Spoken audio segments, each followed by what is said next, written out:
Honourable members, the Speaker.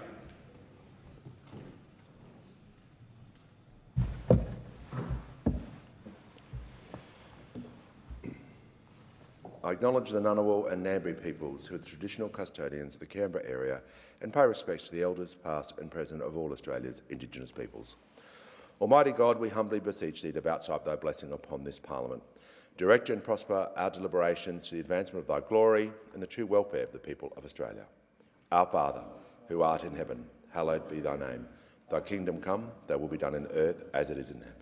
Give us this day our daily bread, and forgive us our trespasses, as we forgive them that trespass against us. And lead us not into temptation, but deliver us from evil. For thine is the kingdom, and the power, and the glory, for ever and ever. Amen.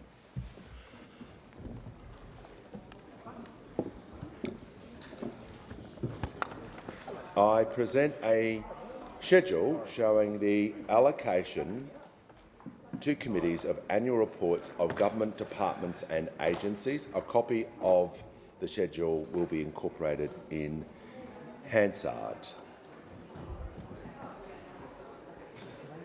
Give a call to the honourable member for Warringah. Thank you, Mr Speaker. I move that so much of the standing and cessational orders be suspended as would prevent the member for Warringah from moving the following motion immediately. That the House 1 notes that A. Femicide, family and domestic violence and sexual violence are at crisis point in Australia. B. That Australian Femicide Watch records 45 women and 19 children killed by violence this year. C. The 27-year-old Brisbane woman killed on 12 August had reportedly sought police assistance days earlier and had a temporary domestic violence order in place. That D. The New South Wales Law Enforcement and Conduct Commission, in its June 16 report in New South Wales, found the police response to the fatal assault of Lindy Lucina inadequate, identified systemic failures and made 8 recommendations, but yet with no formal New South Wales police response yet published. E. 2 high-profile allegations of sexual assault matters are currently being investigated by police, and while due process and the presumption of innocence must be respected, these instances are not isolated and allegations must be taken seriously by all institutions in a way which prioritises victim safety and well-being. F. Research links disrespectful attitudes towards women and violence against women.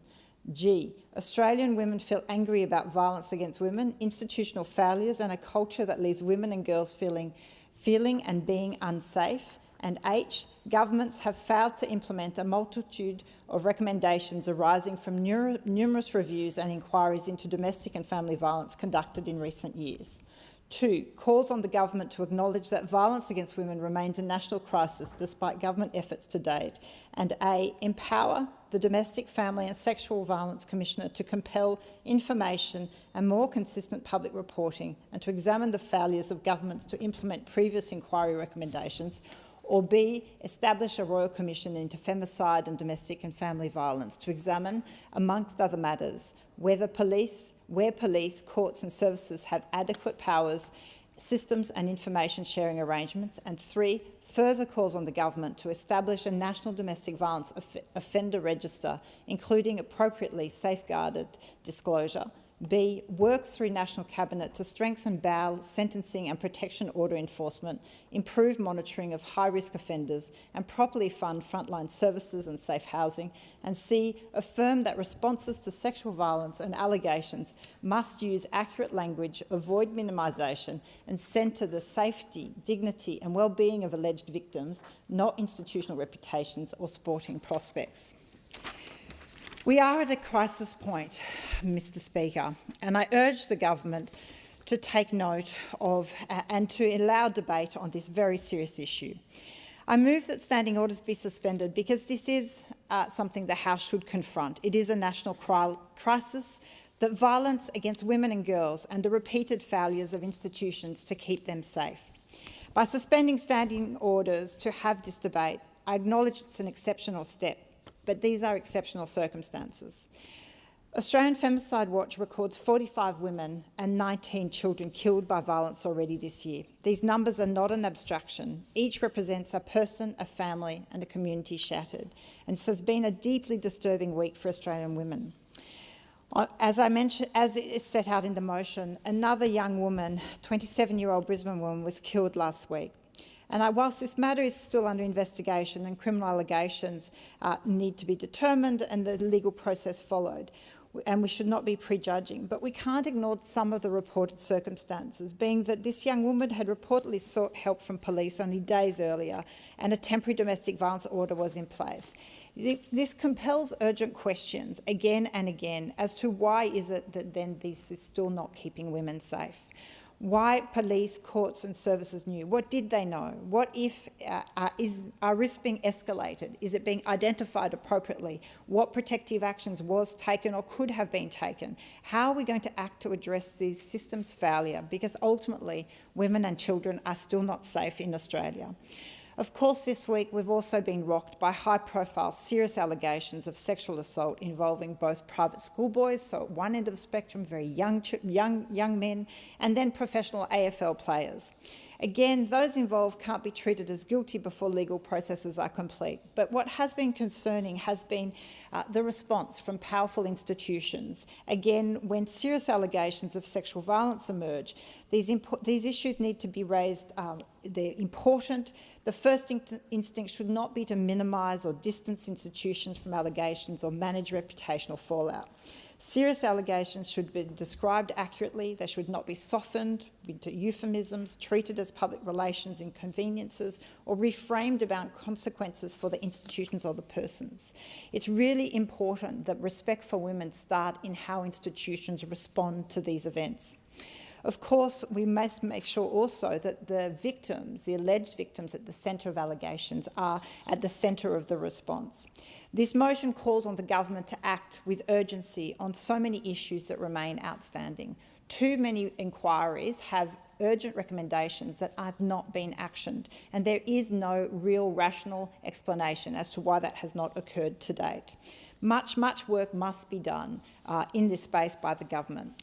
Including establishing things like a DV offender register and for national actions. We need to get to a process of elevating this issue to ensure women and girls are safe. These numbers are unacceptable, and I urge the House to consider this in relation to the motion, because women are tired. They are tired of facing these on a weekly basis, these crises and these allegations. They're tired of seeing institutions fail to respond with the adequate seriousness, and so I urge the government to consider this. Is the motion seconded? The motion is seconded. Member Wentworth. Okay, thank you. Women in my community and around the country are despairing this week. This week, we learned that 3 boys from Scots College, aged just 13 and 14, have been charged with aggravated sexual assault of a 14-year-old girl. A devastating report, every parent's worst nightmare. And this week, several players from Sydney Swans have been linked to an alleged sexual assault. The Swans are one of Wentworth's favourite teams. As Brooke Boney put it today, these allegations are especially painful for so many women because sexual violence is not an abstract issue. We have experienced it ourselves or watched people we love experience it. In Australia, 1 in 5 women has experienced sexual violence since the age of 15. 1 in 5. Our schools, our favourite sporting teams. These headlines haven't exposed a new crisis. Australian Femicide Watch has counted 45 women killed this year alone. This is not only a national issue, but at a personal level, it's a very local one. Some people think that domestic and sexual violence doesn't happen in the eastern suburbs in a more privileged area of the country. They are wrong. Local police tell me that over 50% of their time is spent on domestic violence and family violence matters. Everyone in our community knows someone who's experienced it, and women come into my office and send me emails to stop me on the street to talk about what has happened and how to prevent this. Now, we cannot minimise this issue. Women are at the centre of the headlines and the stories that we know. These allegations must be taken seriously, and we must centre on those stories. We cannot minimise those stories. We've got to stop the victim blaming. I want to acknowledge the government's work and the minister's work in this space, and I know that the minister takes this work and this issue incredibly seriously and personally. And I recognise that the government has done significant work for women since their time of office, and I think that should be commended. But I think we have to acknowledge that we continue to have a crisis here and that we have to go further and faster, and that is why we have stopped Parliament in this case because of this. Because we all know, despite our best efforts, despite all the goodwill, it is not changing at the way it needs to. There are limits on what any government can do, but we are not yet pushing those limits. We know that government not go into people's bedrooms, into their homes, cannot control the actions of individuals. But there is an onus on government to lead the way on reform, to act on the recommendations on people who have lived it, and for all of our institutions to help change the culture that enables this in this country. We have brought this to Parliament today because the matter is urgent and it is chronic, and because there are things government should do and could do right now. We know we need to do more on prevention. Factors like gambling, alcohol, financial abuse, access to childcare, all these factors have been raised with me, and I raised gambling because the government had a choice this week to go further to where people wanted it to go, and it chose not to, and that is not supporting women. Our digital environments are perpetuating this. The government needs to move quickly on its digital duty of care and, frankly, needs to move to fix our feeds so that the algorithms which are promoting sort of toxic masculinity can be stepped away from by those young people who want to.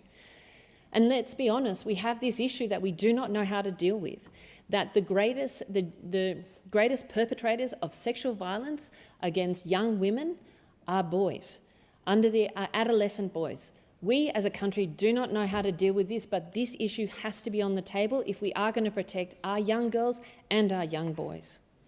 This crisis is evolving before us, and there have been enormous reviews and recommendations in this, and I respect people have spent hours of their lives contributing to the reviews that have been in the sector. But one of the most deepest frustration that I hear from the sector is that is the tracking of these reviews. It's the tracking of the recommendations and seeing if they're actually being implemented. As the Domestic Family Violence Commissioner Cronin has said, we have the political will across the governments, we have a national focus through National Cabinet. We now need a razor-sharp focus on coordinated, accountable and agile delivery. That is where we need to go.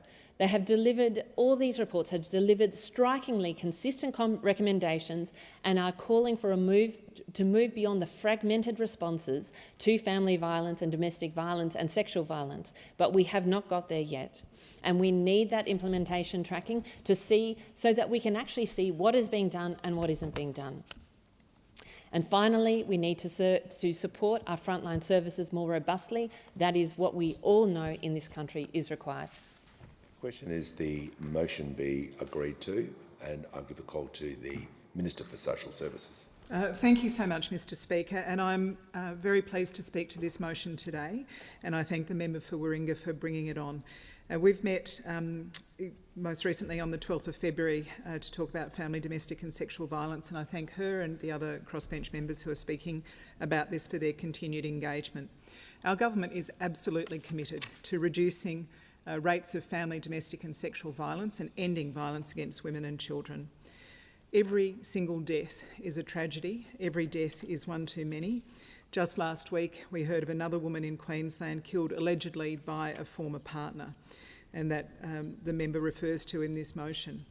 This Parliament grieves every time we hear a tragic story like this with the loved ones of the woman killed. It's absolutely correct that the Commonwealth, as well as the states and territories, must be held to account for our progress on ending family, domestic and sexual violence in Australia. And we are resolute as a government on facing up to that accounting, making sure that we keep all Australians safe. We are focused on implementing the change we need, including by rolling out more than $4.4 billion worth of measures for frontline services, prevention programs, behaviour change, programs for children, right across government. And we're working right now on how we can expand on these efforts with the next action plan to end violence against women and their children. Just last week, the Prime Minister and I met with 14 organisations, national organisations, to discuss where we can make the most impact over the next 5 years of our second action plan. This is one of more than 160 roundtables our government has held in recent months with over 1,100 people. We've received 1,300 survey responses and 535 submissions from organisations about our next action plan.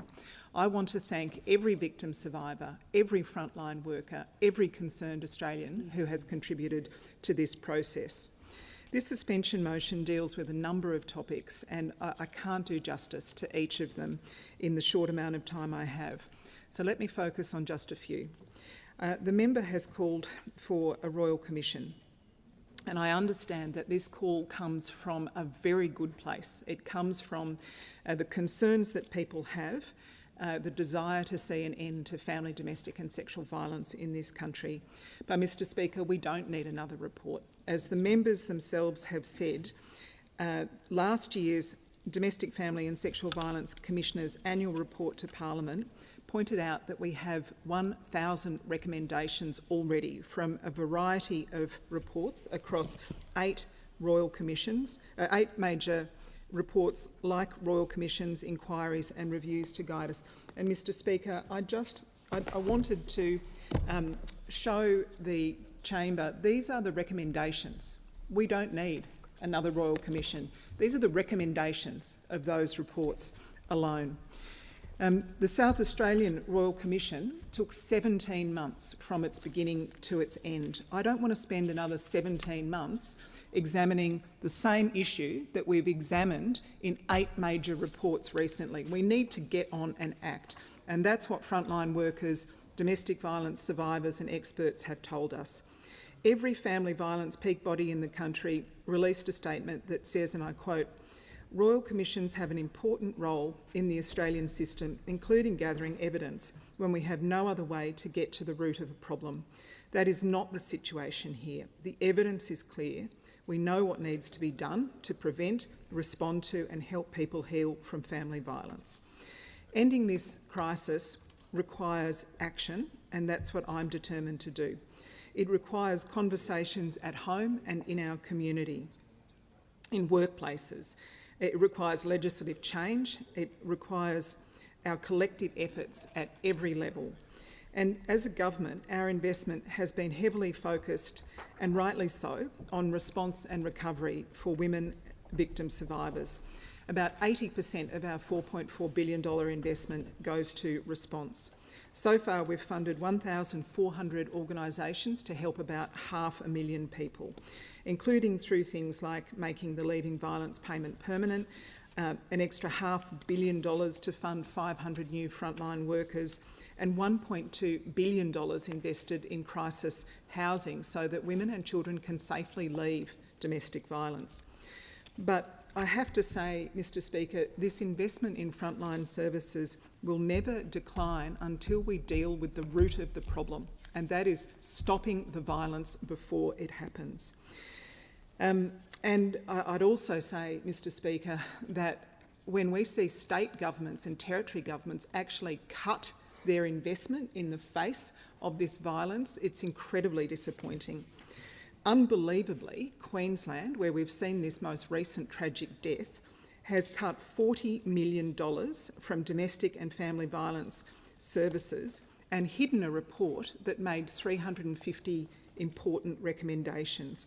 And in this morning's Courier Mail, we read that domestic violence services that have criticised these cuts have been threatened with further funding cuts and hauled into the Minister's office. The same case has occurred in the Northern Territory. The Northern Territory has shocking rates of family, domestic and sexual violence, shocking rates, and we've seen horrific murders there recently. They have cut their funding by 11%, more than a tenth of their budget they have cut in recent times. The dollars matter. The dollars matter, and we will continue to invest, and we expect states that are responsible for delivering important frontline services, we expect them to continue to invest as well. But as the member for Wentworth said, we are fighting a losing battle unless we directly address the online misogyny that is driving so much of this behaviour. And we've seen a couple of recent reports that are very disturbing, as the motion refers to. But I would say this.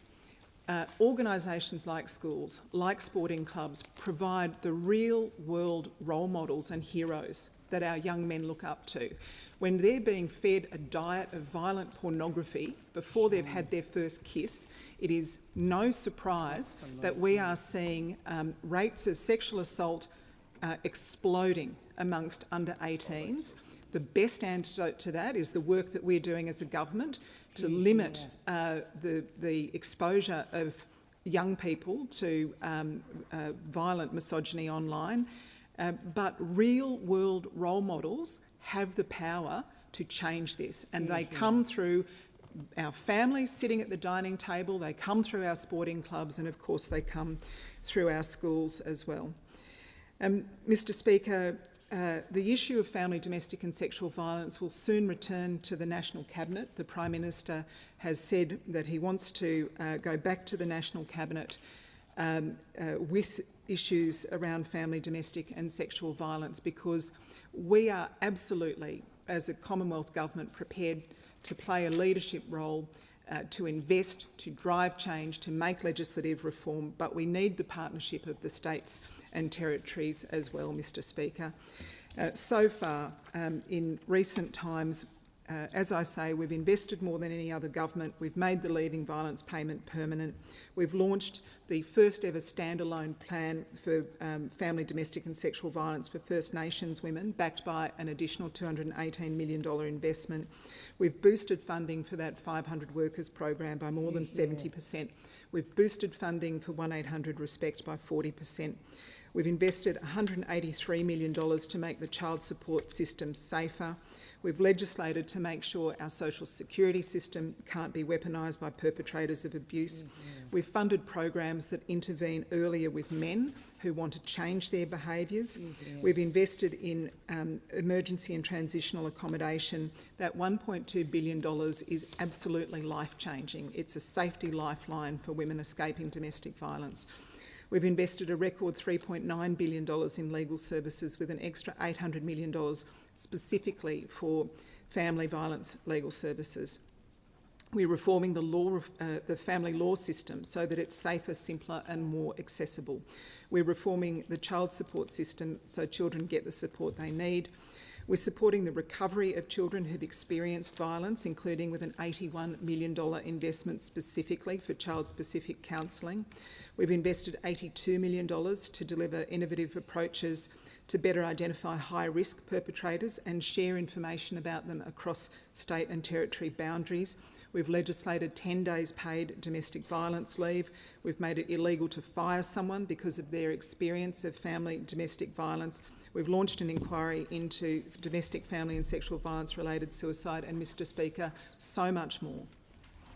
The question is the motion be agreed to, and give the call to the honourable member for McKellar. Thank you, Speaker. I first of all would like to thank my colleague, the member for Warringah, for bringing forward this incredibly important suspension motion. I'd also like to acknowledge and thank the Minister and the Government for all the efforts that they've done to date to address this really important issue. We know that you are genuinely addressing this issue, and we do thank you for that. But we also heard that the rates of sexual assault are exploding, particularly for under 18-year-olds, and it is extremely alarming. I think the finish line is moving ahead of us the whole time. Everything we do is not enough. We are not getting there. We need to change our tact, and we need to be looking a whole lot more at prevention. I was at the Northern Beaches Police Awards the other week, and I spoke to the Acting Assistant Commissioner, and what she told me was really alarming. 80% of the work that they do is related to domestic violence. 80% of their call-outs are related to domestic violence. That is absolutely stunning. It floored me completely. That is what they are focusing on.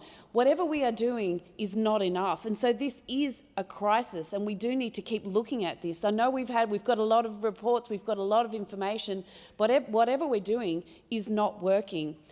I also just want to call out Pauline Hanson's comments from the other week, where she illustrated, quite frankly, a stunning level of ignorance. She told women who are getting abused by men just to not put up with it.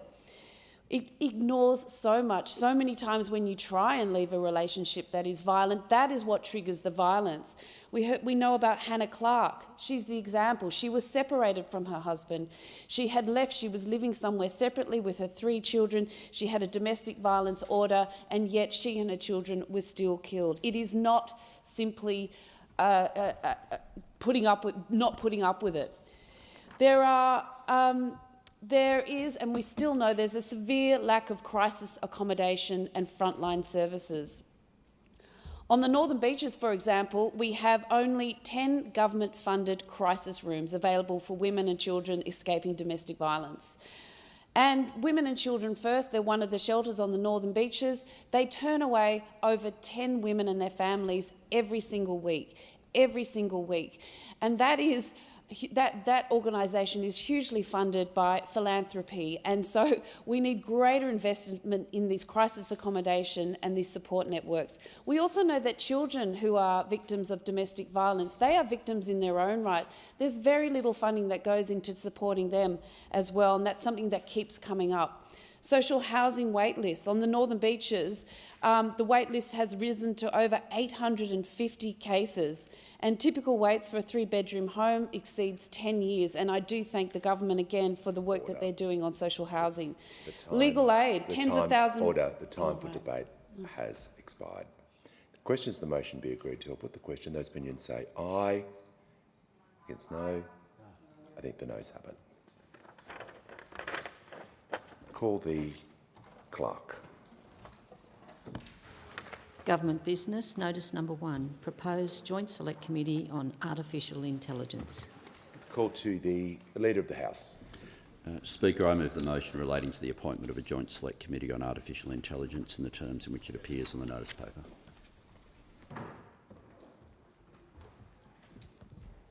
The question is the motion be agreed to. Give the call to the member for Canning. Thank you, Mr. Speaker. Artificial intelligence poses multiple challenges to Australia and our people. We see moral challenges, strategic challenges and economic challenges. AI is reshaping the world, and the geopolitical implications for Australia are clear. Right now we are witnessing a race for AI dominance between the United States and the People's Republic of China. And we have to find a way to adapt in this new era of geopolitical competition in a way that upholds our sovereignty, security and economic competitiveness. We can't get left behind in this race, as AI will drive changes in the geopolitical order and the world economy. And we can't pretend that the AI revolution won't impact us. It will, it already is, and we need to respond to the risks and the opportunities. That's why it's vital that this Parliament explores the opportunities and risks posed by AI and prepares our nation for the challenges that lie ahead.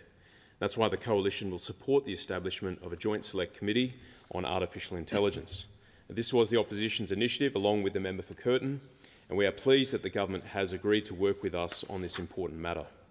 A committee of this nature will give the Parliament the platform to lead the Australian people in understanding the risks, the opportunities and the necessary actions required for Australians to thrive in this new era of technology. We will explore how AI impacts our resilience, our productivity, our economic competitiveness and our living standards. We will understand the impact of AI on our national security, our political system and our way of life. We will engage in moral questions, economic questions and strategic questions.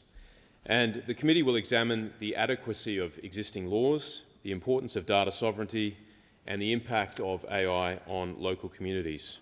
Addressing these matters is an essential task for our Parliament. Without doing so, Australia risks falling behind other nations already ahead in the AI race. We need to ask the hard questions now and develop a national response in the committee.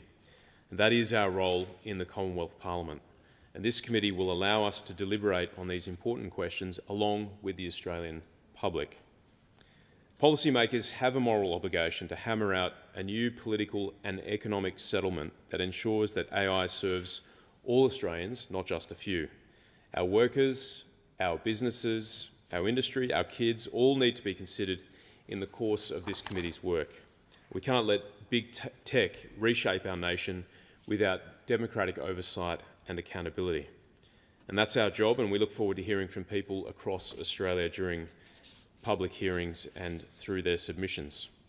At the same time, we must build a sovereign AI capability or accept that Australia's future will be shaped by other nations.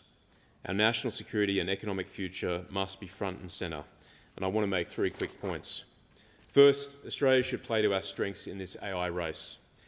Australia has an abundance of land, energy, critical minerals, we have a stable government and plenty of homegrown talent. We have a real opportunity to become the AI compute hub of the Southern Hemisphere. And this is why the energy debate is central to our AI future. AI is energy intensive. A ChatGPT search is 10 times more energy intensive than a Google search. And AI hyperscalers are looking for reliable sources of energy, and Australia has a natural abundance of coal, gas and uranium. We need to create the right conditions for companies to invest here and partner with Australians to build a sovereign AI capability. That's why getting cheaper, reliable baseload power online is so important. Renewables are insufficient and we must face this hard truth. That's why energy security must take precedence over climate ideology in this debate. Getting the incentives and tax settings right will also be important, as will the governance framework. But this is what we must do to build sovereign AI here at home. This committee will go far in identifying these opportunities. Second, we must understand the security risks of falling behind in the AI race. AI has many military applications, as we are seeing in the wars in Ukraine and Iran. It also can be used to attack a nation's critical infrastructure, government and businesses. And without sovereign AI capability, we will be entirely dependent on other nations for our security. And as we saw recently with the US government's decision to hit the kill switch on Anthropic's Mythos model, if we don't have sovereign AI capability, we are vulnerable to all sorts of strategic and economic shocks, even coercion by a foreign power. And right now, Australia is tethered to the United States' AI capability by submarine cables. And that's a risk that we can't keep running. That's why we must build our own sovereign AI capability here on our red dirt with Australian tech and talent. Finally, our education system needs to get ready for the AI revolution. If we want our kids to be ready for AI, we must fix our education system and get back to basics. Our NAPLAN and PISA scores need to lift, and they've been dropping over the last 2 decades consistently. Maths, science, literature, history, writing by hand, time and thought, because innovation is driven by people, not machines, and we want our kids to be able to build AI models, not be slaves to them. So we need to invest in the next generation of young Australians who can think clearly, act justly and lead wisely, and there is a lot of work to be done in the education space. So this committee has a big task ahead of it. It won't be a comprehensive report with all the answers when it concludes its work later this year, but it's time that we started the national conversation, and this is a good first step. And I am confident that Australia can thrive in this new world of AI. This committee is a step towards doing so. Thank you. Thank you, and I call the member for Casey. Well, thank you, Deputy Speaker, and I commend and echo all of the statement from the member for Canning. I won't repeat that. I want to acknowledge the government. This is a bipartisan committee, and it's important when it comes to artificial intelligence that we can agree as much as possible. I do want to acknowledge also the member for Curtin, who I know has been engaged in these conversations and has been an advocate for a committee like this as well. So it's important we acknowledge that when it comes to this committee, all parts of the parliament are wanting to work together, because the reality is AI touches every aspect of our life today. It's been involved in our lives for decades, while the conversation kicked off about 4 years ago with the release of ChatGPT. AI has been impacting our lives for decades, but the profound impact of the speed of change means that these conversations have become more urgent and more important. And we want to see AI that delivers for our country to increase our standard of living, but this can't be done without a plan to also protect our way of life. Motherhood statements might make headlines, but it's the detail that matters when it comes to AI. And we have to ensure that the decisions we make always put the Australian people at the heart of those decisions, ensuring AI works for our country, for our communities, for our businesses, and for individuals. And the committee will explore the detail when it comes to AI. The Joint Select Committee on AI will explore the vast opportunities for Australia to grow our economy and improve the standard of living for all Australians. It will explore the opportunities for our suburbs and our regions, for those in the city. It will look at how it can be used to drive R&D and innovation in our nation, to drive economic growth, to drive productivity, to improve the lives of all Australians. And it will look at how we can use AI to put Australians first and protect our national interest. And while AI has enormous potential to improve our lives and livelihoods, we cannot and we are not complacent to the risks.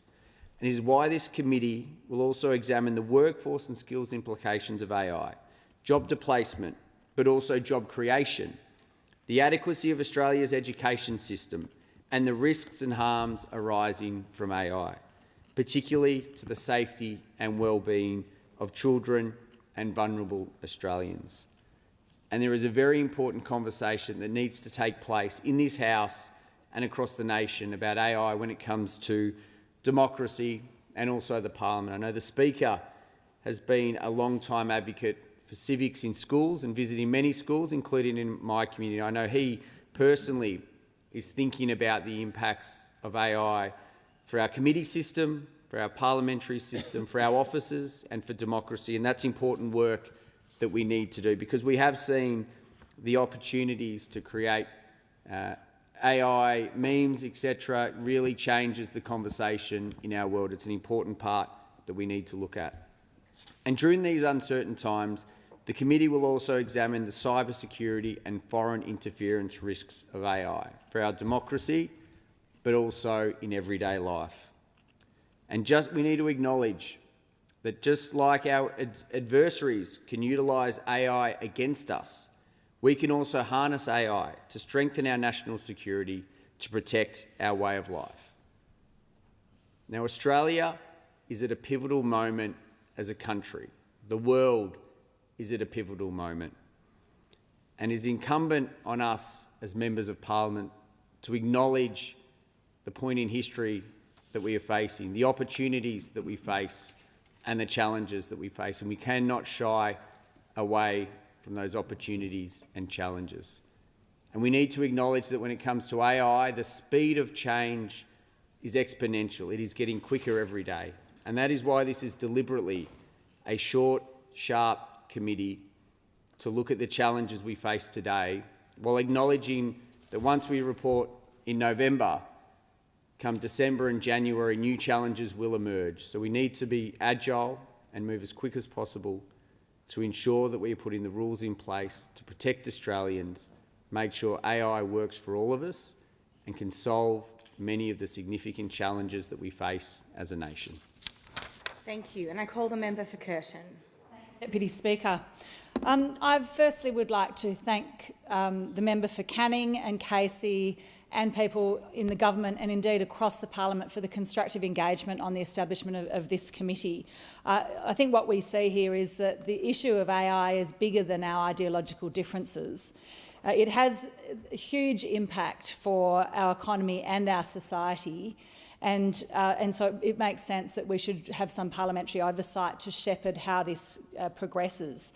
There is so much uncertainty with how AI will actually change our economy and our society, and it is very fast moving. So one of the things that we are going to need to do is make sure that we have institutions and structures that can react to the speed of change in AI. And I think this Select Committee is a good first step in identifying the productivity opportunities, the important role that Australia could play in this and making sure that we protect our sovereignty, as well as getting the structures right and making the most of the opportunities. We need to ensure that the benefits of AI are shared broadly, and I think that will be an important part of this discussion, and make sure we have the guardrails up for both existing harms and emerging harms so that we can make the most of those opportunities. So I look forward to seeing this committee playing a really important role in navigating the uncertainty and also excitement ahead as we see our AI continues to change the world that we live in. And I commend the government for proposing this Joint Select Committee. Thank you. All right, well, I'll put the question that the motion relating to the appointment of a Joint Select Committee on Artificial Intelligence in the terms in which it appears on the notice paper be agreed to. All of that opinion say aye. Aye. To the contrary, no. I believe the ayes have it, and I call the clerk.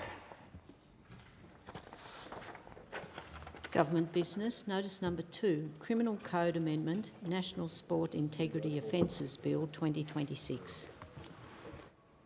I call the Minister. I present the Criminal Code Amendment, National Sport Integrity Offences Bill 2026 and the explanatory memorandum. Call the clerk. First reading, a bill for an act to amend the Criminal Code Act 1995 and for related purposes. Call the Minister. I move that this bill be now read a second time. The Criminal Code Amendment, National Sport Integrity Offences Bill 2026 represents a vital step in protecting athletes, officials and fans across all sporting codes by keeping criminal elements out of Australian sport. Sport is woven into the fabric of Australian life. From the grassroots to the professional level, sport builds community, teaches resilience and unites us across generations and cultures. Over 14 million Australians participate in sport-related activities annually, helping to generate approximately 3% of our national GDP.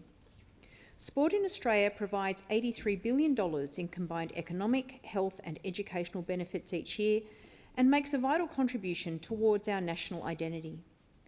Competition manipulation, or match fixing as it's most commonly known, is not a victimless crime.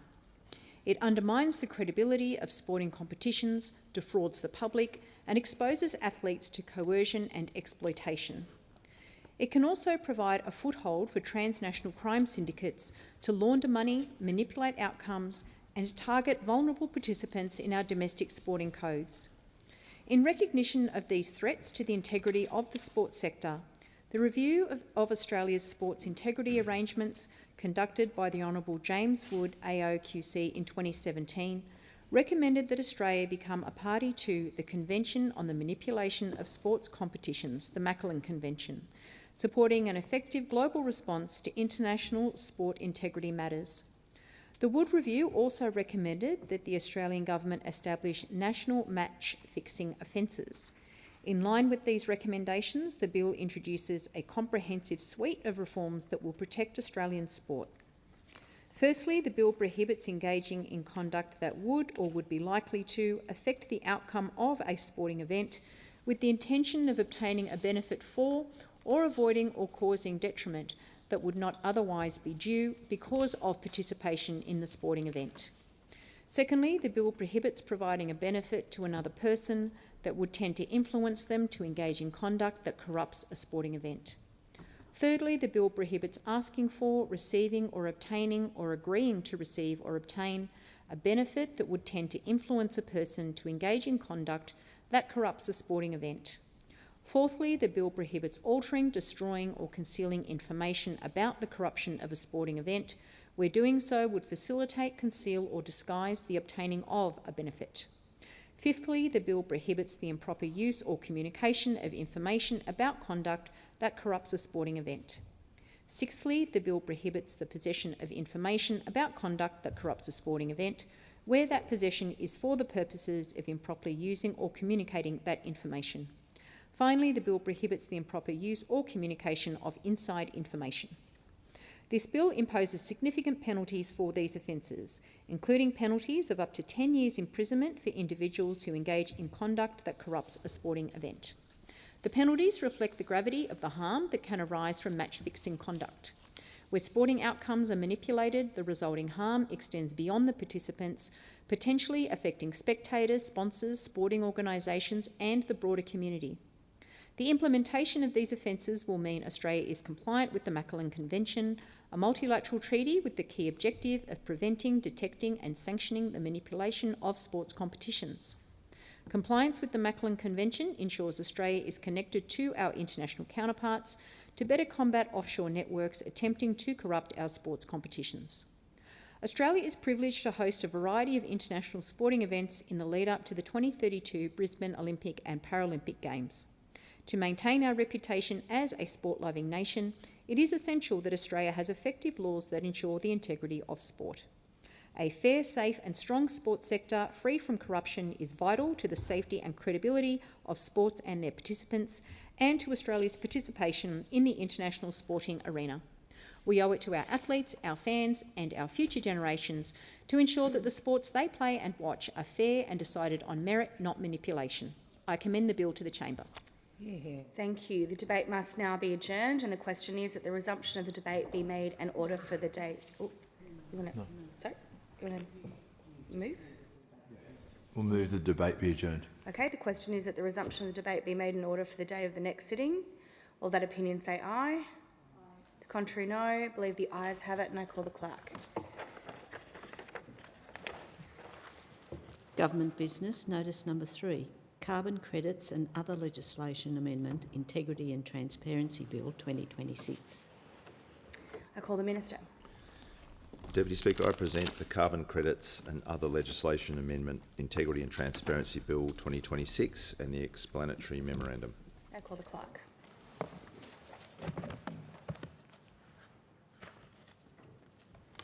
First reading, a bill for an act to amend legislation relating to the achievement of Australia's greenhouse gas emissions reduction targets and for related purposes. The Minister has the call. I move that this bill be now read a second time. Deputy Speaker, the Carbon Credits and Other Legislation Amendment, Integrity and Transparency Bill 2026 amends the Carbon Credits Carbon Farming Initiative Act 2011, the National Greenhouse and Energy Reporting Act 2007 and the New Vehicle Efficiency Standard Act 2024 to strengthen the integrity, transparency and effectiveness of these schemes, including by implementing key recommendations from several independent reviews. This bill marks a significant step in the continuous improvement of the Australian Carbon Credit Unit scheme. We've heard from landholders, from industry and from the full range of carbon market participants just how important the timely delivery of these reforms is to their communities and businesses and to our nation's progress towards a more diverse and sustainable economy. The Australian Carbon Credit Unit, or ACCU scheme, is a world-leading carbon crediting scheme and it plays a critical role in supporting Australia's pathway to net zero emissions by 2050, while also manifesting a remarkable set of broader benefits. The scheme underpins a multi-billion-dollar market that generates new abatement and supports a cost-effective economy-wide transition to net zero. It incentivises new emissions reduction activities across the economy by rewarding landholders, including farmers and First Nations communities, as well as other organisations and businesses, for undertaking projects that avoid emissions or remove and store carbon from the atmosphere and store it permanently.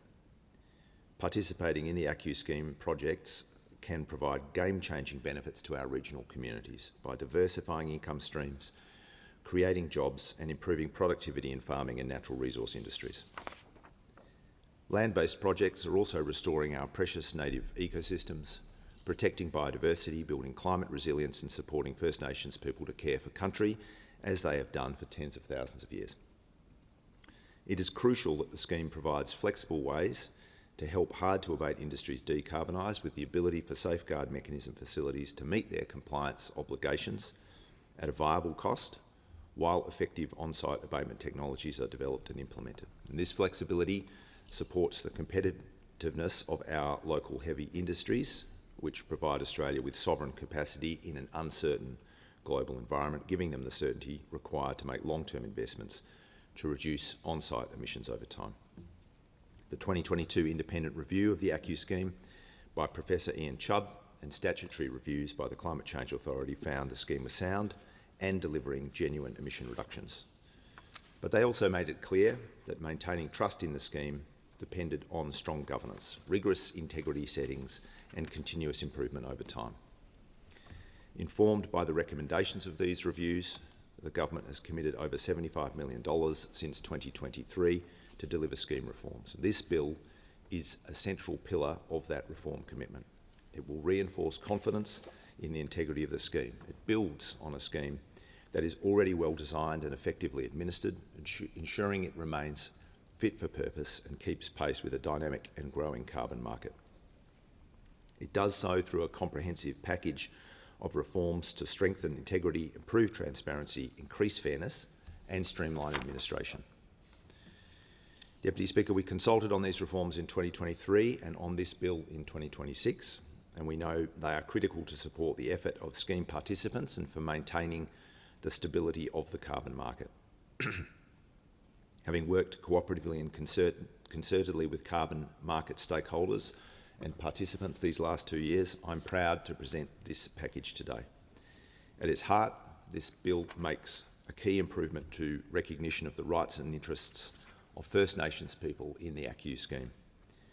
Rather than seeking consent for projects on land that is recognised or claimed as native title after these projects have already been registered, this bill requires consent to be sought up front and in a sensibly structured way, improving the scheme's alignment with the principles of free, prior and informed consent while continuing a focus on streamlined administration. This is a pragmatic approach which ensures native title holders are aware of projects before they are implemented. Partnerships can then be established to allow project planning to commence while the final arrangements for consent with respect to exactly how the project will be implemented are worked out. The bill also takes the important step of recognising registered native title claimants as eligible interest holders, further strengthening consent requirements for ACCU projects on native title land. Deputy Speaker, the bill's second key shift is the establishment of the Independent Carbon Abatement Integrity Committee to advise the government on the integrity of ACCU methods, replacing the existing Emissions Reduction Assurance Committee. The new committee will bring enhanced independence and expertise, broader functions and stronger transparency obligations. These changes will better position the committee to carry out its essential role of ensuring all ACCU methods meet the legislated offsets integrity standards. The committee will continue to provide the government with expert advice on priorities for the proponent-led method development process, recognising that effective prioritisation is essential to a forward supply of ACCUs and the ongoing refinement and integrity of methods. Importantly, the new committee will be required to include at least one Aboriginal or Torres Strait Islander member so that First Nations knowledge and perspectives are embedded in its work and enshrining what is the current approach of the ERAC. The bill also transfers responsibility for any future government purchasing of ACCUs from the Clean Energy Regulator to the Secretary of the Department of Climate Change, Energy, the Environment and Water to achieve the clear separation of the responsibility for decisions to purchase ACCUs from the responsibility to regulate projects and ACCU issuances within the scheme, implementing a Chubb review recommendation in a way that also provides more flexibility in how the government may purchase ACCUs in future. What's more, the bill replaces the current requirement for government purchasing of ACCUs to secure least cost abatement with a new requirement to make value for money purchases. This principle ensures the government can consider other factors alongside abatement when making ACCU purchases, including the very considerable non-carbon benefits that arise from the scheme. Deputy Speaker, together, these changes will mean that any future purchasing of ACCUs by the government can be done in a way that supports its strategic priorities as they evolve over time. The bill also strengthens the compliance and regulatory framework that underpins the scheme. It introduces a new integrity safeguard, the Method Transition Declaration. In the very rare circumstances where this may be necessary, this mechanism will prevent ongoing crediting of ACCUs to projects using methods found to lack sufficient integrity. Let me be clear, this is not a tool for routine intervention. It's a circuit breaker designed to respond to exceptional circumstances where a serious issue in relation to an ACCU method presents a material risk to the integrity of the scheme as a whole. Appropriate criteria, conditions and controls are built into the design of this mechanism to make sure it is used only where an exceptional intervention is warranted, while requiring due consultation on and consideration of the impacts on projects.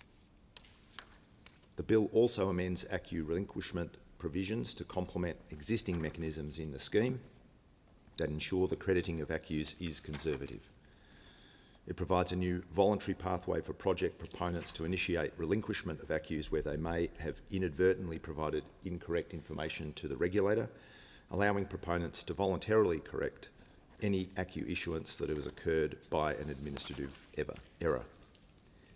And it provides the regulator new powers to require relinquishment of ACCUs if new or updated information from proponents affects project abatement estimates and identifies overcrediting. The bill also enhances the regulator's compliance powers by clarifying their ability to review decisions later found to have been based on false or misleading information, and introduces a power for infringement notices to be issued for lower-level breaches. These provisions close identified gaps in scheme administration and demonstrate the government's commitment to continuous improvement over time. Maintaining a high-integrity scheme must go hand in hand with encouraging forward-looking participation and innovation. Carbon farming is a unique industry. It depends on a combination of land stewardship, science and long-term investment supported by clear and predictable rules. The bill recognises this by incorporating measures to simplify and streamline administration and reduce unnecessary regulatory burden. Deputy Speaker, the bill also aims to encourage more investment and participation in research and development on new emissions reduction technologies by removing existing barriers to new and varied methods that might otherwise make an effective contribution to the objectives of the scheme. This addresses concerns we've heard from industry that current newness requirements could lead to projects being excluded from the scheme due to previous participation in legitimate and valuable R&D. For that reason, this bill creates tailored newness requirements to ensure projects aren't excluded from the scheme due to earlier participation in R&D that has contributed to method development. In addition, the bill makes targeted amendments so that future methods could allow a single project to include both sequestration activities and separate emissions avoidance activities where that can occur consistent with the offset integrity standards. This change will enable landholders to have more flexibility and choice in future on the range of activities they may wish to undertake. The integrated farm and land management method is a great example. Currently under development, this method would also be the first to provide a framework for additional activities to be added over time. These amendments will mean those activities can include emission avoidance activities such as methane emission reduction from livestock alongside sequestration activities such as regenerating native forest. Deputy Speaker, these measures will support new projects and a broader range of participants coming into the scheme while maintaining the scheme's bedrock of integrity. This bill also supports the transparency and administration of the National Greenhouse and Energy Reporting Scheme and implements the government's response to the Climate Change Authority's 2023 review of the scheme and its legislation. The NGES scheme is reporting greenhouse gas emissions, energy consumption and energy production by Australian businesses. It is a key source of data supporting Australia's international and domestic reporting obligations, underpinning the safeguard mechanism and informing our domestic climate and energy policies. This bill delivers greater transparency by introducing new flexible powers to require publication of more information submitted under the NGES scheme. It also closes gaps in the compliance framework by requiring continued reporting obligations in the case of delayed registration, and it improves scheme administration by allowing the regulator to deregister a corporation on its own initiative where the corporation is in liquidation and unlikely to further participate in the scheme. Finally, Deputy Speaker, this bill amends the New Vehicle Efficiency Standard Act 2024 to adjust the timing and alignment of key milestone dates. By changing the dates for the calculation of interim emissions values, final emissions values and the date to extinguish a liability, the bill provides certainty to industry by ensuring that legislative timelines allow them to adjust their vehicle mix to meet the NVES and therefore drive emissions reductions. Deputy Speaker, by updating and strengthening the ACCU scheme, this bill represents the next stage in the ongoing improvement and evolution of Australia's carbon market. Enacting these reforms will reinforce the fundamentally sound foundation of integrity that our market is built upon, and at the same time provide the certainty it needs to drive more investment in emissions reductions across the nation. As Australia moves towards net zero emissions, demand for high-integrity ACCUs is expected to grow, and this bill makes sure the scheme can continue to meet that demand on a diversified basis with confidence and integrity. Thank you. The debate must now be adjourned, and I call the member for Nichols. I move the debate be adjourned. The question is that the resumption of this debate be made an order of the day for the next sitting. All of that opinion say aye. To the contrary, no. I believe the ayes have it. I call the clerk. Government business. Notice number 4. Commonwealth Scientific and Industrial Research Organisation upgrade and fit out of Building 302 Research Way, Clayton, Victoria. I call the Minister. Thank you, Deputy Speaker. I move that in accordance with the provisions of the Public Works Committee Act 1969, it is expedient to carry out the following proposed work, which was referred to the Parliamentary Standing Committee on Public Works and on which the committee has duly reported to Parliament.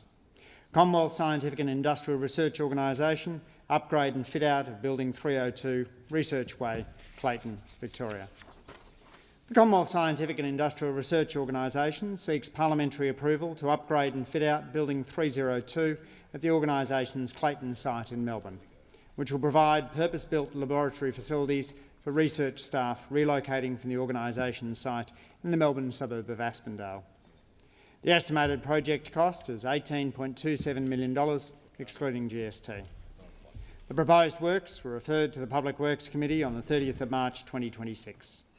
Following its inquiry, the committee recommended that the House of Representatives resolve that it is expedient to carry out the proposed works.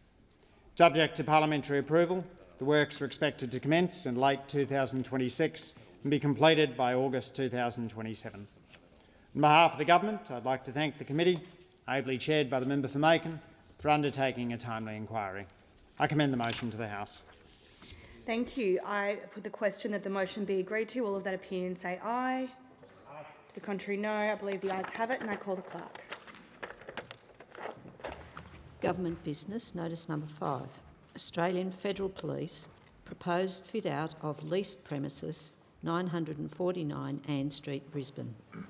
I call the Minister.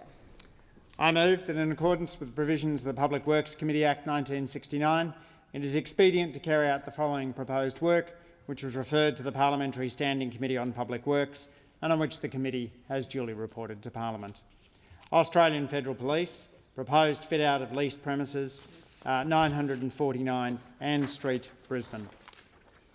The Australian Federal Police seeks parliamentary approval to fit out a new purpose-built facility which the AFP will lease from July 2029. The facility is located at 949 Ann Street, Brisbane, and will allow for the consolidation of AFP operations from its 2 existing premises at 45 Commercial Road, Newstead, and 180 Alfred Street, Fortitude Valley. The estimated total cost of the works is $89.3 million, excluding GST. The proposed works were referred to the Public Works Committee on the 23rd of March 2026. Following its inquiry, the committee recommended that the House of Representatives resolve that it is expedient to carry out the proposed works. Subject to parliamentary approval, construction is expected to commence in mid-October 2027 for practical completion by July 2029. On behalf of the Government, I'd like to thank the committee, ably chaired by the member for Macon, for undertaking a timely inquiry. I commend the motion to the House. Thank you. I put the question that the motion be agreed to. All of that opinion say aye. To the contrary, no. I believe the ayes have it. I have to report that the Federation Chamber has been unable to complete its consideration of the Counter-Terrorism Legislation Amendment Bill 2026 and has returned the bill to the House with an unresolved question. I present a certified copy of the bill together with a schedule of the question, which the Federation Chamber was unable to resolve. I understand it is the wish of the House to consider the bill immediately. The unresolved question is that the amendments moved by the member for Mayo be agreed to The question is that those amendments be agreed to. All of that opinion say aye. Aye. To the contrary, no. No. I believe the noes have it. Okay, division required.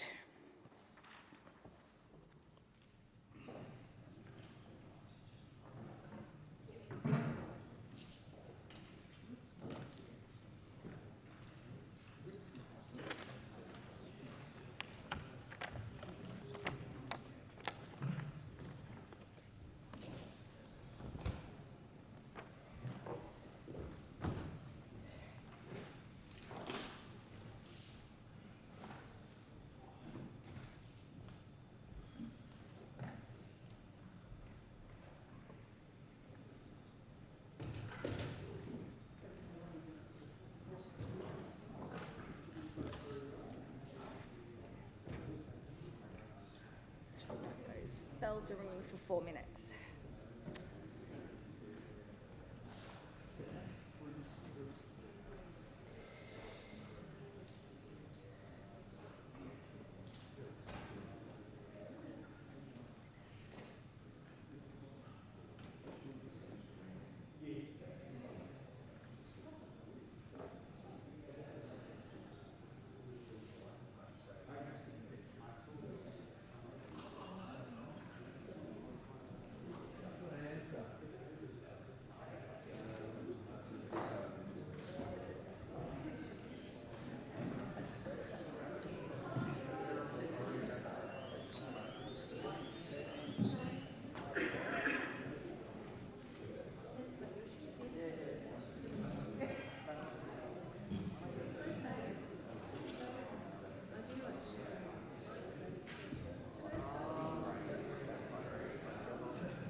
Lock the doors.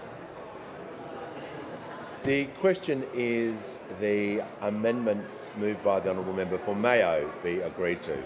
The ayes will pass to the right of the chair and the noes to the left. I appoint the honourable members for Capricornia and Monash as tellers for the ayes, and the honourable members for Werriwa and Bean as tellers for the noes. I could just ask the members for Curtin, Wentworth and McKellar to please take a seat.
Order. The result of the division is ayes 39, noes 90. The matter was resolved in the negative. The question now is that the bill be agreed to. I'll put the question. Those opinions say aye, against no. I think the ayes have it. The ayes have it. This bill has been agreed to. Give the call to the Attorney-General. I ask leave of the House to move the third reading immediately.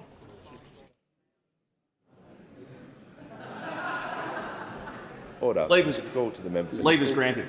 Thank the member for Nichols. Give the call to the Attorney-General. I move that this bill be now read a third time. I'll put the question. Those opinions say aye, against no. The ayes have it. And I call the clerk.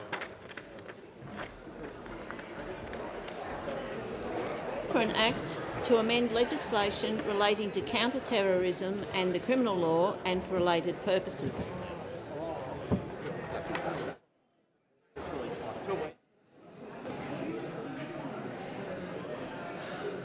Order. If members can leave the chamber quickly and quietly as possible.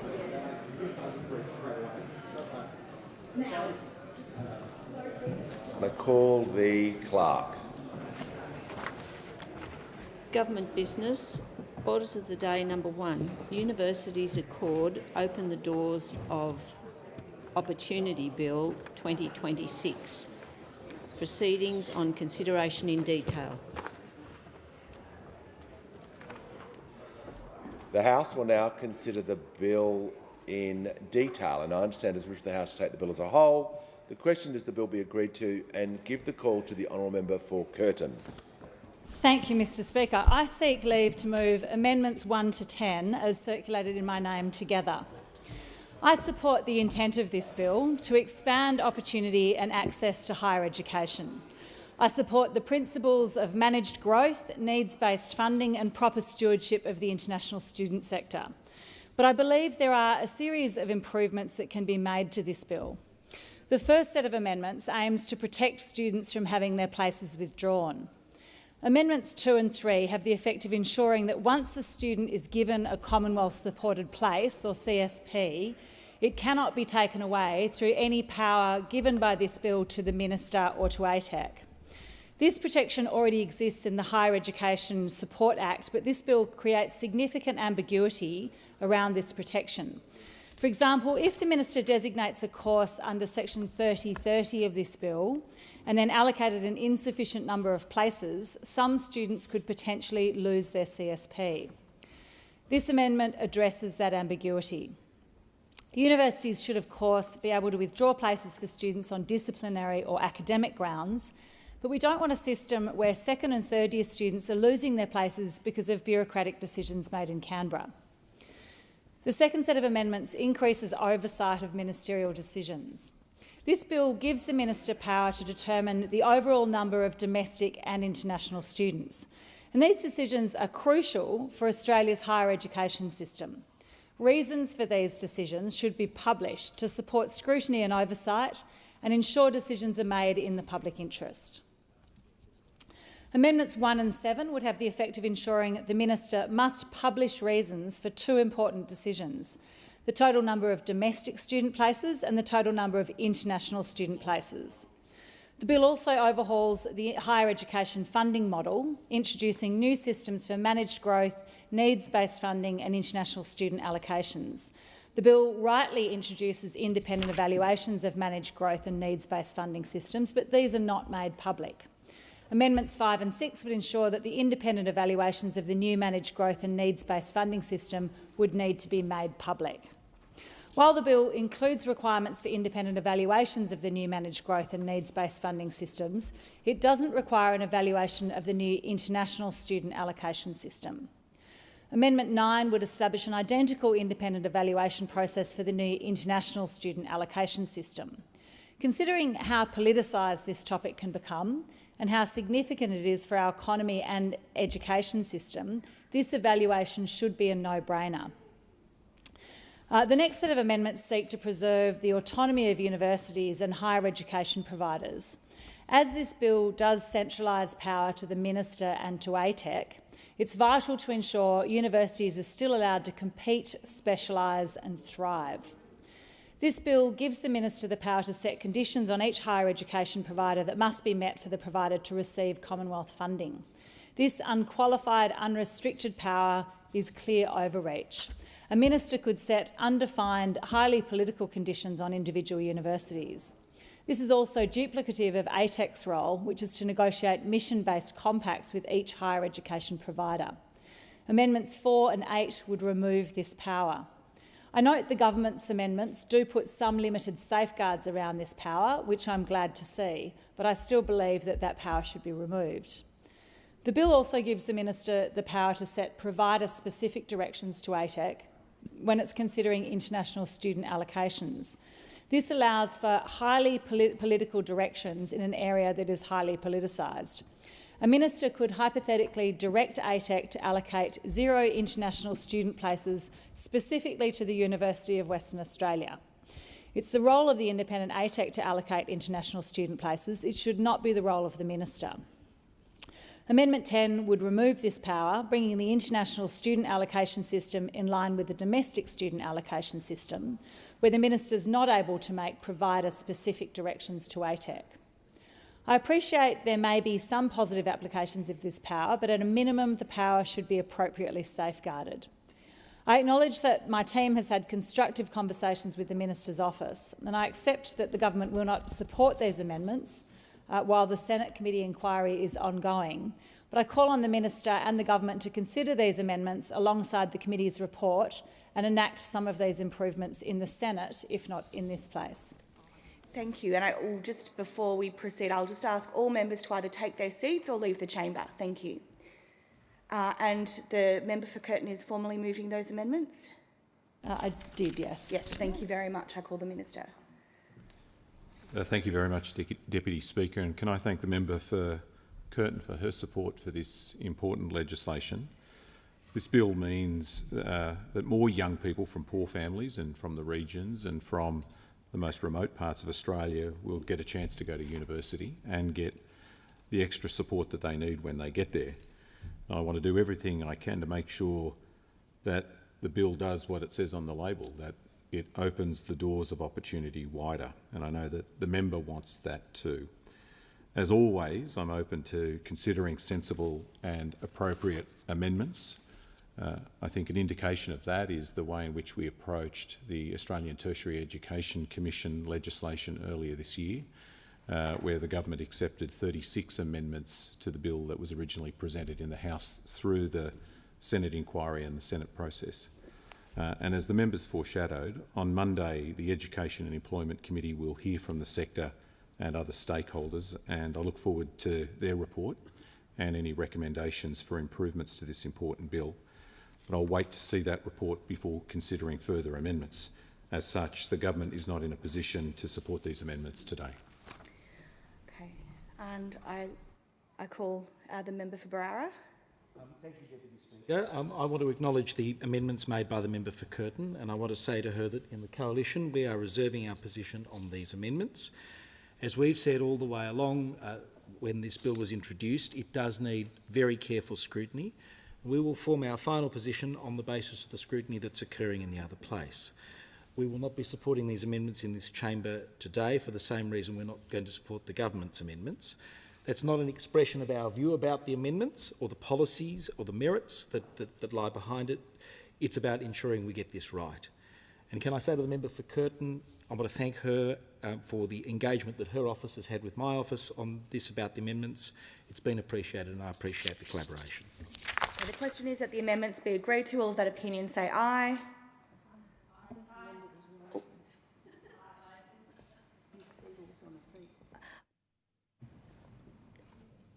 Mr. Or yes, sure. Okay, I think the noes have it. All right, the noes have it.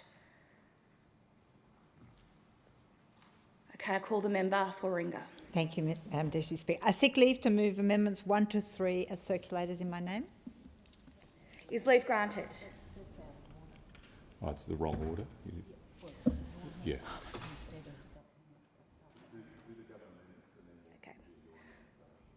All right.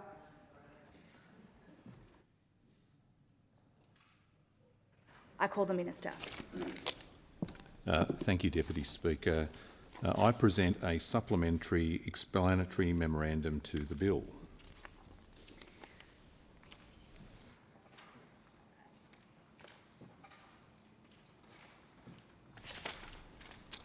Deputy Speaker, I ask leave of the House to move Government Amendments 1 to 17 as circulated together. Is leave granted? Leave is granted. Thank you very much, Member for Nichols.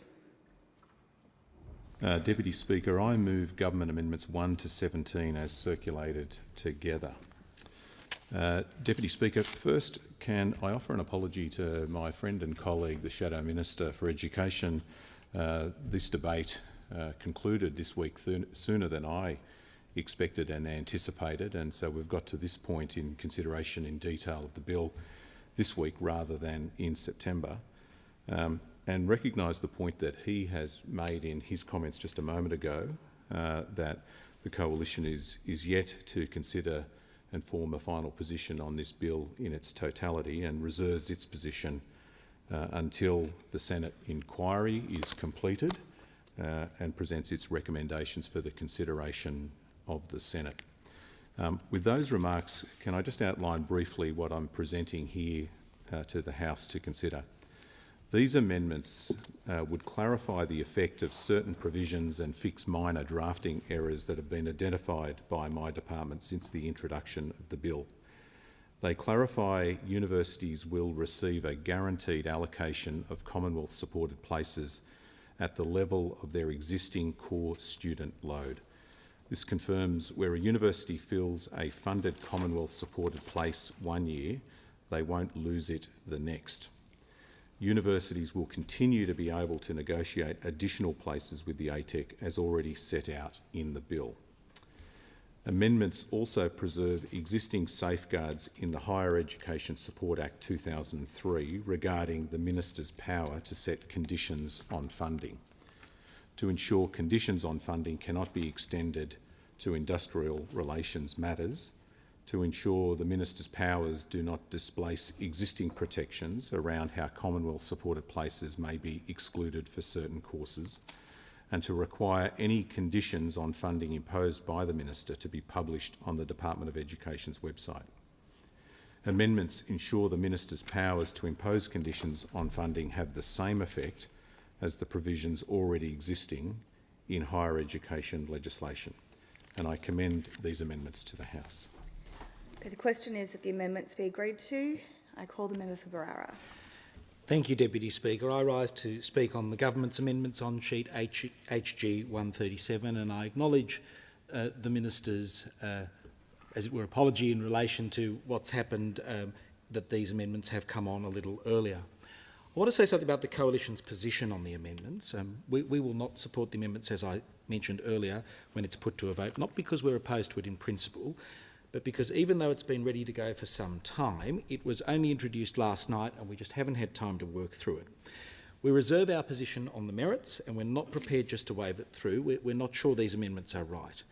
And Deputy Speaker, can I say I'm a little amused about this because for everyone in this chamber, for everyone watching, I think these amendments are an admission that the government got it wrong, that it's stuffed up, that there are errors and unintended consequences in the legislation that it only introduced into this chamber a few weeks ago, and it seems that the government only became aware of these after I pointed them out. Because I want to be clear, before we've even completed the second reading stage of the bill, before the bill's been scrutinised by the committee, the Minister has announced 17 different amendments into this Parliament. And the only conclusion to be drawn here is that the bill doesn't do what the Minister says it does. So let's unpack what happened here. In the last sitting block, the Minister introduced a bill. He said it was about the opening the doors of opportunity, about poor kids getting a go, about regional students getting support, all about places, all about money. And then on the last day of the last sitting week before the winter break, on the 2nd of July, I gave the Coalition second reading speech. I said we hadn't formed a position on the bill one way or the other, but the thrust of my speech was that this is not a bill about money or places. It's a bill about control, not places. One of the most egregious examples of this was the Minister's unilateral power to impose conditions on universities. Right now, the law says that providers must comply with conditions that they agree to. That is Section 3665 of the Higher Education Support Act, or HESA. Fair enough. If you're a university, you agree to a condition, you must abide by. I pointed out that for some reason the Minister was changing that dynamic. The new Section 3665 introduced by this bill says, among other things, the Minister may, in writing, determine conditions that a specified higher education provider must comply with for the purpose of this division. What does that mean?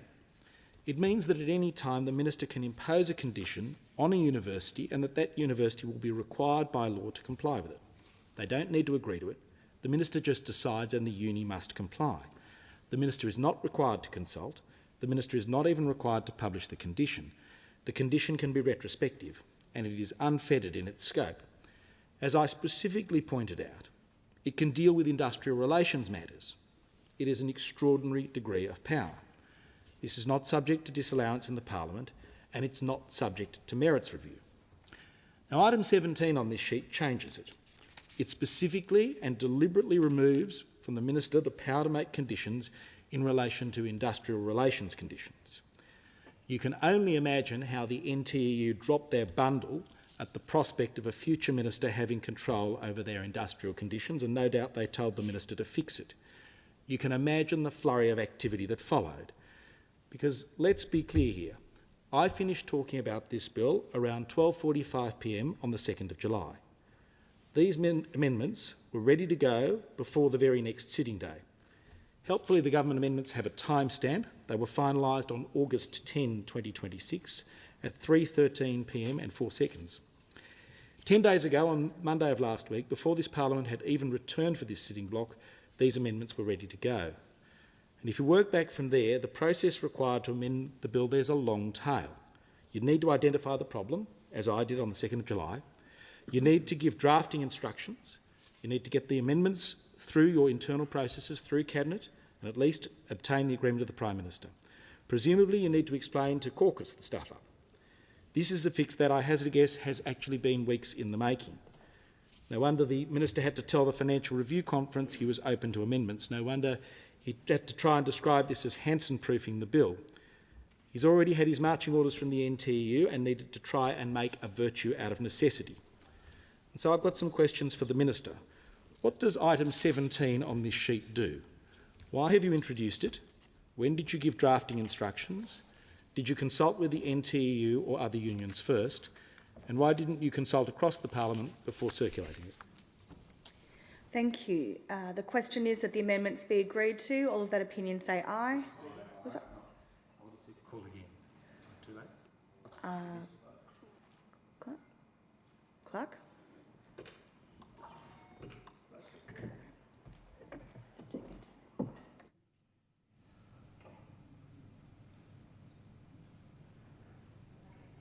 Member for Barra. House. I want to say something about the process that's been followed through you, Deputy Speaker, and I'm now talking to members of the Parliament more broadly, particularly to the Labor caucus, to university administrators, to the leaders of Universities Australia and to the various university groups, to higher education specialists and journalists and this nation's major mastheads. As I said, the bill doesn't do what the Minister says it does, and the reason we're voting on these amendments now, before the bill has even been considered by a Senate committee, is because it's been obvious that the bill does something different. We're not prepared to wave these amendments through on less than 24 hours' notice. We will work through things sensibly. We want the record to show we're not simply prepared to give a blank cheque. As I pointed out, these amendments have been ready to go for 10 days. Even though the bill has been in the works since May 2025, it's apparent that the legislation introduced into this chamber contains errors and unintended consequences that weren't revealed until we pointed them out. As I pointed out some of these issues when I spoke on the bill on the 2nd of July, and there were government amendments ready to go before the very next sitting day. Let me look at how some of the other provisions on this sheet, other than item 17, operate. The government is now removing and replacing subsection 30.15.1 of its bill. As it was introduced, this provision said that the ATEC may, in writing, allocate a specified whole number of Commonwealth-supported places to a Table A provider or another higher education provider. It's a fundamental provision of this bill. It's about allocation of Commonwealth-supported places by the ATEC and how that is done. They are repealing the provision that they introduced a few weeks ago and replacing it. That sounds significant. So I asked the Minister, what exactly is changing here?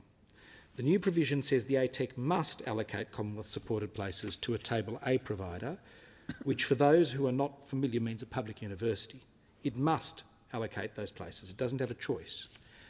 And then there's a new provision, subsection 1 capital A, which says ATEC may allocate places to another higher education provider. So my question to the Minister is why are we having this change? Can he, through you, Deputy Speaker, explain item 3 on the government's amendments sheet, why it was deemed necessary? What is the unintended consequence that the government is trying to address before this bill even gets to the Senate? What has spooked them? Because the point I make is this: these aren't mere technical changes. This is one of the central provisions of the bill that is being changed. The provision of the bill that deals with the allocation of CSPs. As I said previously, the bill only really deals with 4 things: allocation of domestic student load, allocation of international student load, ministerial control and needs-based funding. The provision you are changing here is one of the key provisions that deals with domestic students, arguably the most important of those 4 areas. So why the urgent unannounced change? Is the Minister concerned the legislation as introduced would have allowed the ATEC not to give places to the public universities at all? Did the government discover the original bill didn't actually guarantee every Table A university an allocation? Was there a legal possibility that ATEC could choose not to allocate places to a particular public university at all? Could ATEC have allocated a Table A university fewer places than its calculated core student load? Could it have allocated none? The government should tell the House whether this amendment creates a statutory entitlement for every Table A provider to receive an allocation every year, and what is precisely the content of that entitlement. Is the guarantee simply that the number must be greater than 0, or does the interaction with the core student load provisions mean that every Table A provider is guaranteed its statutory core student load? This is the very drafting issue the higher education expert Professor Andrew Norton identified shortly after introduction. If the policy was domestic student profile would be the core student load plus growth, why did the bill merely say that it must not exceed that amount? The government is now addressing that issue, so was the original bill wrong? What would have happened if Parliament had passed the bill in its original form? And then there's the other side of the amendment, the non-Table A providers, the private higher education providers. Is there any minimum allocation for non-Table A providers? Which non-Table A providers will be eligible for these places? And what is the process for them to obtain places? Is there any right to reasons? Is there any transparent, competitive process? Is there a review mechanism if ATEC refuses an allocation? These are the core provisions of this bill. They go to how university places are allocated in this country. For students, it means this: rushed amendments to go where and whether you will. It means this: rushed amendments go to where and whether you will have the opportunity to study. My point to those listening is this: if within days of introduction you're having to make changes to the fundamental provisions of the bill, what else has the government missed? Thank you. The question is that the amendments be agreed to. All of that opinion say aye. Aye. The contrary, no? No. Okay, I think the ayes have it. All right, is a division required? Ring the bells for 4 minutes, please.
Lock the doors. The question is the amendments moved by the government be agreed to. The ayes will pass the right of the chair and the noes to the left. I appoint the honourable members for Werriwa and Bean as tellers for the ayes, and the honourable members for Capricornia and Monash as tellers for the noes.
Order.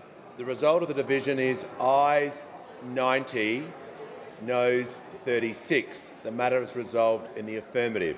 Before members move, I'd like to give a short statement to the House.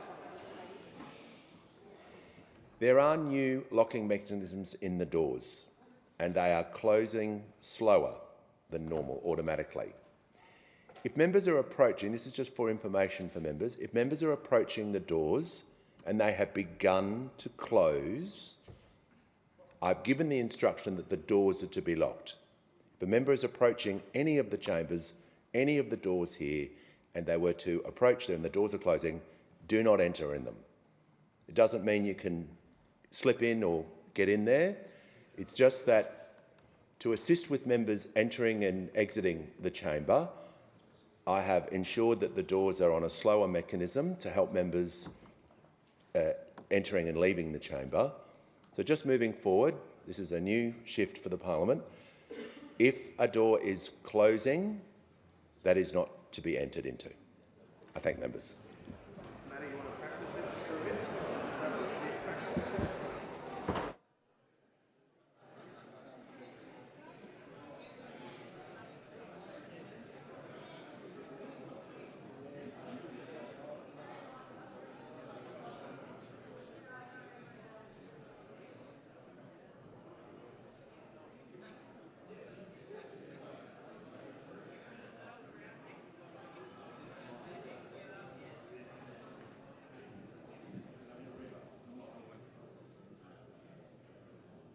Okay. Now, we shall move to the next amendments and give the call to the honourable member for Warringah. 1 to 3 as circulated in my name together. Is leave granted? The Minister? I thank the Minister. The member may proceed. I move amendments 1 to 3 as circulated in my name together. Now, these amendments in relation to the Universities Accord Bill is to ensure that we find the right balance. I support the ambition of the Universities Accord to expand access to higher education and ensure more Australians have the opportunity to attend university. But this bill needs stronger safeguards in two important areas: protecting university autonomy and properly supporting outreach to students who are currently missing out. Now, I acknowledge in the amendments the government just introduced and which I supported, there were some measures to start to clarify that question. For example, stopping the minister from using opaque university-specific grant conditions to control courses or industrial relations and requiring those conditions to be made public. These are all important in assisting university autonomy, which goes towards, in some way, to my amendments. Again, I would like to point out it would have been nice to have the opportunity for more clarity and discussion with the Minister in relation to the amendments that I am proposed and the government's amendments, but that was not forthcoming. My first amendment explicitly, though, prevents allocations being imposed at the level of individual courses, fields of education or classes of courses. Under this bill, the government determines the overall number of international student places and the Australian Tertiary Education Commission allocates places between institutions. Whatever members think of that broader framework, there should be a clear limit on how far government interference can go. Once a university receives its allocation, it should be for that university to decide how these places are distributed across its courses. Canberra should not be deciding whether a university can enrol more international students in engineering, nursing and business than humanities or any other disciplines. Those are decisions for universities based on student demand, workforce needs, research strength and the communities they serve. We have already seen through the Job Ready Graduate Scheme the problems that arise when governments try to pick and choose which fields of study students should pursue. We should not create another mechanism that allows a minister or government agency to micromanage academic offerings. My amendment therefore draws a clear line. Allocations may be made at the institutional level, but not at the course level. That is an important protection for university autonomy. The second amendment addresses another fundamental objective of the Accord, widening participation in higher education. If we want more students from disadvantaged backgrounds to attend university, support cannot begin only after they enrol. For many students, the barriers arise much earlier. They may be the first person in their family to consider university. They may live in a regional or disadvantaged community where higher education feels distant or simply out of reach. They may never receive the information or encouragement or support that allows them to see university as a realistic option. Universities already undertake important outreach work with schools and communities to change that, to prepare students to think about university and then take that option up. My amendment makes clear that a portion of needs-based funding can be used for pre-enrolment outreach. That can support sustained partnerships with schools, with mentoring, with aspiration-building programs and other initiatives that help students understand the opportunities available to them and actually really consider them and take them up. Because widening participation is not simply about creating more university places. It's not just simply looking at a number of enrolment. It's actually looking at the whole picture. It's about ensuring that students that have traditionally missed out can see a pathway to university and have a genuine opportunity to take it. These are practical and targeted amendments. They don't undermine the central architecture of this bill, but they strengthen it by protecting universities from unnecessary interference while giving them greater flexibility to reach students who are currently underrepresented in higher education. A stronger higher education system requires both institutional autonomy and genuine investment in opportunity. I commend these amendments to the House. Thank you. The question is that the amendments be agreed to, and I call the Minister. Thank you, Deputy Speaker. And can I thank the member for Warringah for her support for this important bill. As I said in response to the amendments moved by the member for Curtin, that I am very open to considering sensible and appropriate amendments. And as has been said in this debate, on Monday the Senate Education and Employment Committee will hear from the sector and other stakeholders, and I suspect that amongst the evidence that they will hear will be similar arguments to the ones that you have just presented to the House of Representatives. So I look forward to their report in due course and the recommendations that they present to us for improvements to the bill. But I'll wait to see that report before considering further amendments, and as such the government won't be supporting these amendments today. Thank you, and I call the member for Barara. Thank you, Deputy Speaker. Can I say to the member for Warringah, we are reserving our position on these amendments, as we did with the member for Curtin's amendments. We've said all along that the bill needs careful scrutiny. It's a matter that is before the Senate committee. We won't support these amendments in the chamber for the same reason we didn't support the government's amendments. Thank you. I put the question that the amendments be agreed to. All of that opinion say aye. To the contrary, no. Believe the noes have it. The noes have it. The question now is that this bill be as amended be agreed to. So I put the question. All of those opinions say aye. To the contrary, no.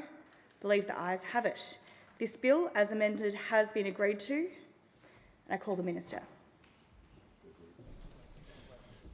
Deputy Speaker, I now move that this bill be read a third time. Is leave granted? Now you move, yeah. That's right. Deputy Speaker, I now move that this bill be read a third time. Okay, I put the question that this bill be now read a third time. All of that opinion say aye. To the contrary, no. I believe the ayes have it, and I call the clerk. Third reading, a bill for an act to amend the law in relation to higher education and for related purposes. I call the member for Goldstein. Thank you, Speaker. And I move so much suspend sessional standing orders as would prevent the member for Goldstein from moving the following motion immediately. That this House notes that as of 10:30 a.m. today, Thursday the 20th of August 2026, Australia's Commonwealth debt has hit $1 trillion for the first time in our history because of the Albanese government's active inflation agenda and their addiction to spending. Deputy Speaker, Australia is experiencing one of the saddest days in our nation's history. Today, at 10:30, only about 25 minutes ago, Australia crossed the $1 trillion threshold for Commonwealth debt in the first time in our nation's history. This is a disaster for our country. And we had the Treasurer, who was in here only moments ago, and he walked out just before having to answer to the Parliament, because we know that the legacy of $1 trillion of Commonwealth debt is a disaster for the Australian people, and particularly for the legacy it is going to hand to future generations. The Treasurer has been out there today, and it's all like none of this happened under his watch.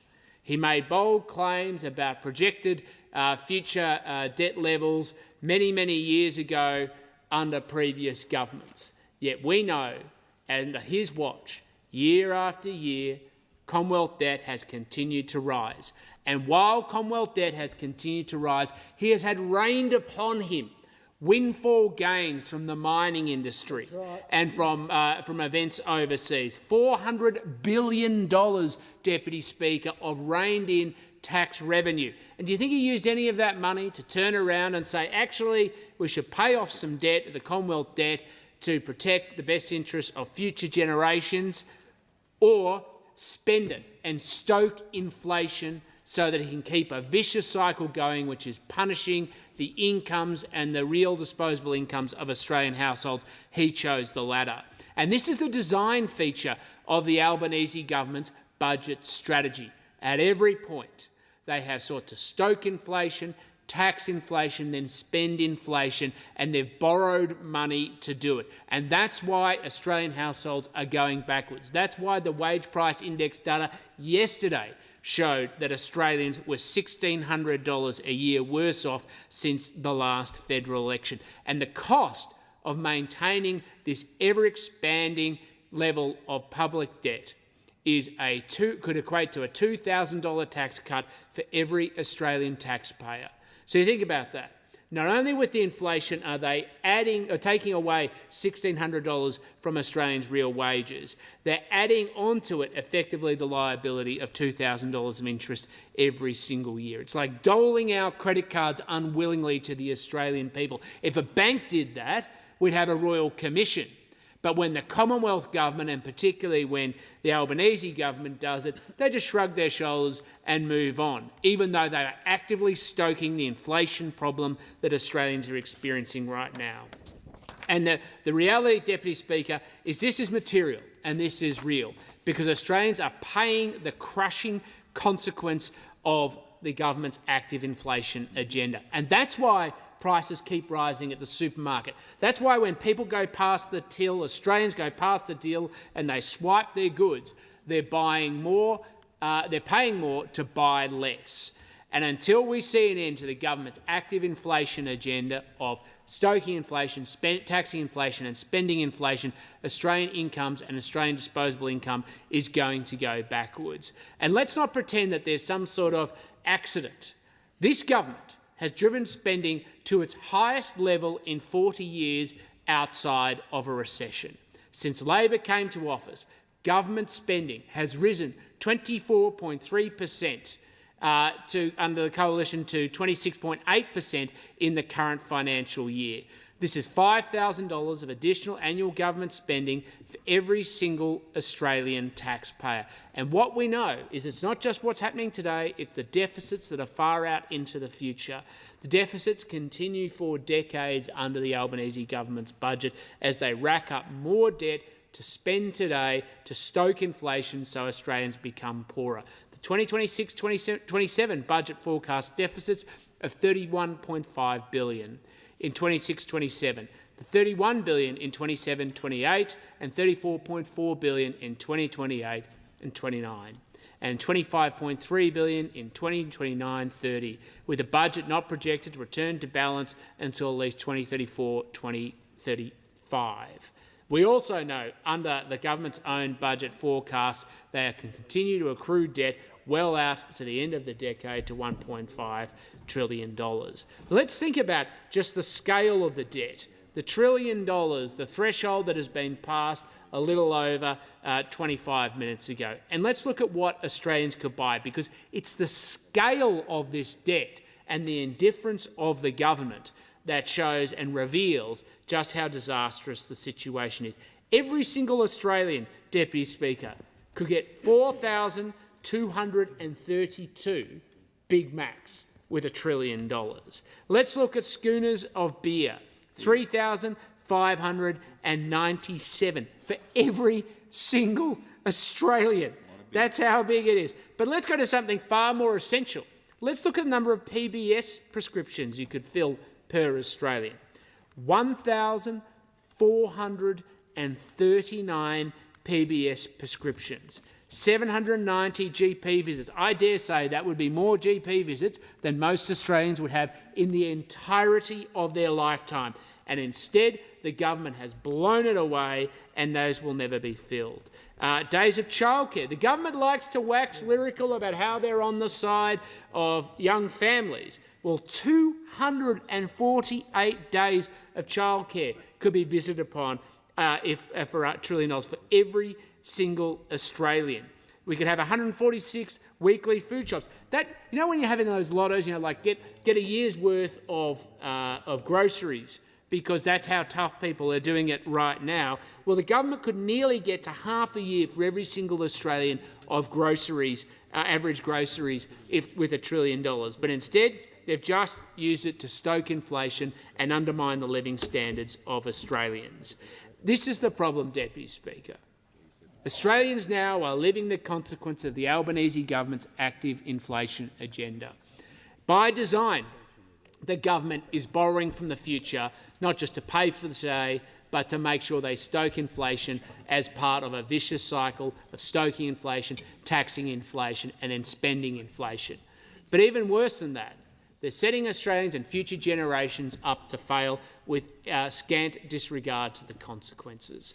We know full well that today's debt is tomorrow's taxes. We know full well that when the government accrues debt today, it not just stokes inflation, but it becomes tomorrow's taxes, so future generations carry that burden into the future.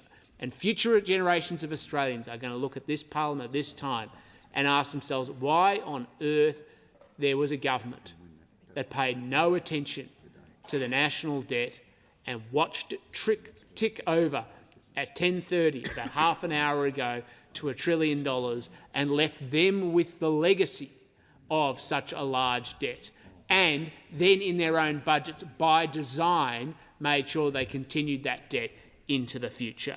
Australians are being sold out by this government, but no more so than future generations of Australians who will continue to live with this legacy. What Australians need now, more than ever, is hope. What Australians need now is an understanding of how we're going to change that trajectory. And we've made it very clear as part of our plan to make sure that future generations do not continue to incur this terrible legacy, and particularly to stop the cycle of inflation. The cycle of inflation the government is deliberately stoking through our tax-back guarantee by making sure that income tax thresholds are adjusted so that the government cannot continue to steal Australia's incomes as thieves in the night. As the government continues to stoke inflation, as they do under the Albanese government, that Australians won't pay more tax. But more than anything, they need a government that is going to turn around and say, we're going to pull in the belt, and turn around and say to the government itself, pull in your belt, before they turn around to the Australian people and tell them to pull in their belt. Because that's what we need. We need Australians to look not at their feet with pessimism, we need to look at the horizon with confidence. We need a nation that believes in itself again, but it cannot happen when we have a millstone of debt in the way that this Albanese government continues to stoke. Do you have a seconder for the motion? Yeah, thank you, Deputy Speaker. I will stand to second this motion. And, Deputy Speaker, I certainly hope the government don't guillotine this after I second this and do have this debate within this chamber, because I think even they need to acknowledge that, you know, they'll apportion blame to us, of course, as they do for everything, but I think even they should acknowledge, the Treasurer should acknowledge, I think the Prime Minister should acknowledge that, you know, this is a significant event that has happened in our country today, as the Shadow Treasurer just said, that we are ticking over $1 trillion of debt into for our nation and all the taxpayers and all the citizens of Australia. This is a serious issue, and I certainly encourage the government to have a debate about that, because what we want to hear from the Treasurer, I mean, we already know what he's going to say, unfortunately, Deputy Speaker, not the most humble man I've ever seen, or not a person with the greatest humility I've ever seen. Mind you, that speaks for a lot of ministers on the other side. But this Parliament, this chamber, should have a serious discussion about this today. So, as I say, we should have a serious discussion about this. And yes, the Treasurer will get up and say, this is all the coalition. We haven't been in government definitely up to 5 years now, but this will all be our fault, everything that we've done, nothing to do with what's going on now. Because the scary thing, Deputy Speaker, is the shadow Treasurer, as he just indicated, is the projections for the next 10 years on this government's parameters is going to get worse. So there's no plan here for it to get better from the current government. There's a plan that this debt level is just going to continue to grow. Now, as you know, we have a plan, Deputy Speaker, that we will we have a plan where we do not want debt to continue to grow like it is. The other thing that the Shadow Treasurer also indicated was, and again it's scary, is we export, when you think about an economy, when you think about a business, and it's the same for an economy, Deputy Speaker, is what do you sell? Where do you make your money? How does Australia make their money? Now, I would hazard a guess that a lot of people on the outside don't even realise, where does Australia make its money? Where's the core industries in our country that we generate something that no one else does, or other people do, but we get to be able to sell it, especially offshore, that generates us money? And, Deputy Speaker, I know you know, your own electorate plays a big role in this. The big items that we sell in Australia that generates the wealth for Australians, and again, a lot of city MPs certainly don't understand this, is coal, gas, iron ore and food and fibre. They're the four sectors of the economy. All of those come from regional Australia. The member for Parks is sitting beside me. He certainly understands that. I know the Shadow Treasurer understands that. We understand that. Now, unfortunately, a lot of people on the other side of the chamber, even though that's how we make all the money, don't like some of them don't like any of them, any of the four. A lot of them don't like two of them, where we make our money in Australia.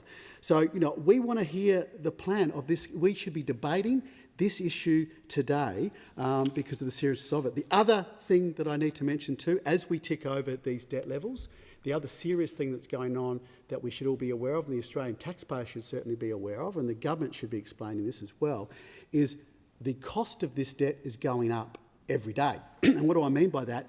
Governments, and I know the member for Parks is aware of this too for another program he's working on, government bond yields in Australia, so when the Australian government is having to go to the market, this doesn't, just a note to the other side, this money doesn't fall from trees, by the way, when you're borrowing money. It doesn't just appear.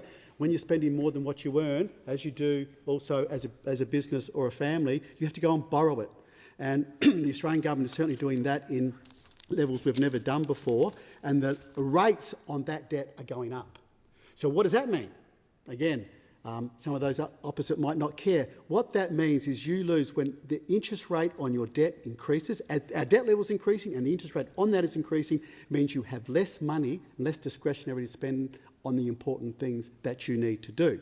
So what I think, and where we need to have the debate today about this, is the government solution to this is, because it's in their DNA, is, oh, I know, we'll just tax everyone more. That's it. We'll just increase taxes on everything. And the problem with that, history's proven how that works too, Deputy Speaker. If you increase taxes and continue to increase taxes, that makes you less competitive.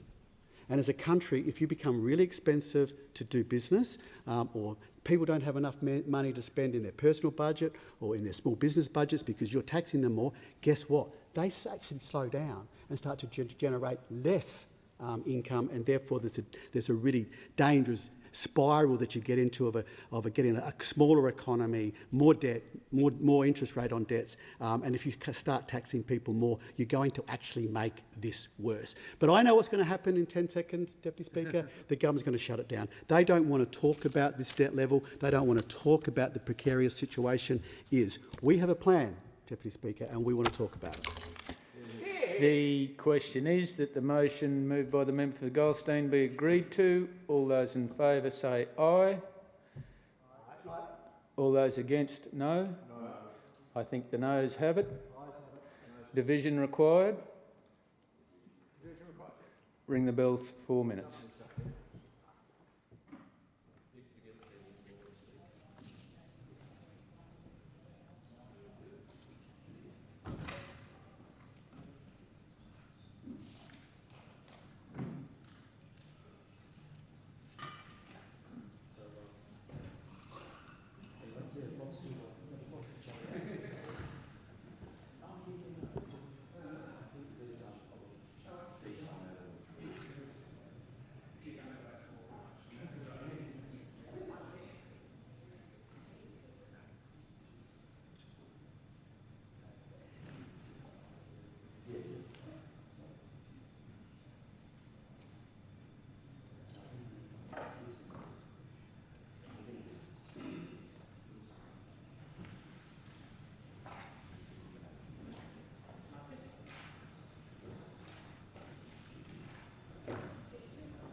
You're welcome to sit where you want, but I reckon.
Capricornian.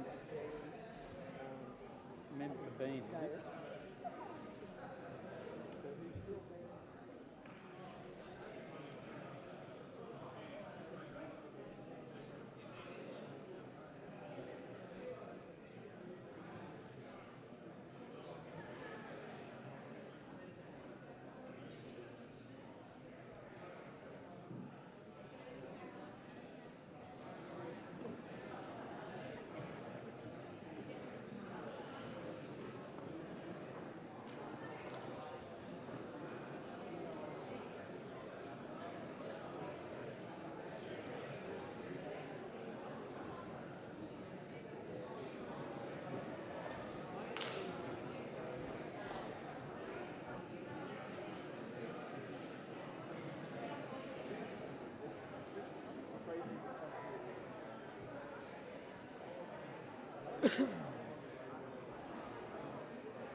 Lock the doors.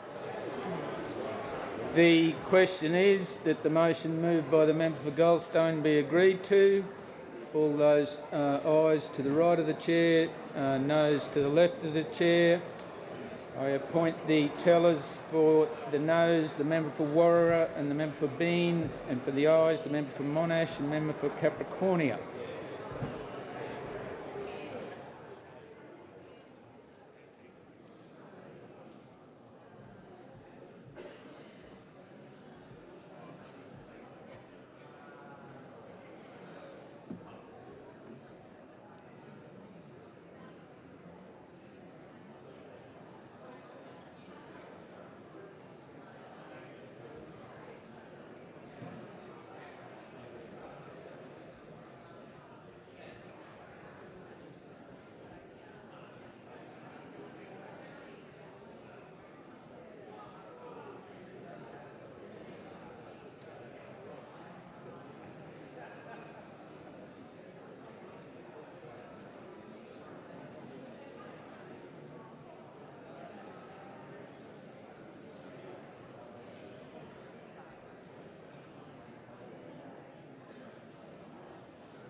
The results of the division, ayes 41, noes 85. The question is resolved in the negative.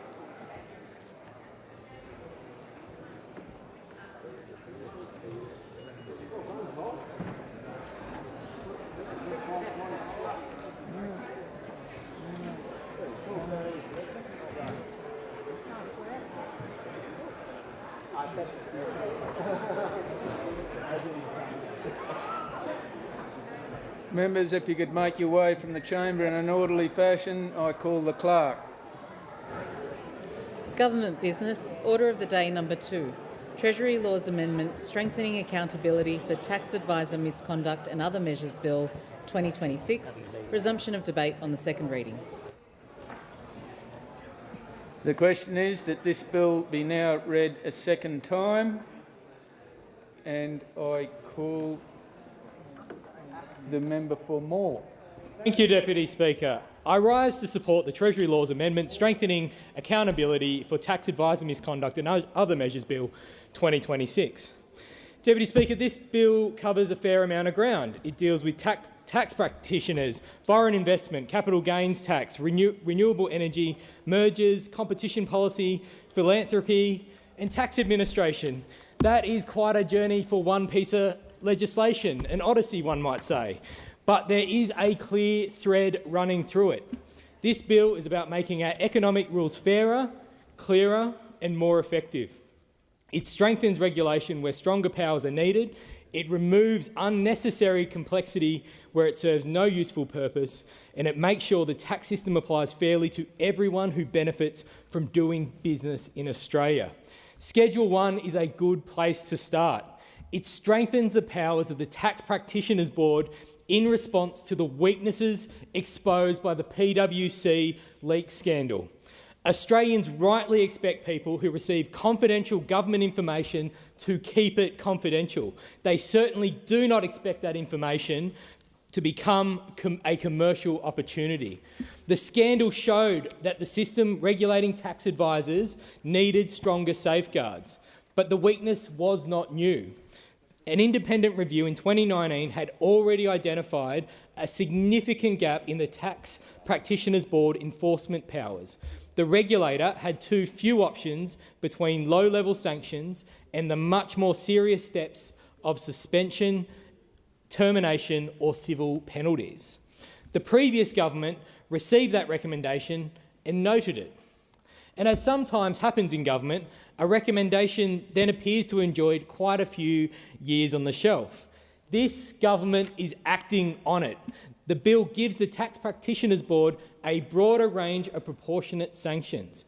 There will be criminal penalties for unregistered preparers, strong civil penalties, new consequences for breaches of the professional code and penalties for false or misleading statements by unregistered preparers. The board will also be able to issue infringement notices, accept enforceable undertakings and impose contingent or interim suspensions. For the most serious conduct, the maximum period a person can reapply for registration after termination will increase from 5 years to 10 years. That matters because regulation works best when the consequences fit the conduct. Not every breach requires the regulatory equivalent of a sledgehammer, but a regulator should not be standing there with a rolled-up newspaper when serious misconduct occurs either. The Tax Practitioners Board needs tools between those two extremes. Most Australians who go to an accountant, tax agent or BAS agent are not tax experts. That is precisely why they are paying someone else. They are placing trust in that professional and they should be able to expect competent advice, lawful advice and ethical conduct. The overwhelming majority of tax professionals meet those standards. Strong regulation protects them too, because people who cut corners or provide unlawful advice should not gain commercial advantage over professionals who are doing the right thing. There has been broad support for giving the board a wider enforcement toolkit.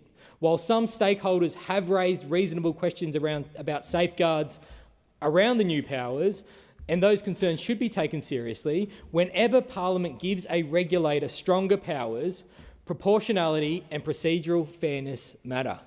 But the answer cannot be to leave a known enforcement gap in place. If the rules are important enough to have, the regulator must have the tools to enforce them. And that principle runs through much of this bill. Schedules 2 and 3 deal with foreign resident capital gains tax, and the basic principle is straightforward. If an Australian investor makes a taxable capital gain from an Australian asset, they can be required to pay Australian tax. A foreign investor should not receive a better deal simply because their head office happens to be overseas.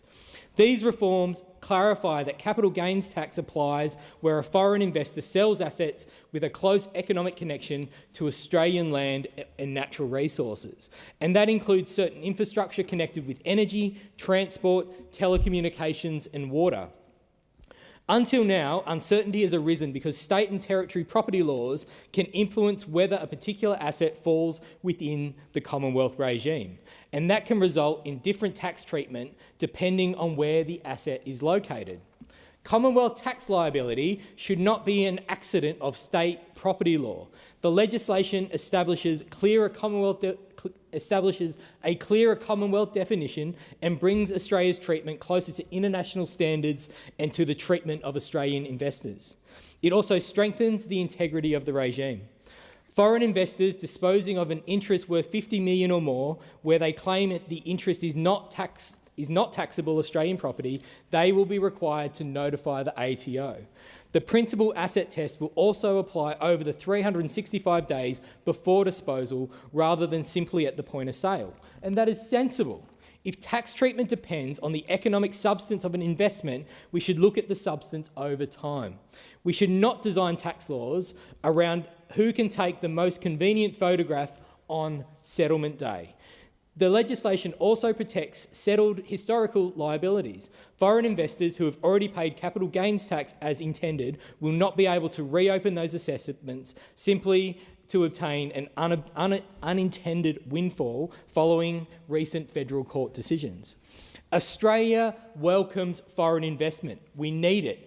But welcoming foreign investment does not mean giving foreign investors an advantage over Australians. They benefit from Australian infrastructure, Australian institutions and Australian natural resources. It is reasonable that they contribute fairly.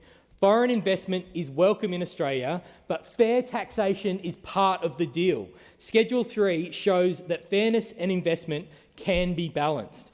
The government recognises that Australia needs very significant private investment in new energy infrastructure. So the bill provides a targeted 50% capital gains tax discount for eligible foreign institutional investors disposing of renewable energy assets until the 30th of June 2030.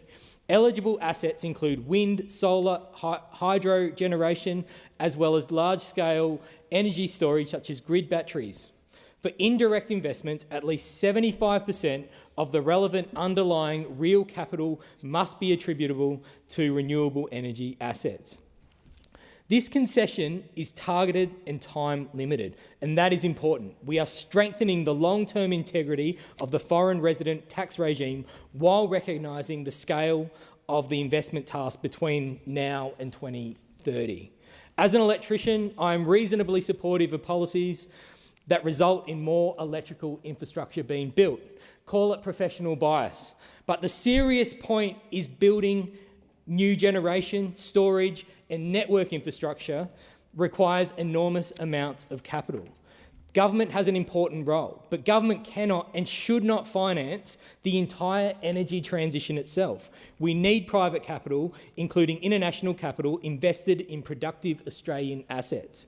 The tax system, therefore, needs to do two things at once: protect Australians' revenue base and encourage investment where Australians need it.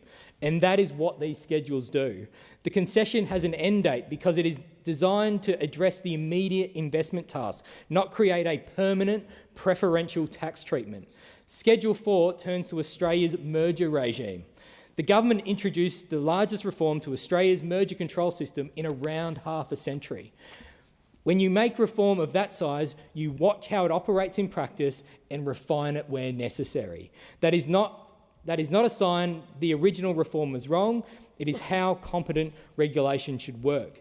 The mandatory system commenced this year after a transition period designed to give the ACCC, businesses and advisors practical experience with the new framework. These amendments respond to that experience. First, where a merger should have been notified but was not, the transaction will be voidable rather than automatically void. And that is an important distinction, because automatic voiding can create serious consequences for innocent third parties and surrounding transactions. Under these amendments, the ACCC can instead apply to the Federal Court for an order voiding the acquisition. The incentive is to comply remains strong, but the consequence becomes more targeted. Second, where an approved acquisition cannot reasonably be completed within 12 months, parties will be able to seek extensions of up to 6 months from the ACCC. Commercial transactions do not always run according to the optimistic timetable in the first board paper. Financial charges, conditions need to be satisfied, approvals take time. Sometimes reality simply refuses to cooperate with the spreadsheet. Allowing extensions in appropriate cases is common sense. Third, acquisitions that are unlikely to result in a practical ability to influence competition will not unnecessarily be pulled into the notification system, and that is particularly important for venture capital and start-up investment. We want the ACCC focused on transactions that can genuinely harm competition, not wasting resources on low-risk investment that pose little practical concern. The goal is not maximum regulation. The goal is effective regulation, and that means strong intervention where there is genuine risk and less unnecessary paperwork where there is not. The practical benefit is certainty. Businesses should be able to identify whether an acquisition requires notification, what happens if something goes wrong, and how an approved transaction can proceed where unavoidable delays arise. The ACCC, for its part, should be able to concentrate its attention on acquisitions that could substantially lessen competition. That is a better use of regulatory resources and a better outcome for consumers. Schedule 5 updates Commonwealth legislation to give legal force to the National Competition Policy Agreement reached by the Commonwealth, States and Territories in 2024. It replaces references to the 1995 agreements and future-proofs the framework so Parliament does not need to amend legislation every time those intergovernmental arrangements are updated. And I suspect that even those of us who enjoy parliamentary debate can accept there are better uses of the House's time than to repeatedly changing the name of an act. And the broader principle is worthwhile. Competition puts pressure on businesses to improve services, innovate and offer better value. Competitive neutrality also helps ensure that where government businesses compete with private businesses, they do so on a fair basis. Schedule 6 and 7 turn to philanthropy. The bill gives or extends deductible tax recipient status to a number of organisations, helping them attract tax-deductible donations. The DGR changes specifically support the Ross House Trust, Tanara Social Purpose Limited and the I Forgive Foundation, while extending existing arrangements for the Australian Academy of Law and the Cambridge Australia Scholarships. These are targeted changes, but they reflect a broader point. Governments can continue to support community organisations without telling them how to do their work. Sometimes the most useful contribution is simply making it easier for Australians who want to give to do so. The bill also renames ancillary funds as giving funds, implementing a Productivity Commission recommendation. Now, this is not the most revolutionary proposition ever put before the House, but it has a better name. If an ordinary person needs a tax lawyer and a Productivity Commission report to work out what an ancillary fund actually does, there is probably room for improvement. Giving funds do what the new name suggests. They allow donations to be pooled, invested and distributed over time to charities undertaking useful work in the community. Sometimes clearer language is a reform in itself. Finally, Schedule 8 makes a technical change to ensure foreign resident capital gains withholding tax credits can be claimed in the same income year in which the underlying transaction is recognised. That reduces unnecessary compliance and avoids some taxpayers needing to lodge two returns for essentially the same transaction. There are a few occasions on which I will object to removing unnecessary tax paperwork. Deputy Speaker, taken together, these reforms are practical, they strengthen accountability after serious failures in the tax profession, they make sure foreign investors contribute fairly when they profit from Australian land and resources, they support the investment needed to build Australia's future energy system, they refine the merger regime on practical experience, they modernise competition law, philanthropy and tax administration.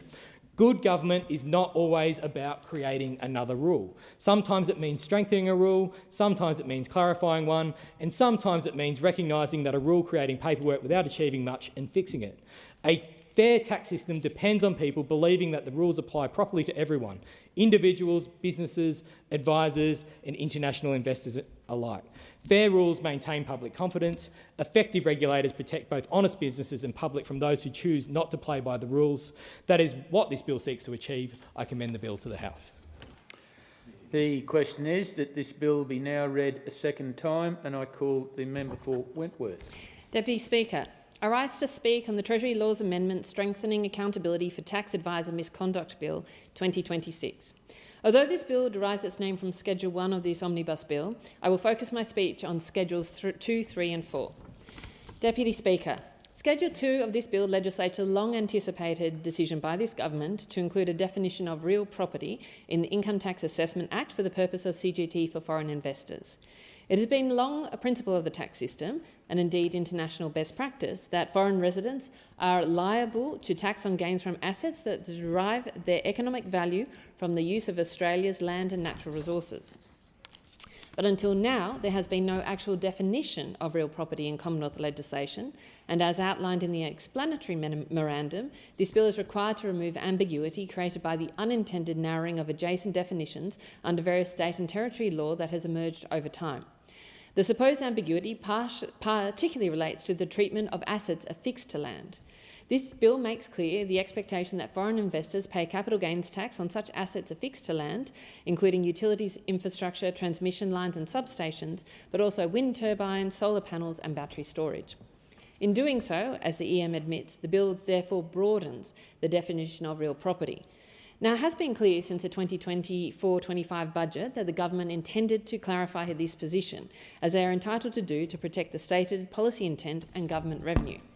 I also don't dispute the principle that assets affixed to land do derive some economic value from Australia's land and are therefore reasonably considered should be considered in reasonable terms under foreign resident CGT regimes. However, my concerns are twofold. Firstly, I don't accept that the government's characterisation of this bill as a clarification and believe it's reasonable that existing investors feel entitled to transition arrangements. And secondly, the impact that perceived sovereign risk might have on foreign investment in Australia, particularly investment required to meet Australia's energy transition. Deputy Speaker, these provisions are being explained by the Minister as if they were a simple clarification of the original policy intent. As the Assistant Treasurer outlined in his second reading speech, this confirms that assets with close economic connection to Australia are in scope of the foreign resident CGT rules, and that this responds to a long-standing area of uncertainty. But I don't believe that honestly is the case. The foreign investors and tax practitioners I have met with to discuss this bill outright reject this. To them, there was no uncertainty and no confirmation required, as there was a long precedent that determined certain assets excluded from the CGT regime. Law firm Clayton Utz described the broadening of the definition of real property as a significant diversion from case law, and I have here a previous ATO ruling that summarises such case law to conclude that, in this case, a wind turbine, the CGT regime does not apply. And I quote, "On balance, the circumstances indicate that the objective intention of the affixer is that the wind generation assets do not become part of the land. Accordingly, the wind generation assets should be characterised as common law chattels. Incidentally, I'm told that this ruling, which I received via email, has since been removed from the ATO website. The assertion that this is therefore a simple clarification is an unfair characteristic of how reasonable investors might have made investment decisions. It's therefore not unreasonable that existing investors could expect concessional treatment for investments that were on the regime they invested under to change. Which brings me to the transition arrangements included in Schedules 3 of this bill. As first drafted, this bill was retrospective and understandably, given the very reasonable interpretation of previous case law, as I've just described, the draft legislation caused an enormous amount of outrage among foreign investors. Now, some people won't care about outrage of foreign investors, but I do think this is a question, always for Australia, of sovereign risk. I'm therefore pleased that the government has since agreed that this change would be prospective only. Furthermore, I'm pleased that the government has made arrangements in Schedule 3 for renewable energy assets to receive a 50% CGT discount for CGT events. The bill before us does apply that discount only between commencement and 30 June 2030, a grossly inadequate timeline to achieve the stated objectives. Even at its earliest possible commencement, that window would be 16 days shorter than the average development approval timeline for onshore wind in New South Wales over the past 5 years. In other words, a project could exhaust the entire concession period before it had even been approved. Foreign investors in clean energy assets tell me their average holding period is 8 to 10 years, after which they typically sell the completed infrastructure on. Under the originally proposed 3.5-year transition, any investment made in the last 4 to 6 years would be unlikely to have seen any benefit from this arrangement at all and would be paying the full 30% rate on disposal. And if it stayed at 2030, I honestly believe this would be in bad faith, and I think investors would have been reasonably disappointed with this.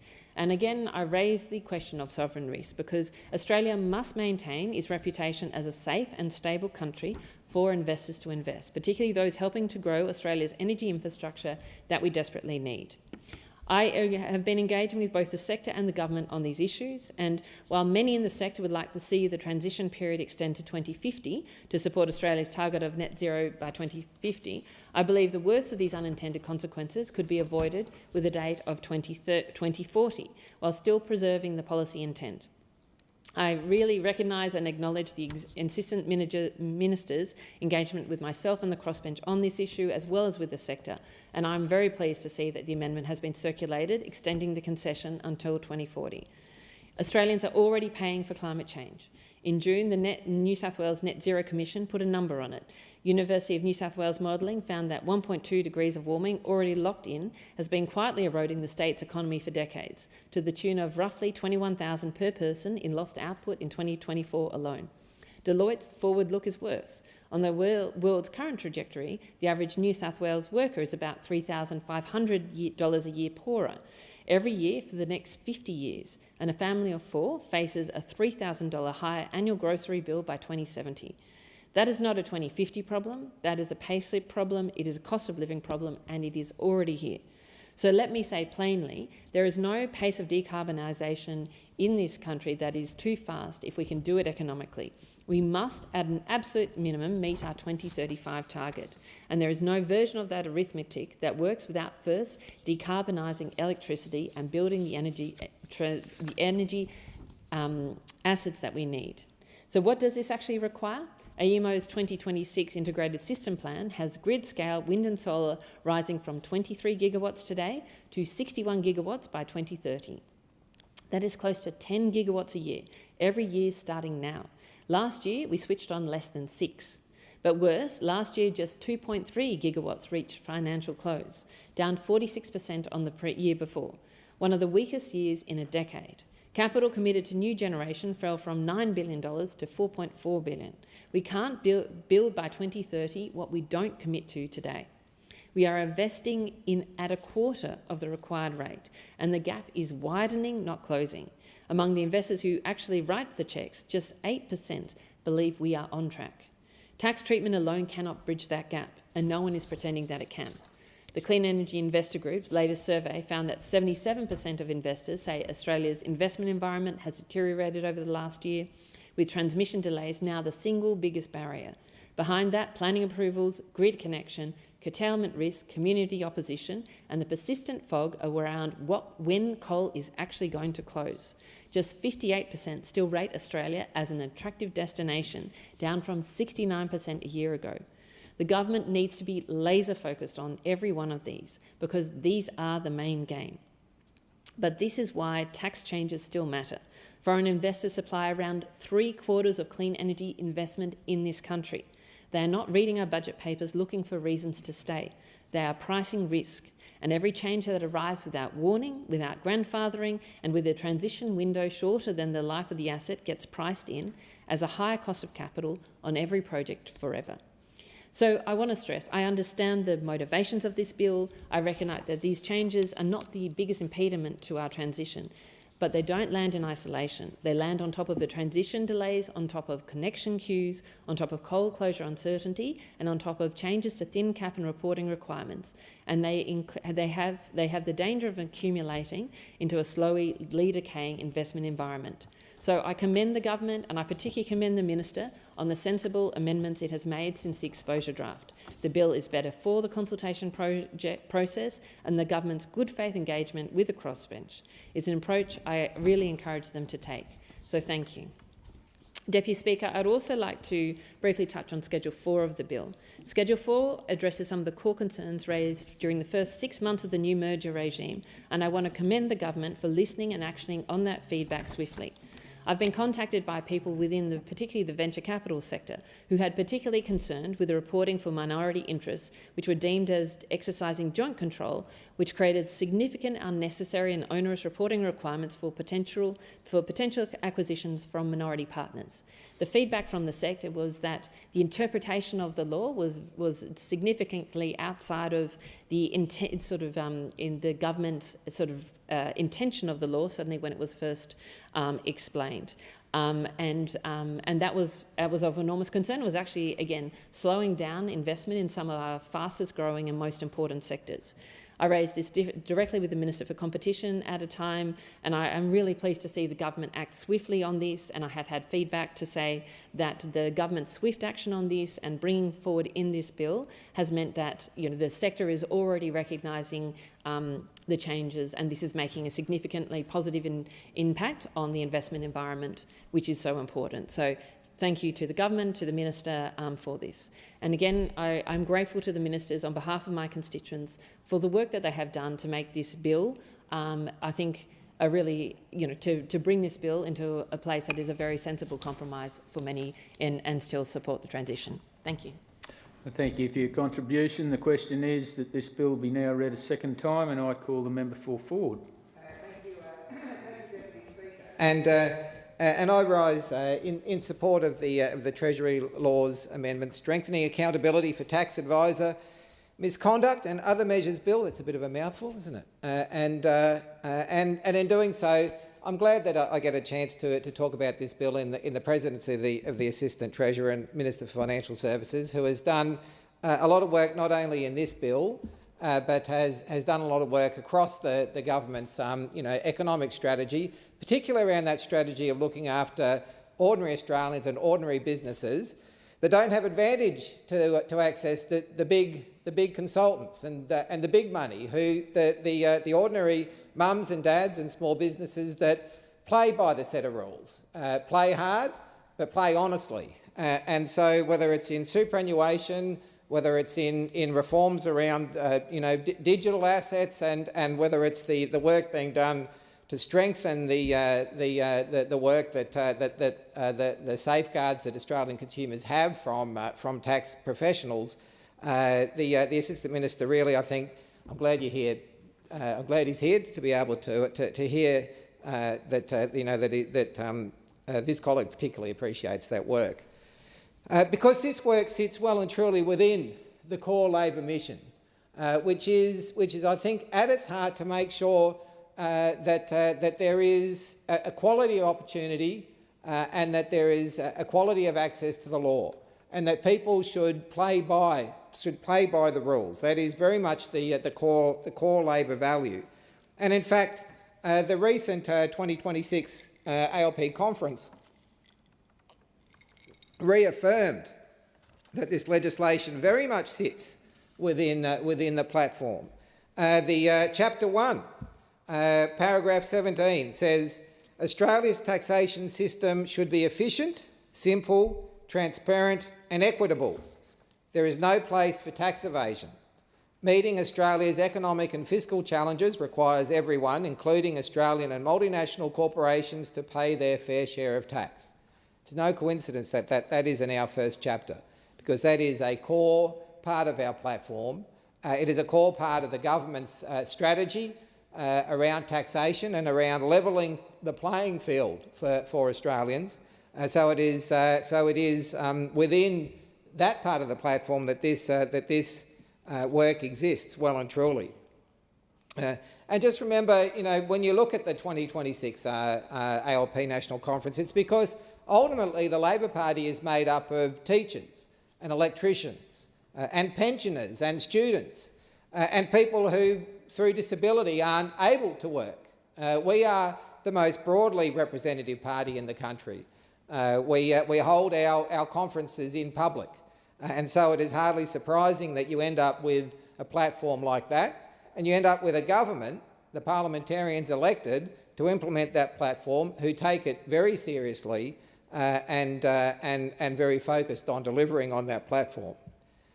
Because ultimately it means that everyone should contribute their fair share, that nobody should be able to use their wealth or their contacts to get around the rules, and shouldn't be able to play by a different set of rules. Because ultimately what this legislation does, make sure that somebody who's getting their tax done by an agent has the confidence that it's being done properly. That the honest small accountant shouldn't have to worry about competing against the dodgy or unregistered provider. That an Australian business shouldn't have to compete against foreign multinationals who are able to use big consultants to game the rules. And that foreign investors should play by the same rules and should not have tax advantages that Australians don't have. Because at the very heart of this legislation lies the PwC scandal, something that really tells the story of this legislation. And this legislation, of course, is a response to that scandal, a part of the government's response to that scandal, that ultimately it sets the principle that there should be one set of rules applied fairly, that everyone does their bit. And so, as I have taken the opportunity in this House before to talk about my own personal experience, I've had the experience of running my own businesses, and I know that there's two ways to run a business. That you can strip out the profits. It's a bit like in fact the philosophy that I apply to how I think a country should be run. There are two ways to run a business. There's two ways to run a country. You can strip out the profits and you can run the business into the ground, or you can invest in your plant and your people. And the Labor way is very much about investing in your plant and your people, because we want to see actually that there is an economic return on that investment. Because we value what business does, but you know what? More importantly, we value what Australian businesses do, and we really want to back Australian businesses. And the irony, in fact, of this legislation is, in fact, the story of PwC, because this legislation does two things. To get the language right, it enhances the Tax Practitioner Board's sanctions framework, and it strengthens the foreign resident CGT regime.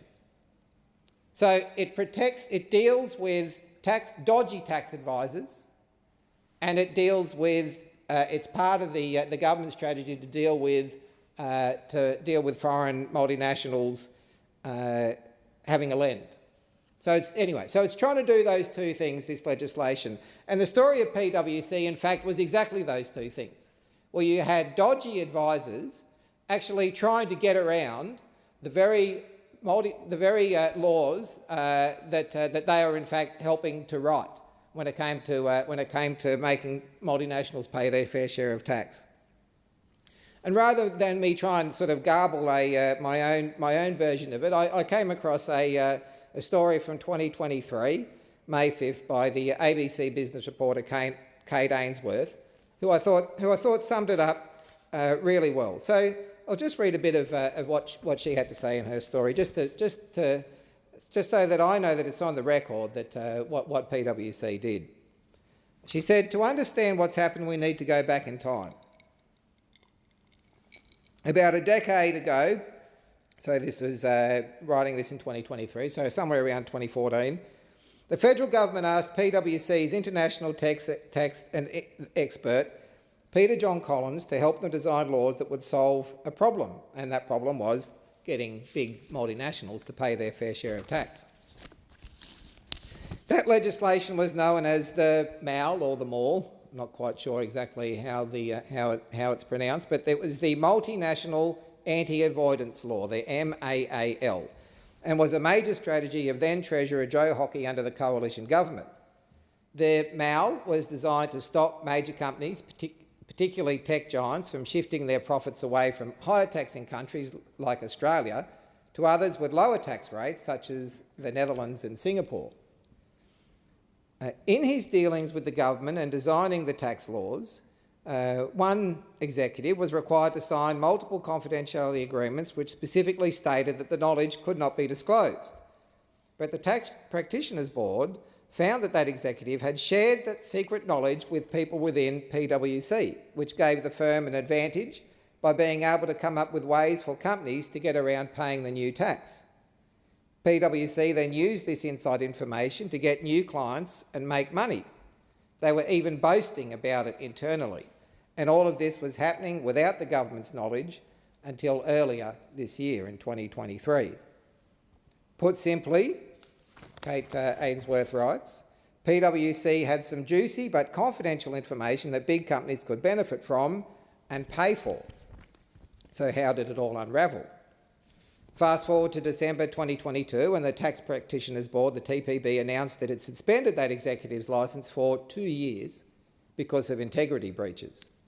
The TPB was scathing in their assessment of that executive, finding he'd been leveraging his insider knowledge to benefit PwC and had failed to manage his conflict of interests, putting him at odds with the codes he must comply with as a tax agent. It wasn't until, the ruling stated, quote, internal communications within PwC indicated that that executive was aware that the confidential knowledge he gained from the consultations with Treasury would be leveraged to market PwC to a new client base. It wasn't until a month later in January, after the Australian Financial Review published a story saying that executive leaked government tax plans to clients, which led to his deregistration, that the Treasurer, today's Treasurer, commented, "I'm absolutely furious, absolutely ropeable about these revelations. This is a shocking breach of trust, an appalling breach of trust." Later in the article, Kate Ainsworth says, "What PwC did was put profits before purpose. If they got away with it, the Australian economy would have been $180 million worse off, because these big foreign companies wouldn't have been paying as much tax." At a Senate's estimates hearing in February 2023, the ATO Commissioner said that an avoidance scheme to help big companies avoid paying tax was being marketed to overseas companies within weeks of the new laws taking effect in 2016. The Commissioner told the hearing that it was noted at the time how quickly the scheme had been put together and found it frustrating that the new laws were being potentially dodged so quickly. He said normally it would take a while for people to look at it, how it all fits together. Well, it didn't take a while because they were designing the system and then they were out there marketing ways to get around it. And shocking breach of trust, I think, does sum up exactly how the Australian people should feel. That it is really, I think, the Australian people, we know that when we found out about it, we're truly disgusted. that PwC had been carrying on in this way. And so this latest legislation fits within the government's work to make sure that if that ever happens again, that not only will they be caught quickly, but they will be prosecuted properly. In fact, a lawyer friend of mine told me that it is white-collar criminals who look at the penalties and then weigh up whether or not it's worth it. That often they're the ones that are doing the calculations. And so the tougher, the better. And these laws are tough. So just, I guess, to finalise, there are two things that this legislation does that I want to really commend to the House, which is that it makes it. We end up with a system that is safer for Australian consumers. We end up with a system that will properly penalise and deter the sort of behaviour that we saw with PwC. And we end up with another arm of our plan to look after Australian business, to make sure that there is a level playing field for Australian business against foreign investors.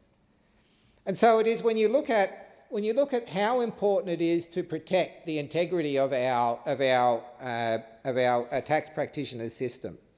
There's something like 43,000 registered tax agents in Australia, 20,000 registered tax financial planners, and 15,000 registered BAS agents.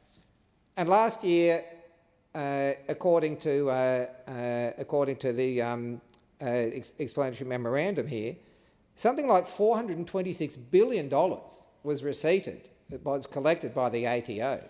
And much of that money was reconciled, it says here, via the tax returns and BASs prepared by those agents. In fact, 74% of individual income tax returns were prepared by tax agents.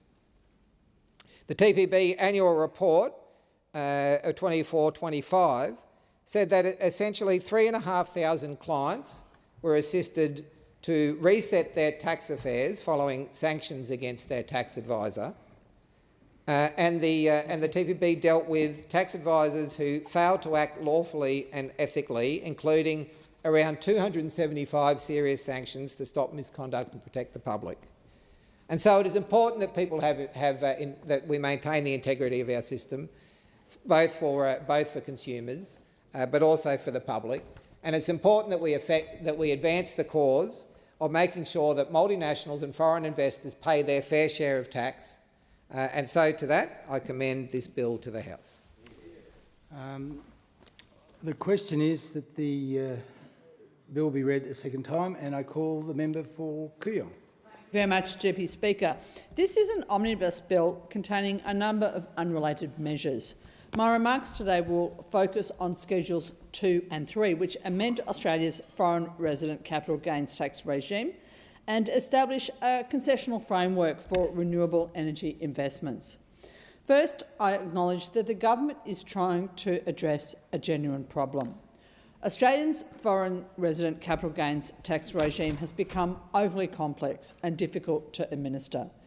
Key concepts have relied on ordinary meanings and differing interpretations across jurisdictions.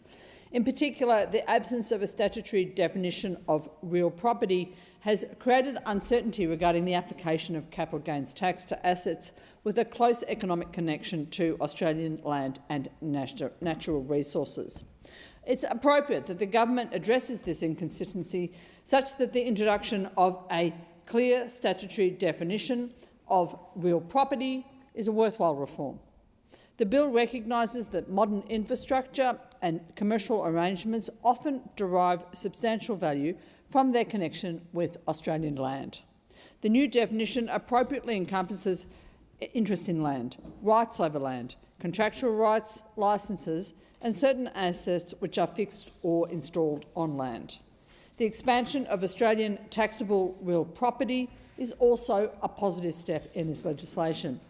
The government's bill clarifies that taxable Australian real property includes land situated in Australia, assets fixed or installed on Australian land, water entitlements, and options to acquire taxable Australian property.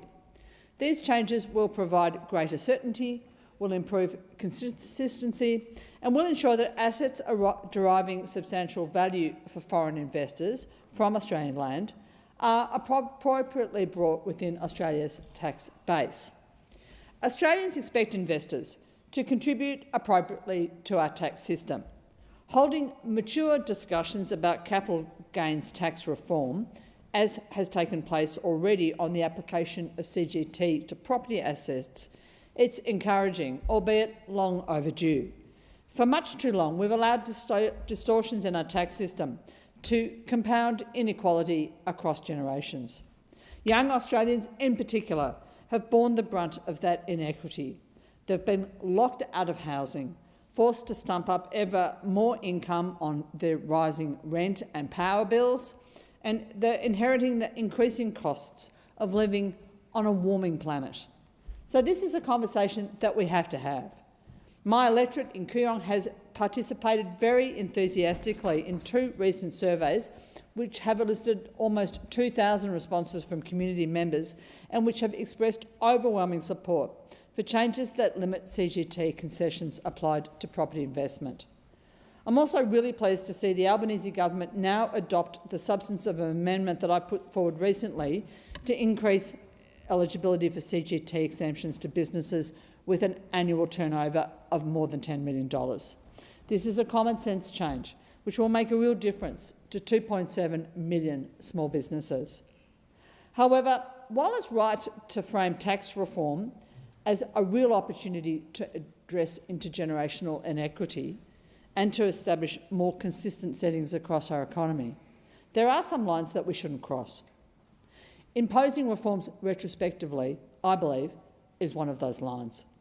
Forcing foreign investors who've made decisions in good faith based on one set of rules to suffer financial consequences when those rules are later rewritten will inevitably distort investment decisions and it will inevitably send global capital elsewhere. Earlier iterations of the legislation now before the House caused significant concern to industry groups, institutional investors and clean energy advocates in that regard. So it was really positive news to see them removed from the bill before it came before the House today. But while the government has responded appropriately on retrospectivity, Schedule 3 still contains significant flaws, foremost among which are changes which may threaten Australia's clean energy transition. At issue is not whether foreign investors should contribute to Australia's taxation base. Of course they should. The central issue is whether the design of the renewable energy concession properly reflects the realities of clean energy investment and the scale of the transition that we have to undertake. Australia is embarking upon the largest energy transformation in our history. We're undertaking this colossal challenge to overhaul the foundation of our economy because renewable energy is cheaper, it's more efficient and it's more reliable for households, for businesses and for industry, and because it gives future generations the best shot possible at a safer future as our climate warms. Now, delivering this transformation requires enormous quantities of capital. New wind farms, new solar farms, more batteries and associated infrastructure to move energy from where it's generated to where it's consumed. It's going to require significant investment over several decades. Much of that investment currently comes from international investors who are already providing the finance and expertise that is powering our energy transformation. Global investors comprise 75% of Australia's renewable energy capital. Much more of that capital is going to be needed for us to meet our climate and clean energy targets. The government's bill concedes the importance of this investment by issuing a 50% CGT discount for investors who are disposing of eligible renewable energy assets such as renewable energy generation and battery storage assets. At this stage, however, the sunset date for this concession is the 30th of June 2030, less than 4 years from today, for investment horizons which are typically set at least 2 decades into the future. A tax concession expiring in 2030 cannot possibly provide meaningful certainty for investors making decisions today, about projects expected to operate into the 2030s and beyond. The arc of Australia's energy transition brings this disconnect into sharper focus. Our 2030 renewable energy target is 82%, a target that the Climate Change Authority has warned that we are not on track to meet, even if the pace of clean energy deployment doubles for the rest of this decade. We're pursuing an even steeper rate of emissions decline to reach our 2035 climate target of 62 to 70% emissions reduction on the 2005 baseline. The biggest challenge of all is reaching our legislated net zero emissions goal by 2050. A key concession supporting investment in the very technology required to meet these goals is currently slated to end before most of that work has been completed and before those assets have delivered returns to investors. So I and many of my crossbench colleagues have been asking the government to reconsider this expiry date. The Clean Energy Investor Group and the Investor Group on Climate Change have argued that the transition period does not adequately reflect the long-term nature of renewable energy investment.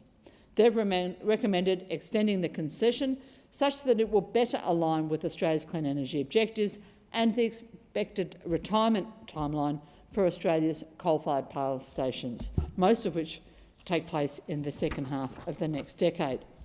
They're right. The clean energy CGT discount has to be aligned with Australia's decarbonisation pathways and the reality of investment decisions for clean energy assets. It shouldn't be aligned to the end of the forward estimates. As the Clean Energy Council has noted, there is a direct precedent in Australian tax reform for a longer transition period linked to the life of infrastructure assets. The 2018 Stapled Structures Integrity Reforms Package introduced a 15-year transition period for existing economic infrastructure staples. Renewable energy assets have operational lives of 20 to 30 years, and the policy rationale for a transitional period of these assets is at least as strong. It makes perfect sense to align the transition period for clean energy infrastructure with our federal emissions reduction target of 62 to 70% by 2035 as an intermediate milestone, and ultimately with the 2050 net zero objective. We should ensure that the concession remains in place for as long as the capital that is required to attract it is needed. Another concern with the government's 4-year concessional CGT window is that the projects reaching financial close in 2027 or 2028 are unlikely to be disposed of before 30th of June 2030.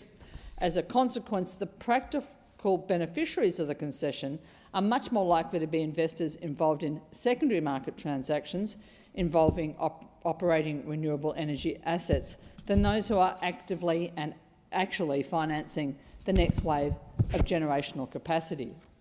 Australia's energy transition does not need tax policies that will facilitate ownership changes just between existing assets. We need new, additional investment in generation, in storage assets and in enabling infrastructure. Recently, at the National Press Club, the Minister for Climate Change and Energy rightly celebrated some of the Albanese's successes, such as the Cheaper Home Batteries program and the EV rollout. And he announced new initiatives that lean into Australia's traditional cleaner energy strengths, like the Missing Middle scheme for mid-scale rooftop solar. In the same speech, he also acknowledged that there remain significant challenges, headwinds, roadblocks to progress. A short concessional period is an unnecessary additional roadblock to progress. It would be an own goal of the government's own making. So I make the point again that the concessional CGT period must be extended well beyond 2030. Investable assets are narrowly defined in this bill.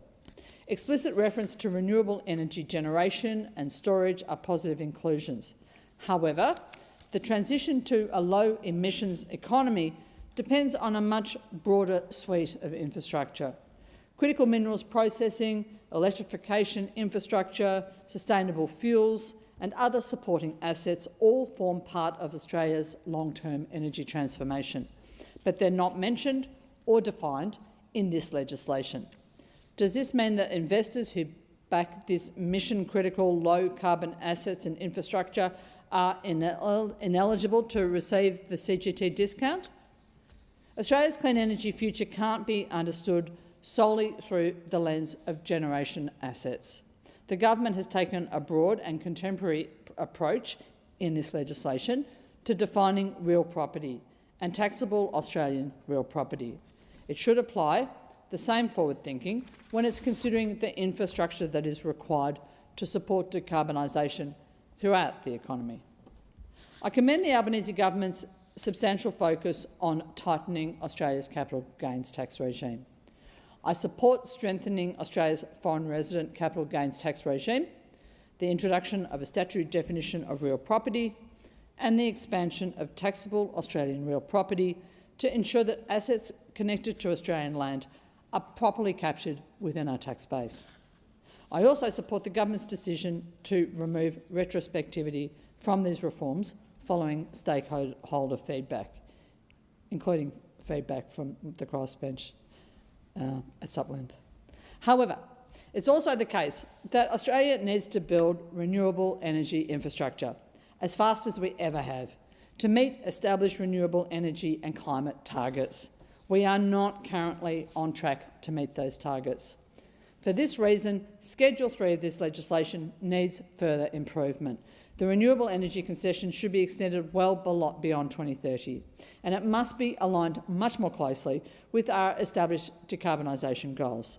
The current sunset date is too short, too narrow and too poorly aligned with investment horizons that underpin large-scale renewable energy projects. Australia needs more clean energy investment as we electrify the foundations of our economy, not less. Our tax system should support that objective. Deputy Speaker, a strong tax regime and certainty for foreign investors are complementary goals. While the government has made good progress on the former, as it stands, there's still significant room for movement on the latter. I urge this Parliament to ensure that these reforms strengthen Australia's tax base without weakening the flow of capital which is required to build the clean energy systems that will underpin the safety and prosperity of future generations. Australians expect a fair tax return from the profits made by global investment into assets built on our shores, just as we expect local businesses and investments, not to mention multinational gas corporations, to pay their fair share of tax.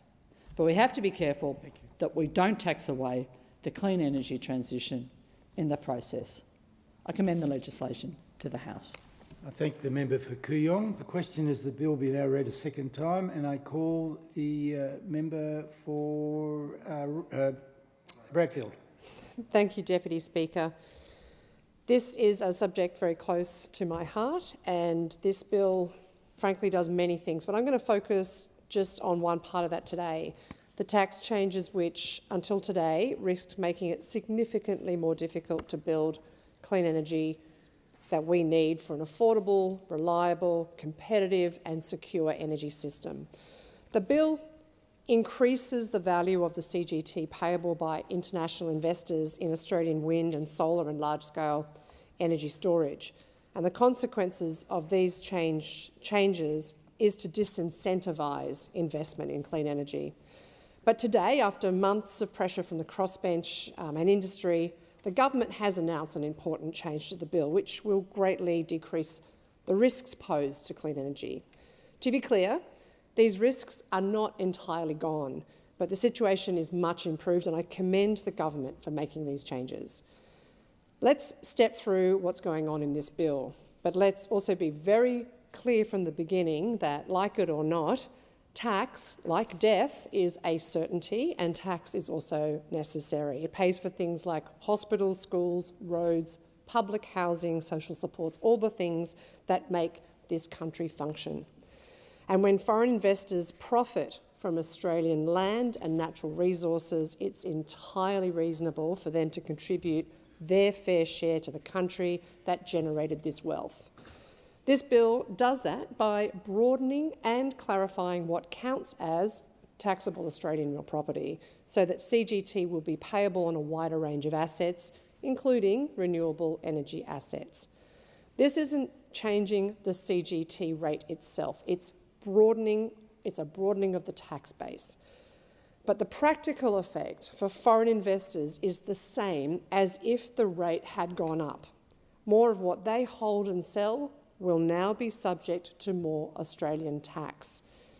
Ensuring that foreign investors pay their fair share is a good idea. So my argument today is not that these reforms are ill-advised in principle. My objection is that in principle, the changes disproportionately affect clean energy projects, which we should be doing everything we can to support. We know renewables are pushing down power prices. We know that they are displacing imported fossil fuels and improving Australia's energy security. We know that we need to be building more of them faster. Building renewables is capital intensive, and much of that capital comes from offshore because the scale of what we need simply outstrips what domestic capital alone can provide. Between 2/3 and 3/4 of investment in Australia's clean energy sector comes from international investors. Long approval times and issues with transmission are already making it hard for projects, wind projects in particular, to meet financial closure. Our 82% clean energy by 2030 target is a worthy goal, but it's looking doubtful as we stand.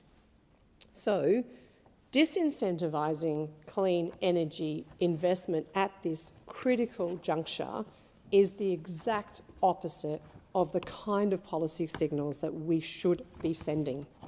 These tax changes, they've been signalled since the 2024-2025 budget, but when the government announced the detail earlier this year, it included an ability to retrospectively tax investments all the way back to 2006. Now, this would have been an unprecedented, and to its credit, the government has since removed this retrospectivity. And until today, the government had included a transitional 50% discount for 4 years to foreign corporate investors who disposed of Australian renewable assets. It framed this as a generous concession, reflecting its commitment to Australia's clean energy future. But this was misleading because a 4-year transition window is simply not how renewable energy investment works. These projects are built at a minimum on 8 to 10-year investment horizons, and often so much longer, multi-decades. So what a 4-year window actually would have done is create a very obvious incentive to sell before 2030 while the 50% discount still applies, and then commit no further capital after 2030. In other words, a fire sale of existing assets in the lead up to 2030, followed by a freezing of new investment once the discount ceases. Thankfully, after months of advocacy from the crossbench and industry, the government's agreed to extend that transitional period all the way to 2040. I commend the government for this concession. It's an extra 10 years, and this is very, very welcome. I'm very pleased that the government has engaged constructively and in good faith on these amendments, and I thank the Minister for doing so. Extending the transition period for an extra 10 years will mean that the law more accurately matches the timescale of this century's energy economy build-out, and it aligns with real investment cycles rather than the arbitrary 4-year political deadline. A 2040 date will capture now more like 1 to 2 whole investment cycles, ensuring that more clean energy is built and for cheaper, knowing that the policy risk factor doesn't have to be baked into the cost of capital. But the reality of the clean energy build-out so far is that we are relying on private capital to do much of the heavy lifting. The government's underwriting projects through the capacity investment scheme, but it's not building its own renewable energy projects. So if we want to deliver an energy system at pace required for industries to remain internationally competitive, then we need to be doing everything we can to support international clean energy investors. Some will say, won't Australian super funds simply fill the gap left by departing foreign capital? They have so much money under management, and yes, they do. But unfortunately, their track record to date shows that they won't fill that gap. Australian super funds have consistently and disappointingly underinvested in domestic clean energy, in large part to a very conservative risk appetite which is baked into their regulations. Australian super funds contribute only 0.8% of investments in renewable energy projects since 2020.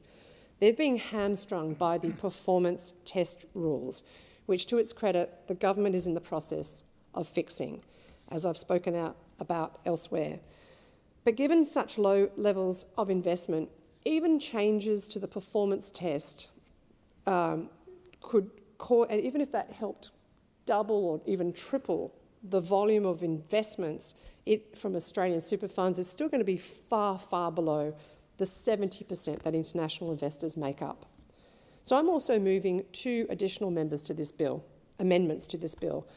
The first amendment will provide additional transitional support for clean energy by resetting the cost base of renewable energy assets when the tax changes come into effect.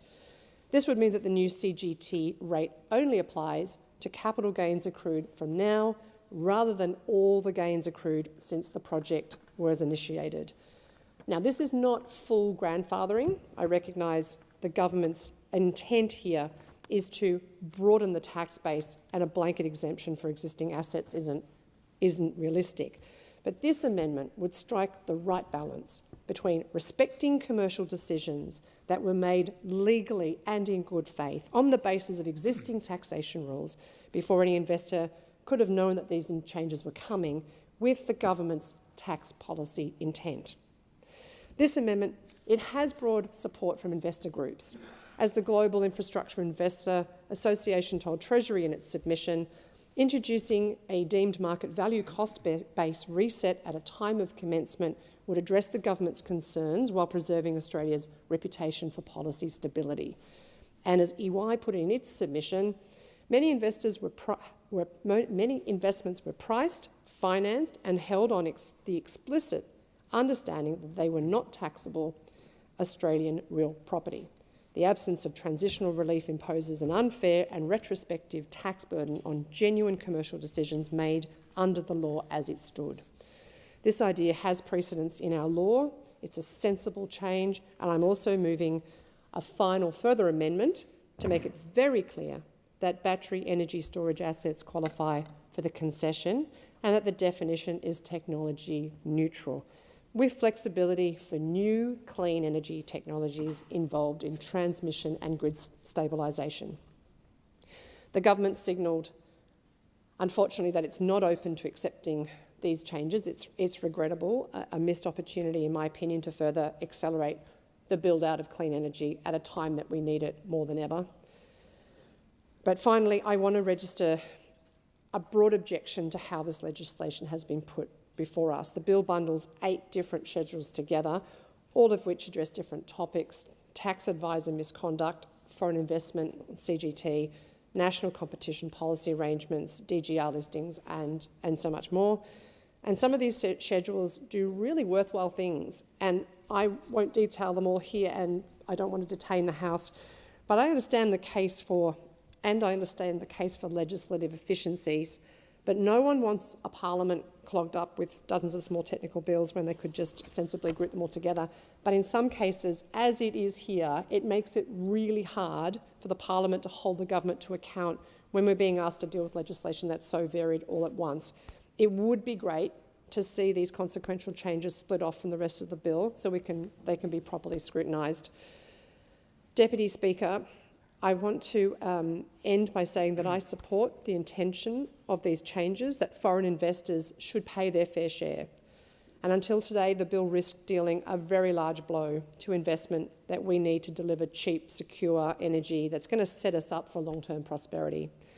It simply didn't make sense for the government, in the same breath, to express support for cheap, clean energy and simultaneously make it harder for investors to build the wind farms, the solar farms and the battery energy storage that's going to make this economy cheap and clean.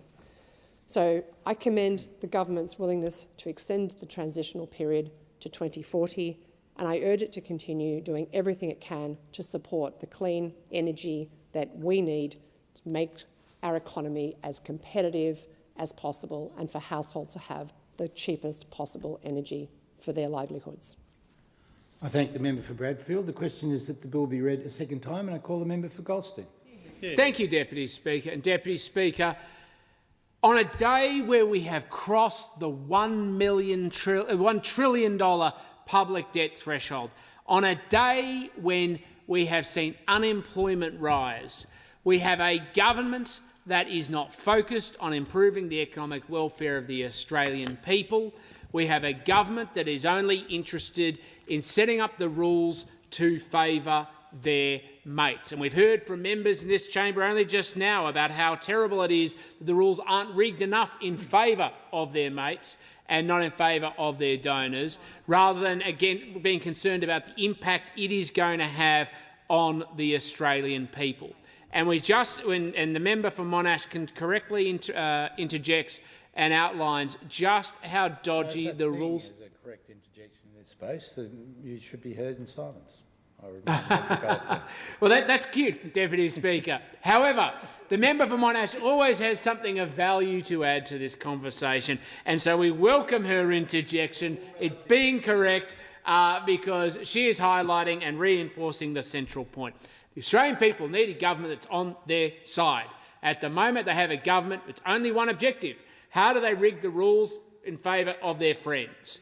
They want to give tax concessions and tax benefits to renewable energy industry because they are the donors to their movement and to other political movements associated with them. They can't deliver on things like a $275 reduction in power bills that they promised to the Australian people. So their answer is, how do they use public money, move it over to industry to try and reduce costs for them at the expense of the rest of the economy? At every point, this government only focuses on how to favour its friends. We saw it yesterday, where the Assistant Treasurer went and gave a speech to the National Press Club, and lo and behold, all the benefits and all of the subsidies and all of the assistance and all the rules and all the regulations, where did they all go to, Deputy Speaker? They went to their friends in industry super funds, while they left actual financial advisors, self-managed superannuants, people who use retail products, anyone who doesn't sit outside the corrupt Labor ecosystem, completely adrift. And now we see this with this bill as well, where they've snuck in, let's call it Easter eggs, but let's face it, could be poison pills, which is taxes which will be increased on some people, but they're exempting the industries that they want to prosper and succeed, because it benefits and is reinforced by the borrowing and the financing that their mates in industry super funds, nudge, nudge, wink, wink, are financing. So they're trying to rig the rules again to favour their mates. This government has a perverse obsession with how they make sure they get outcomes they want to improve the financial well-being of the people associated with them. We know this, of course, Deputy Speaker, because every time there's a public project that needs public money and it's got the CFMEU involved and they're taking out graft and corruption every step of the way, the Prime Minister opens the chequebook and says, how much do you want for that public project along the way? We've seen this in the Victorian big build, where the suburban rail loop, a scheme that is known is involved with corruption and organised crime, the federal government continues to pour money into the scheme. And it's often funded by a debt, Deputy Speaker. And yes, this is a Treasury bill, and talking about tax is an incredibly important part about it, because tax is then something you raise from the public and then it gets spent. So what's the government do? They tax the Australian people, they raise the revenue, they then spend it on public projects, and very often that money has ended up in the hands of organised crime. Even worse than that, we've seen today, the government continues to issue bonds, raise public debt, pass the cost on to future generations, and then they spend it today.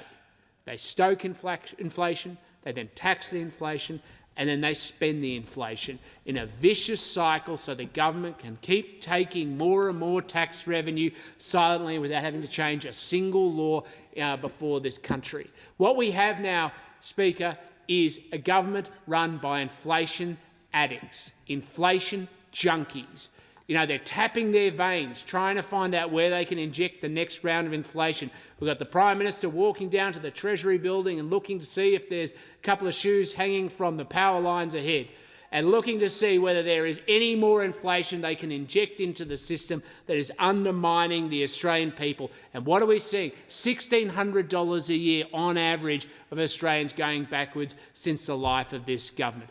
This government is addicted to spending and it's addicted to inflation. And any pathway they can find more money that they can take from the Australian people to feed that addiction, to empower themselves, is part of the perpetual cycle that they run. They're not focused on how they grow the economy. They're not focused on how they build industry. They're not even focused on how they create jobs. Remember the once Labor Party focused on how they create the number of jobs in the economy? Unemployment is up. Inflation's up. While cost of living continues to rise, standards of living are going backwards under this government.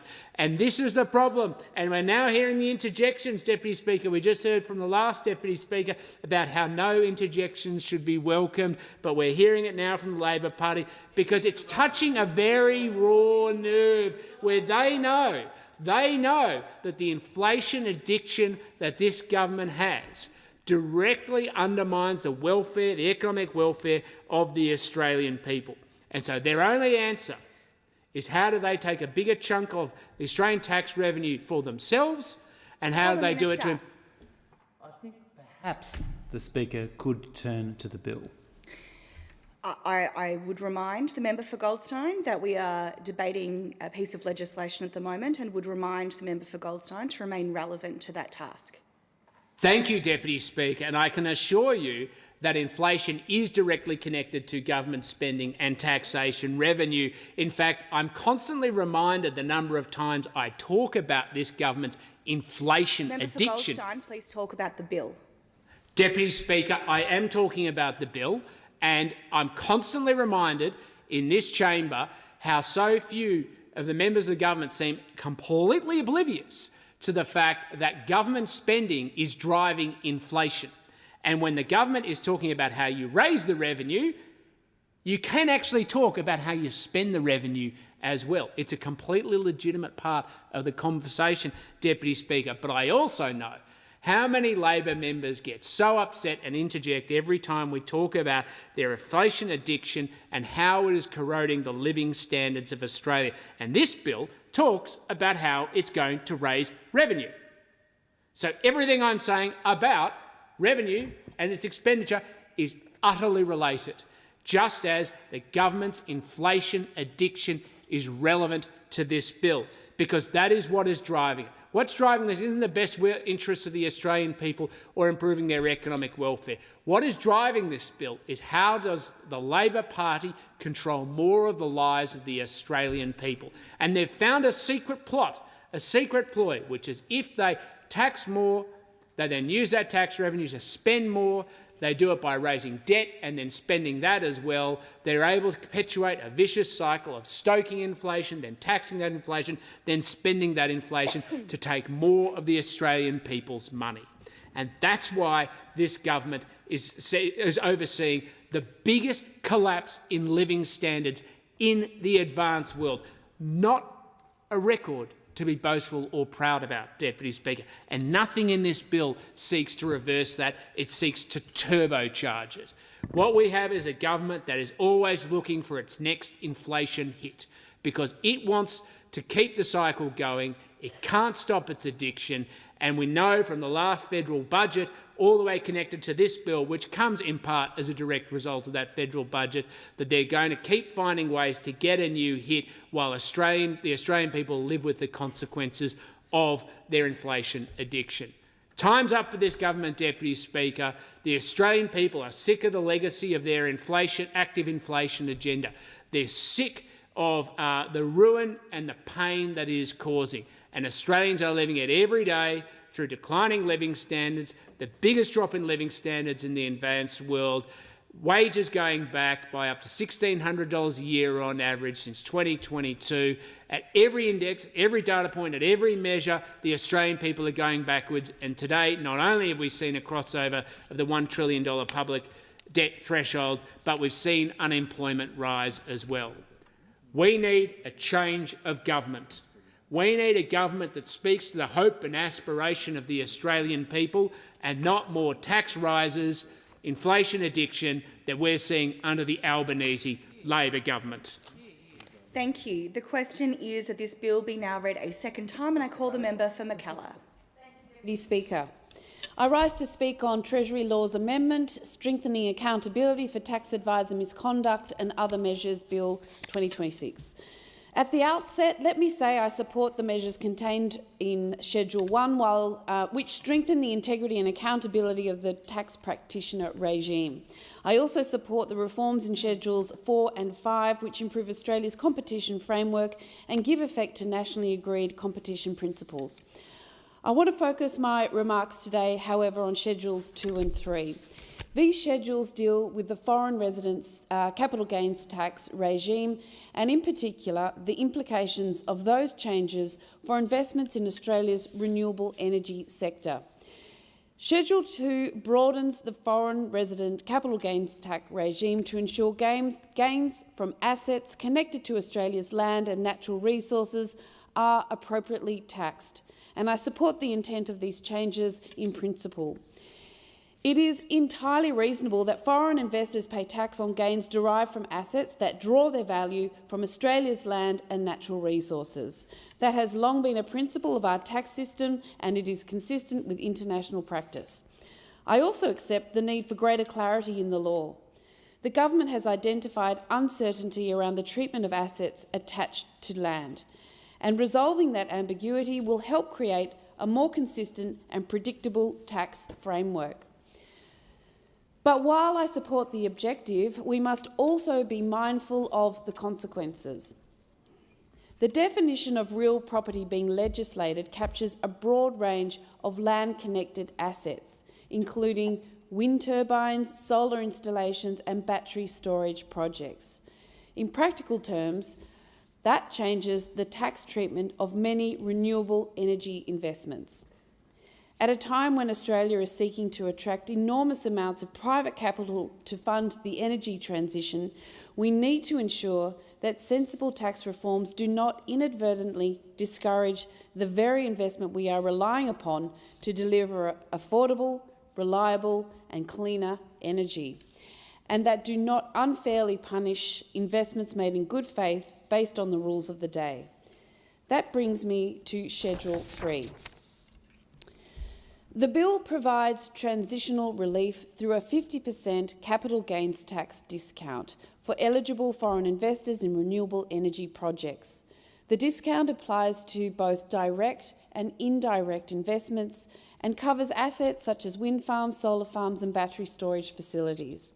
That relief is very welcome. However, as originally drafted, the concession was due to sunset on the 30th of June 2030, a very short transitional window. I did not believe that was sufficient. The message from the clean energy and investment sectors has been clear and consistent. A 4-year transition period created significant uncertainty and risked undermining future investment decisions. Stakeholders also warned that the original 2030 deadline risked distorting market behaviour, creating pressure for the premature disposal of assets and potentially driving capital away from Australia altogether. That would not be in our national interest. The reality is that international investors continue to provide a substantial proportion of the capital required for utility-scale renewable energy projects in Australia.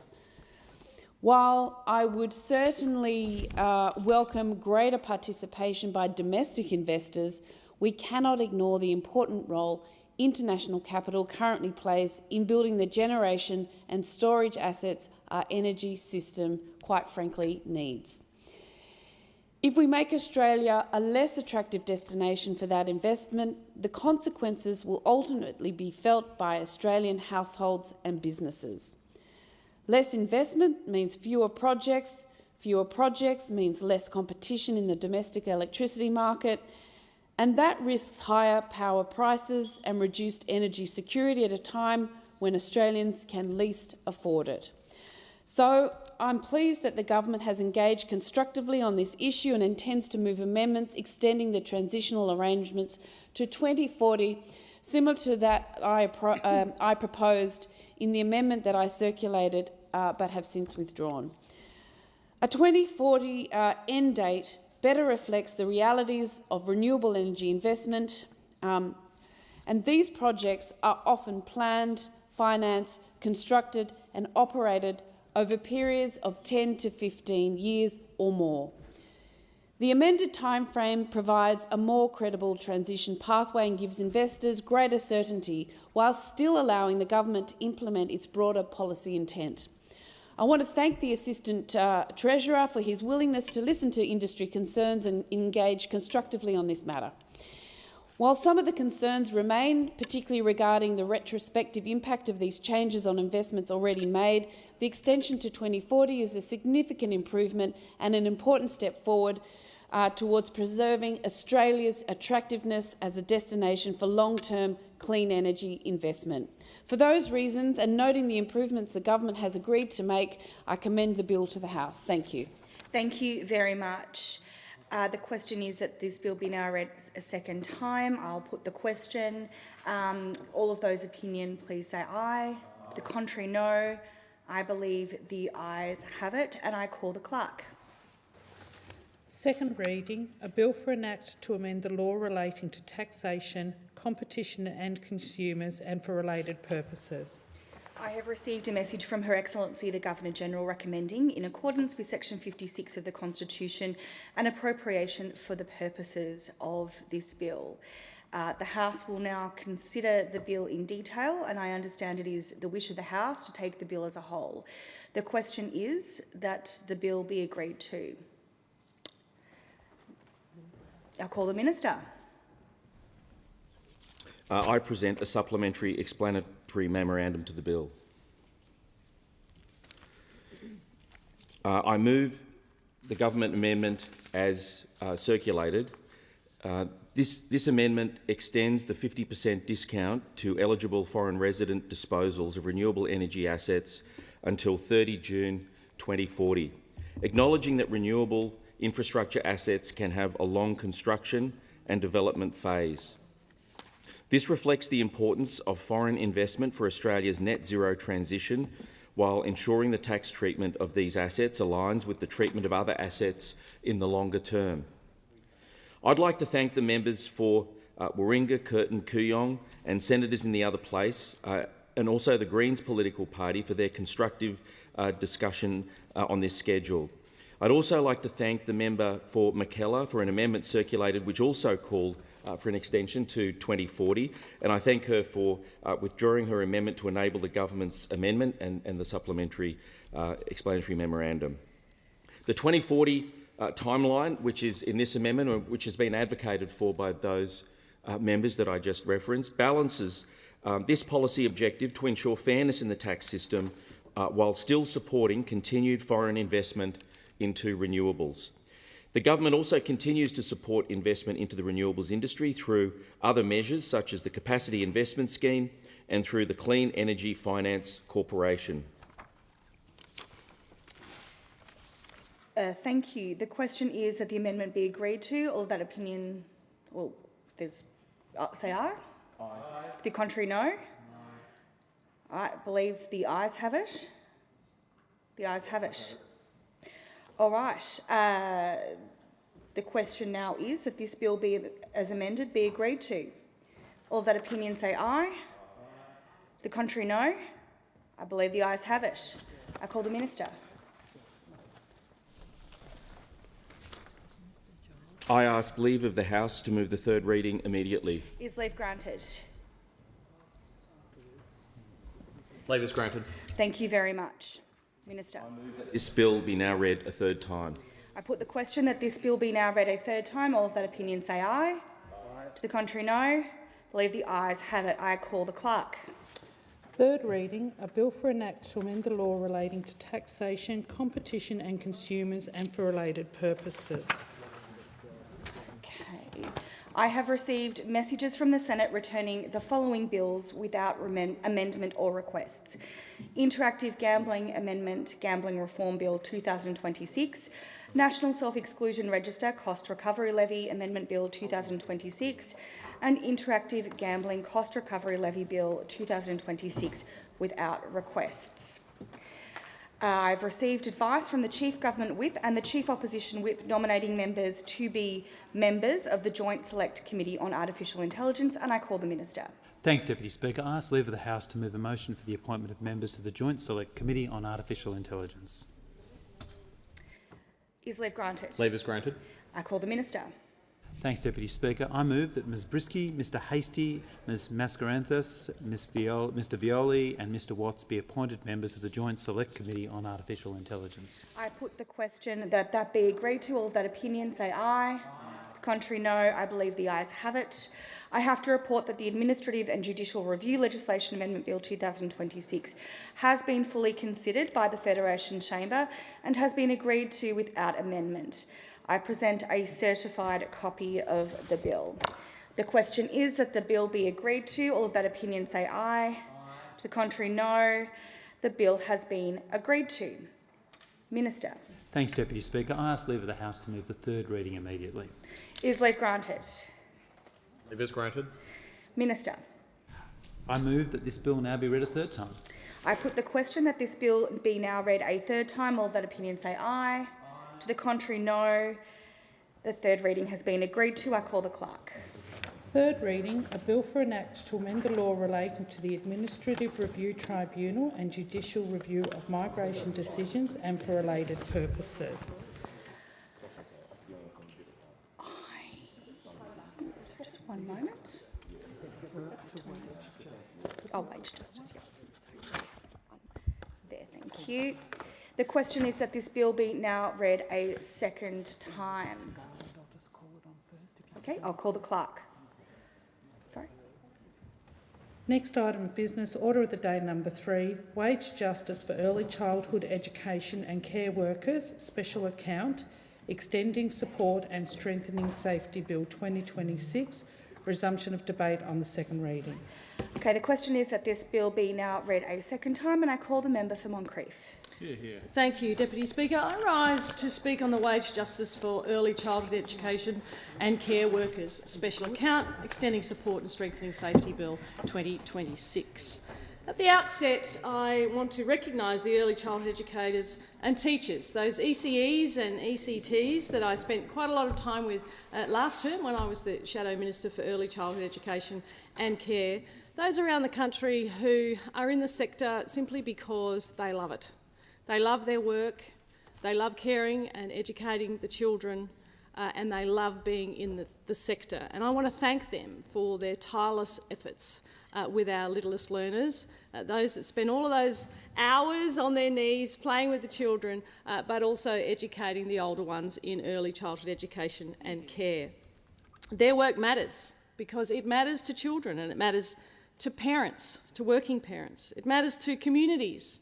And it matters to our economy because without a strong and stable early childhood workforce, many parents simply cannot go to work.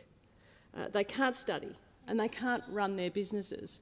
And in a cost of living crisis of this government's making, parents are forced to go back to work, and both parents have to go and earn a wage in order to pay the bills with rising electricity costs, rising mortgages and rising grocery costs across the economy.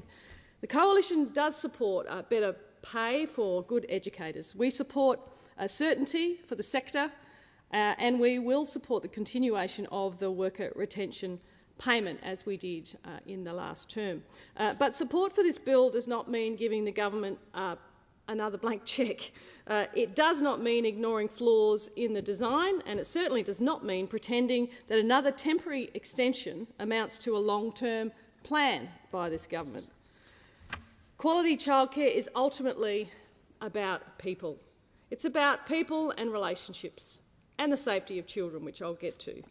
But buildings matter, regulations matter and qualifications matter. Ratios in early childhood settings matter. But at the centre of a good early childhood experience is the relationship between a child and, of course, that educator that is caring for them and educating them. Every day, early childhood educators comfort children when they are upset. They help them to learn the skills of communication, fine motor skills in our littlest learners. They encourage them to try something new. They notice when something's wrong.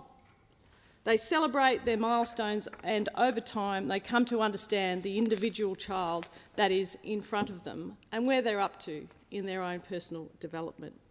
And that work is, Madam Deputy Speaker, enormously important. Young children need the opportunity to build trust with the adults caring for them, and that takes time. A child should not constantly be confronted with a revolving door of unfamiliar faces, and we've all had those moments where we've left our young children, or in my case, grandchildren, in early childhood education and care settings. No, it's true, in those settings, and seen their little faces cave in when we walk away and feel the guilt of leaving them in somebody else's care. We've all had that experience, those of us who have children and grandchildren. And so they do need those educators who know them, educators who understand their little personalities, their routines, their strengths, and where they might need some extra support.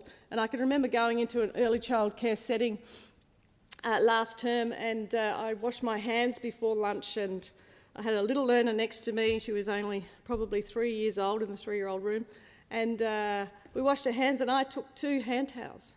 And she said, "Oh, no, you're only allowed to take 1. So she was absolutely across the rules and trying to conserve the environment, which was to her credit. But indeed, the consistency of the same educators helps children feel secure and confident in their care environment. The continuation of educators is recognised within our national quality standard for exactly that reason. And this is where workforce retention becomes a question of quality, not simply a question of pay or wages. If we want children to have the opportunity to form strong, secure relationships with their educators, we need good educators to stay in the sector that we do. We need experienced educators to see early childhood education and care as a profession in which they can build their careers. And we need services to be able to attract and retain the people families trust with their children. There are thousands upon thousands of educators around Australia doing extraordinary work every day, and the overwhelming majority care deeply about the children entrusted to them by their parents and carers. They know the responsibility that comes with being one of the adults a young child may spend a significant part of their week alongside, and that contribution deserves recognition, and that's why I am, some would say, gushing over all of those educators and teachers in the sector. So when we talk about supporting better pay and retaining educators, we should not lose sight of the child that is at the centre of it, that little being. Retention means greater continuity. Greater continuity gives that little being, that little learner, more opportunity to build trusting relationships. And those relationships are an important part of delivering genuinely high-quality care. And that's one of the reasons the Coalition supports continuing wage support and avoiding a sudden funding cliff in November, which was the case. The question before us is not whether retention matters, because I've just outlined that plainly it does. The question is whether the government has designed this $3.6 billion extension in the fairest, most effective and most sustainable way possible. That is where scrutiny is indeed required. Because, as I said, we have been here before. When this parliament debated the original wage justice legislation, the worker retention payment, in 2024, the Coalition supported it. We made clear then that we would not stand in the way of a pay rise for early childhood educators. But we also warned that the government had not answered the long-term question, and we asked what would happen when the temporary fund ended. We raised concerns about the administrative burden on providers, the workplace instrument requirements, the fee restrictions and the financial uncertainty being created for small and medium services. We said a temporary taxpayer-funded payment could not become a substitute for a sustainable workforce plan. 2 years later, We stand by what we said then. When I spoke on the original bill in this House in October 2024, I put the concern plainly. I said that when the 2 years of grant funding ended, providers would be left to pick up the tab for the increased wages, and that there was uncertainty for providers about what came next, and that indeed has been the case. That was not an argument against educators receiving the increase. It was an argument that a government creating a multi-billion-dollar wage program had a responsibility to explain the destination, not just the first 2 years of that journey. The government had 2 years to resolve that uncertainty. Instead, the answer now before the House is another 2 years. But history matters because this is not a new policy being assessed on a blank sheet of paper. We can look at the concerns raised in 2024, look at what's happened since, and ask whether those concerns have actually been resolved. The government has returned to this House asking for another $3.6 billion and another extension of the same temporary scheme. Rinse and repeat from this government. The worker retention payment was originally due to finish on 30 November this year, and this bill extends the funding to 30 June 2028 and extends the Wage Justice Special Account itself to 31 December 2029. Now, the original payment was established as an interim measure while the Fair Work Commission considered gender-based undervaluation in the sector and while the government considered longer-term funding arrangements. Since then, the Fair Work Commission has acted. It found that children's services work has been subject to gender-based undervaluation, and new classifications and minimum award rates commenced from 1 March this year. Yet the long-term funding question remains unanswered. There is an important difference between the circumstances in 2024 and the circumstances of today. In 2024, the payment was expressly presented as a bridge while the Fair Work Commission dealt with gender-based undervaluation. That was the position then. That Fair Work Commission process has occurred already. The award has changed. Providers are now operating in an environment where those higher minimum wage obligations are part of the industrial landscape. And that makes a sudden end to Commonwealth support in November a very, very real concern. The wage obligations do not simply disappear because a grant expires. The wages, all of those educators and teachers and people that work in the sector expect the wages to indeed continue. If the payment stopped abruptly, providers would still face their wage costs. Many would have little choice but to absorb those costs, reduce other expenditure, or ultimately pass those increases on to families, and families who simply can't afford for their childcare expenses to go up, which they have, by the way, under this government by a number of around 14%. That is one reason we support continuity rather than a cliff. But it's also the reason the government must stop treating the long-term funding question as something that can simply be deferred. The problem becomes harder, not easier, every time a temporary scheme is extended without a clear destination. The government has not replaced its temporary model with a permanent model, a permanent solution. So each time we want to keep this going, there's going to have to be another $3.6 billion fund created by the government. It's only extended a temporary model, and that gives the sector more certainty, sure, today, and we welcome that certainty, but what about tomorrow? Moving the expiry date from 2026 to 2028 does not answer what happens in 2028. A temporary bridge can be extended. It's still a temporary bridge. It's like a temporary root canal. It still has to be attended to at some place and time. Providers need to know how they are expected to plan their businesses. Educators need to know whether the wage support they're receiving is indeed sustainable. Parents need to know whether the costs will ultimately flow through to the fees that they themselves have to fork out. Those questions matter because the consequences of uncertainty in childcare do not stay on a government spreadsheet. They show up in family budgets, in service viability, in workforce decisions, and in whether a parent can actually find care. That's a whole nother problem under this government, is finding a childcare place. So our position is straightforward. We support better pay, We support workforce retention. We support avoiding a sudden funding cliff in November that could place pressure on providers and especially families. But we will continue to scrutinise the design of the scheme and will continue to argue for changes where the government has got it wrong. Now, there is one area where the gap between the government's announcement and the reality of its policy is particularly stark, and that is FDC, known as family daycare and in-home care. Now, when the government announced this extension in June, it also announced that family daycare and in-home care would finally be included in the worker retention payment. So it fixed one of its own mistakes, as it seems to do a lot around this place with all its amendments to its own legislation. The Coalition welcomed that announcement. We welcomed it because those services matter. Childcare is not just centre-based daycare. For some families, family daycare is the model that works best for their family and for their child.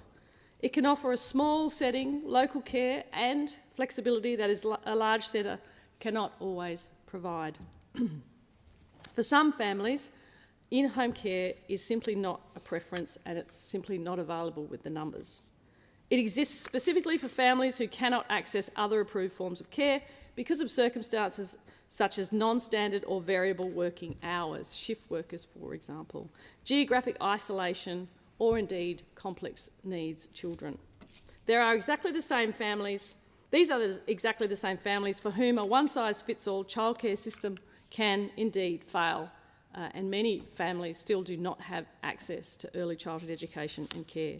So when the government said family daycare and in-home care would be included, that sounded like, a positive change. But headline inclusion is not the same thing as genuine eligibility. Under the grant settings, family daycare and in-home care services are only eligible where educators are engaged as employees. Services using lawful independent contractor models are, surprise, surprise, excluded. That is not a minor technical issue. Independent contractor arrangements are used across both family daycare and in-home care, yet under the government's grant rules, services operating under those models cannot access those payments. So while the government says family daycare and in-home care are now included, it has designed the scheme in a way that excludes part of the very workforce it claims to be bringing in.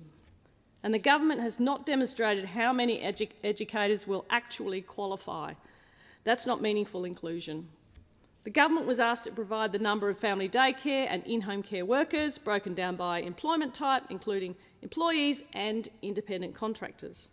Neither the Minister's office nor the department held documents within the scope of that request. Instead, the government pointed to published workforce census data. Now, that matters. Employment status is the gateway to this payment, yet the government could not produce the basic employee versus contracted numbers needed to show how many newly included educators will actually receive it. Before the government congratulates itself on expanding this scheme, it should be able to answer a simple question. And that simple question is, how many additional educators will actually get the payment? A $3.6 billion announcement should be backed by basic evidence about who can access, who qualifies for it. That's why scrutiny matters. The Coalition will continue to pursue changes so otherwise eligible approved services are not excluded simply because they use a lawful contractor model. Government policy should reflect the childcare workforce that actually exists. We support better pay for educators. We do not support eligibility rules that unnecessarily lock parts of that workforce out. If the objective is workforce retention, the scheme should not exclude workers simply because they do not fit the government's preferred employment model. Think about what that means. The government has made employment status the gateway to accessing this payment. It has announced the expansion of a multi-billion-dollar scheme to new forms of care, yet it could not produce the basic employee versus contractor numbers needed to show how many of the people it says are newly included will actually qualify. Before the government congratulates itself for expanding this scheme, it should be able to answer another very simple question: how many additional educators will actually receive the payment? because this announcement does not have the evidence behind it that the government should be able to answer. That's why scrutiny matters. It's also why the Coalition will, again, continue to pursue the changes, continue to uncover what the government is doing here when it comes to this worker retention payment.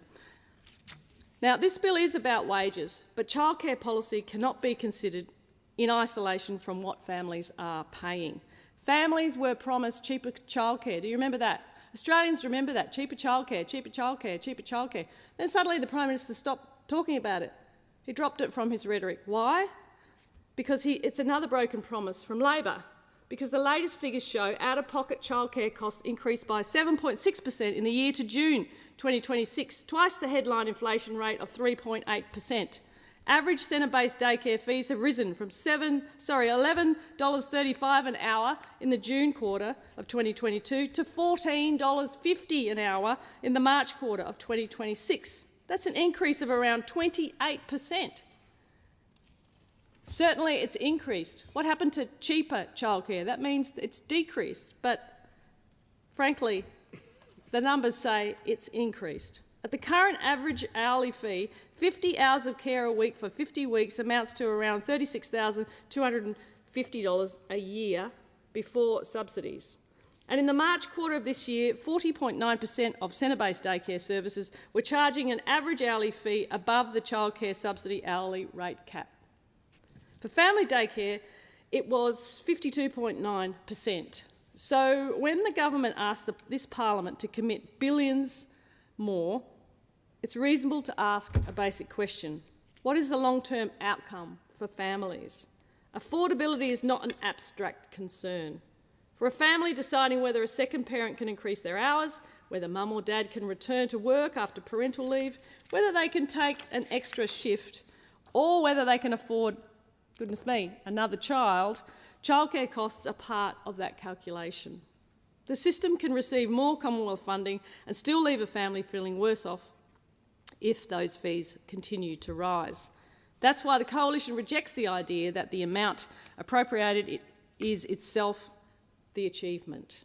The objective cannot be to build an ever larger stack of subsidies, grants and special accounts while families keep asking why their weekly bill is going up.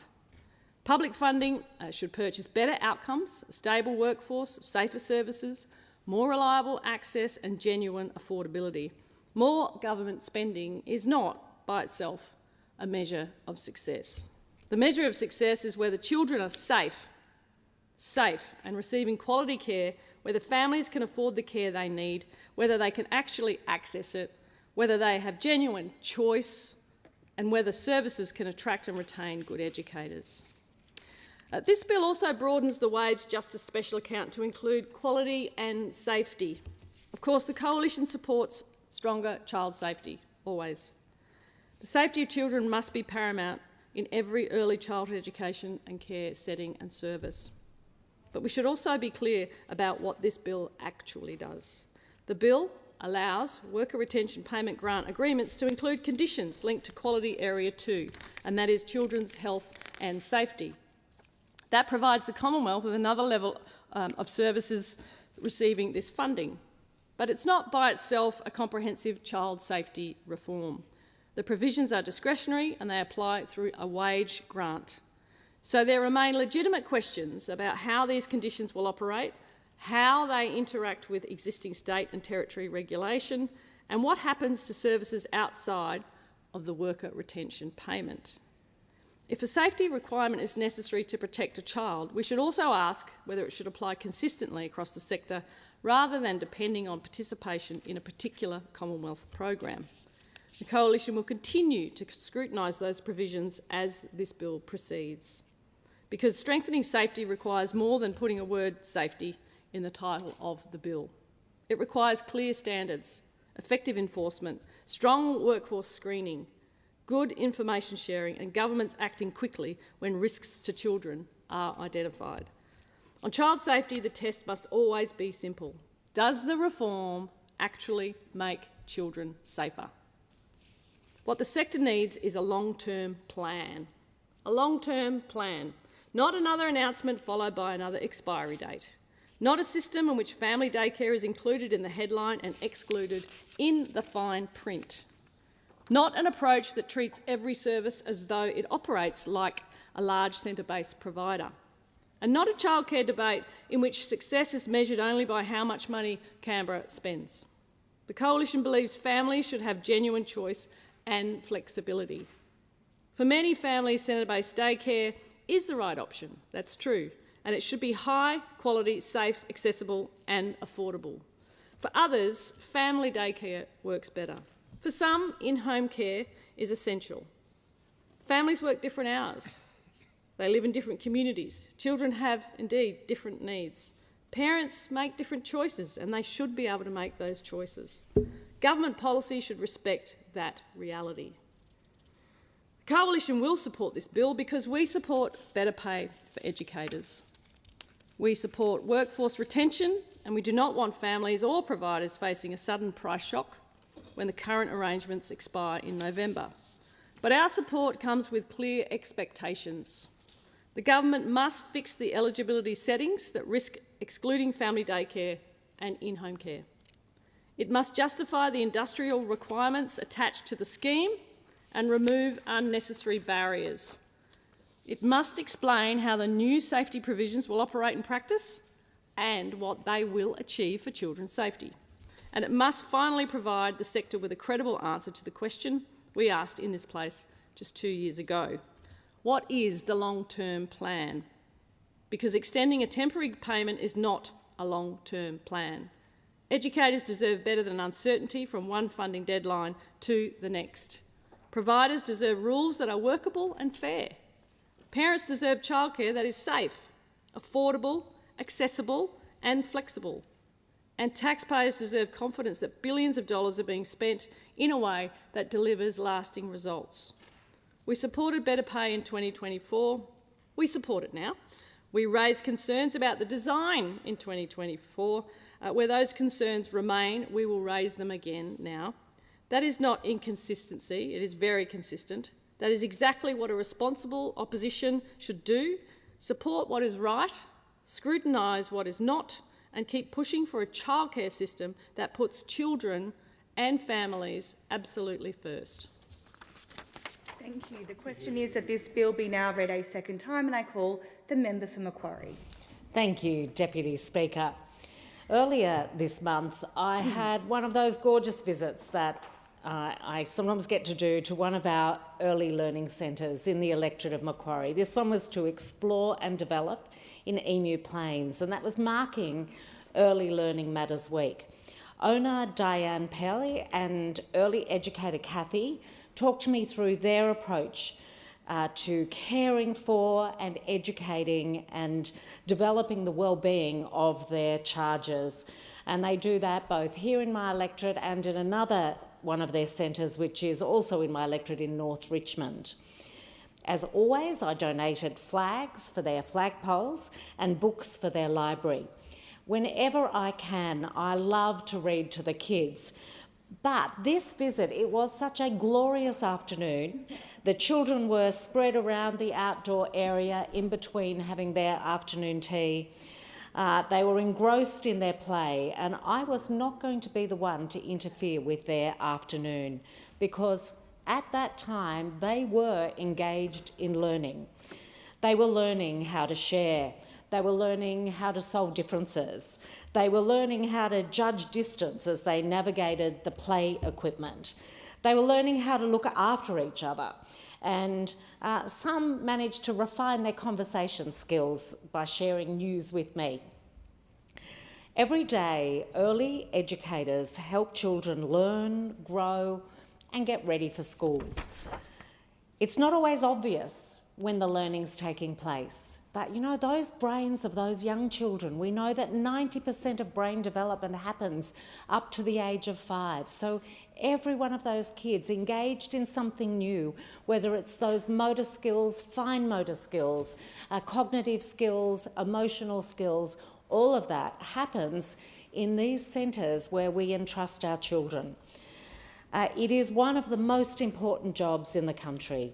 And I hope everyone in this place agrees that early educators should be paid fairly for their work. What I was really keen to hear about from Diane and Kathy was the impact of the worker retention payment on her educators, on her families and on her business.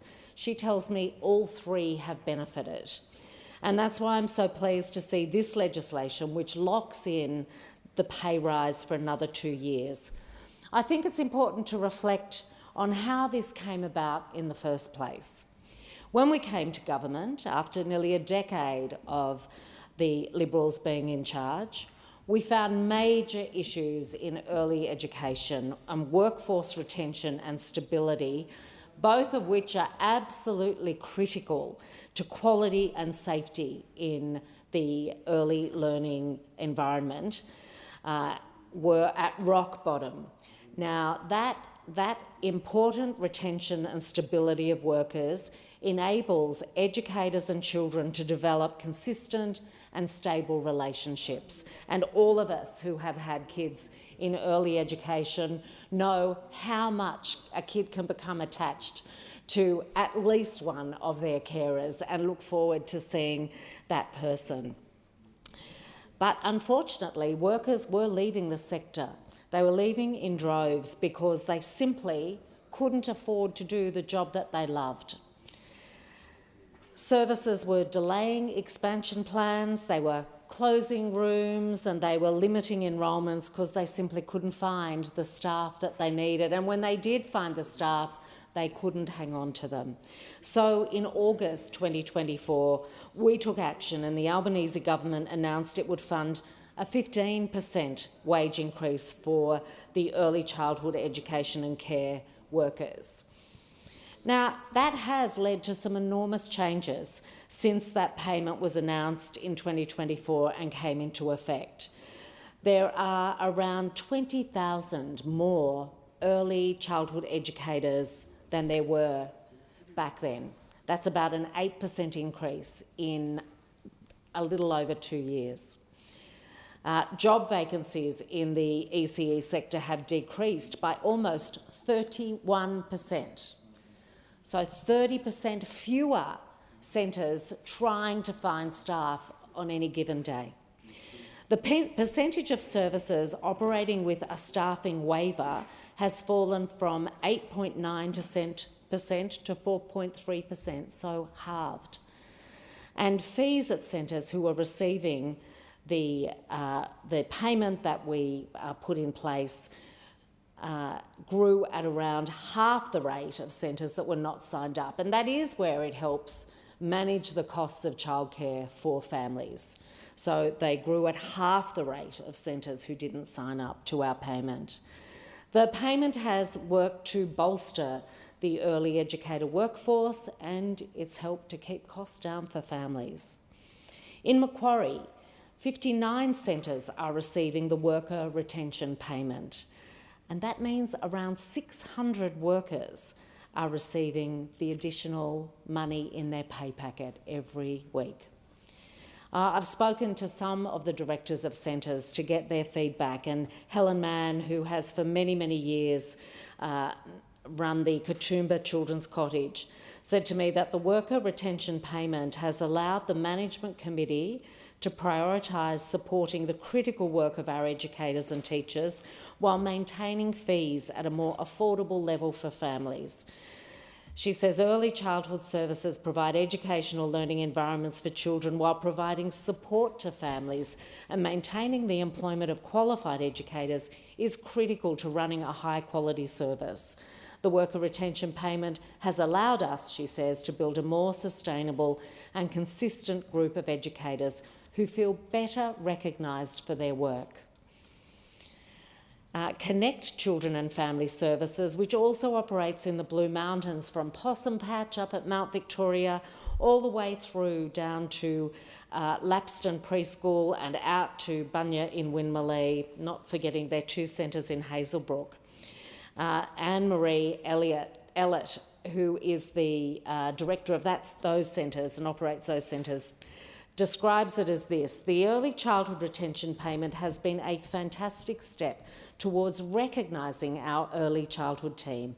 For Connect, it's played a vital role in supporting the employment conditions of our early childhood workforce, resulting in an additional $700,000 in wages being delivered across our 4 eligible ECEC services in the Blue Mountains. That's approximately 65 staff receiving that additional $700,000.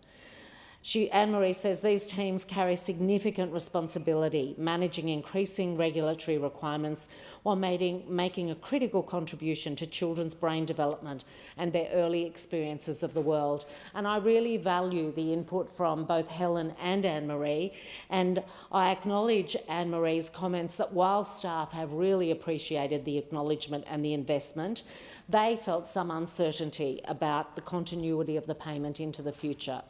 And I also acknowledge that there was a really significant administrative burden that centres had to undertake.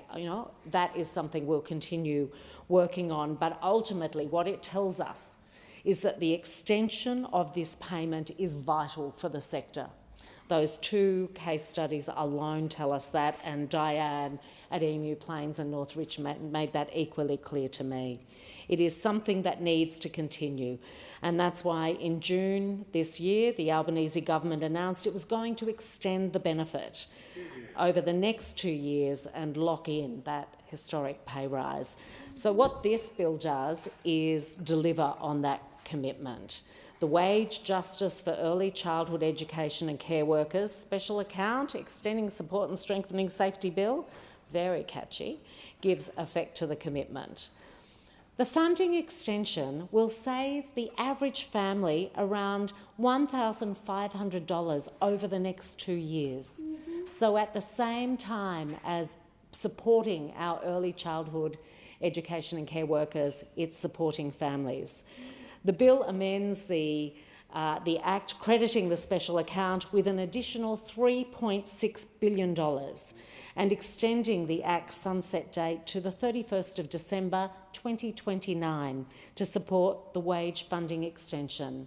That is peace of mind for a whole lot of workers and for families.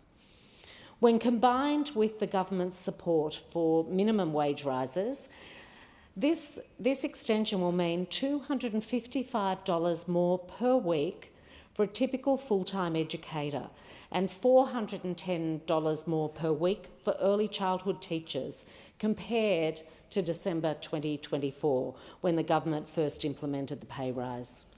The funding will continue to be tied to a commitment from services receiving the payment to limit fee increases for families, and that's where the savings for families come. This helps ease cost of living pressure while delivering better early learning for children. And for the first time, employees in all childcare subsidy-approved services will be eligible for the payment, so it will expand the eligibility so long as they meet the other grant requirements. This bill also introduces a new object and condition of funding through the Wage Justice Special Account, building on this government's commitment to continually strengthening quality and safety in early learning. From July next year, if services don't meet the national quality standard when it comes to safety, their funding may be cut or suspended. Services will be required to meet the Quality Area 2 relating to children's health and safety under the National Quality Standard. Now, currently around 95% of services meet this standard, but we want that number to be higher.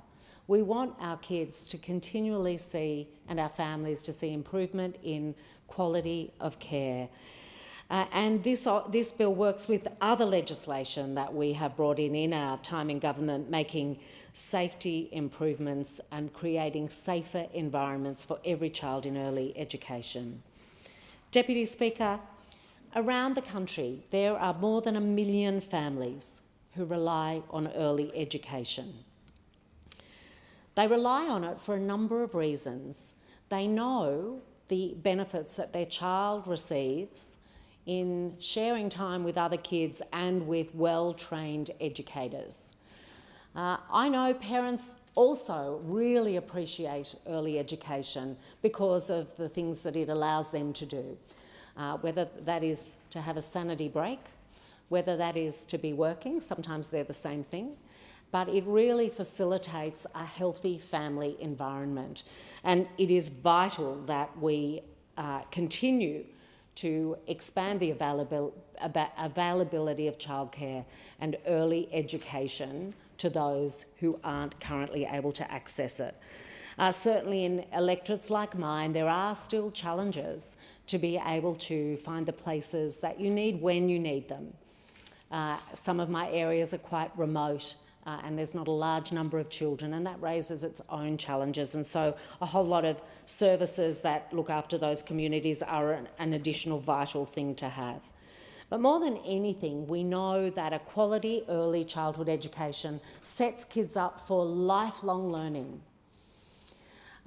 We know that having all your kids, when you're a kindergarten teacher in a New South Wales school, knowing that all your kids had a quality early education changed the game for that first day of school.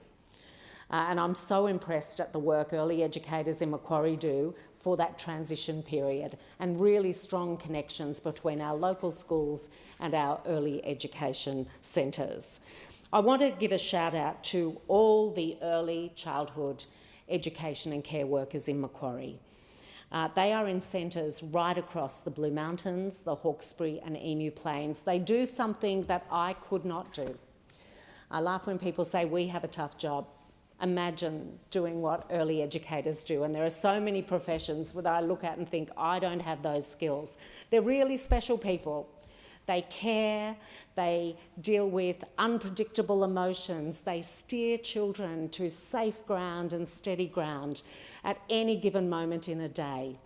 I remember as a parent being so grateful knowing that there were people who cared about my kids almost as much as I did, that they understood their moods and their gifts and their talents and their frailties. For us, early childhood educators were almost an extension of part of our extended family, and even now I see them and we do a catch-up on how my now 31 and 35-year-old children are, because they remember them when they were just a couple of years old. So, Deputy Speaker, I commend this bill. This is one of the things that doesn't just support our early educators now, it helps us change the future for every child that has the opportunity to be in quality early childhood education. Thank you very much. And I call the member for Cunningham. Thank you, Deputy Speaker. I am pleased to rise today in support of the Wage Justice for Early Childhood Education and Care Workers Special Account Extending Support and Strengthening Safety Bill 2026. Our early childhood educators do an incredible job across our communities. The Albanese Labor government values early childhood educators because we know the difference that they make for children, for families and for communities. It's one of the most important roles in the country, and they deserve to be paid accordingly. And that's what this bill is about: backing educators, backing safer and more affordable services, and backing local families.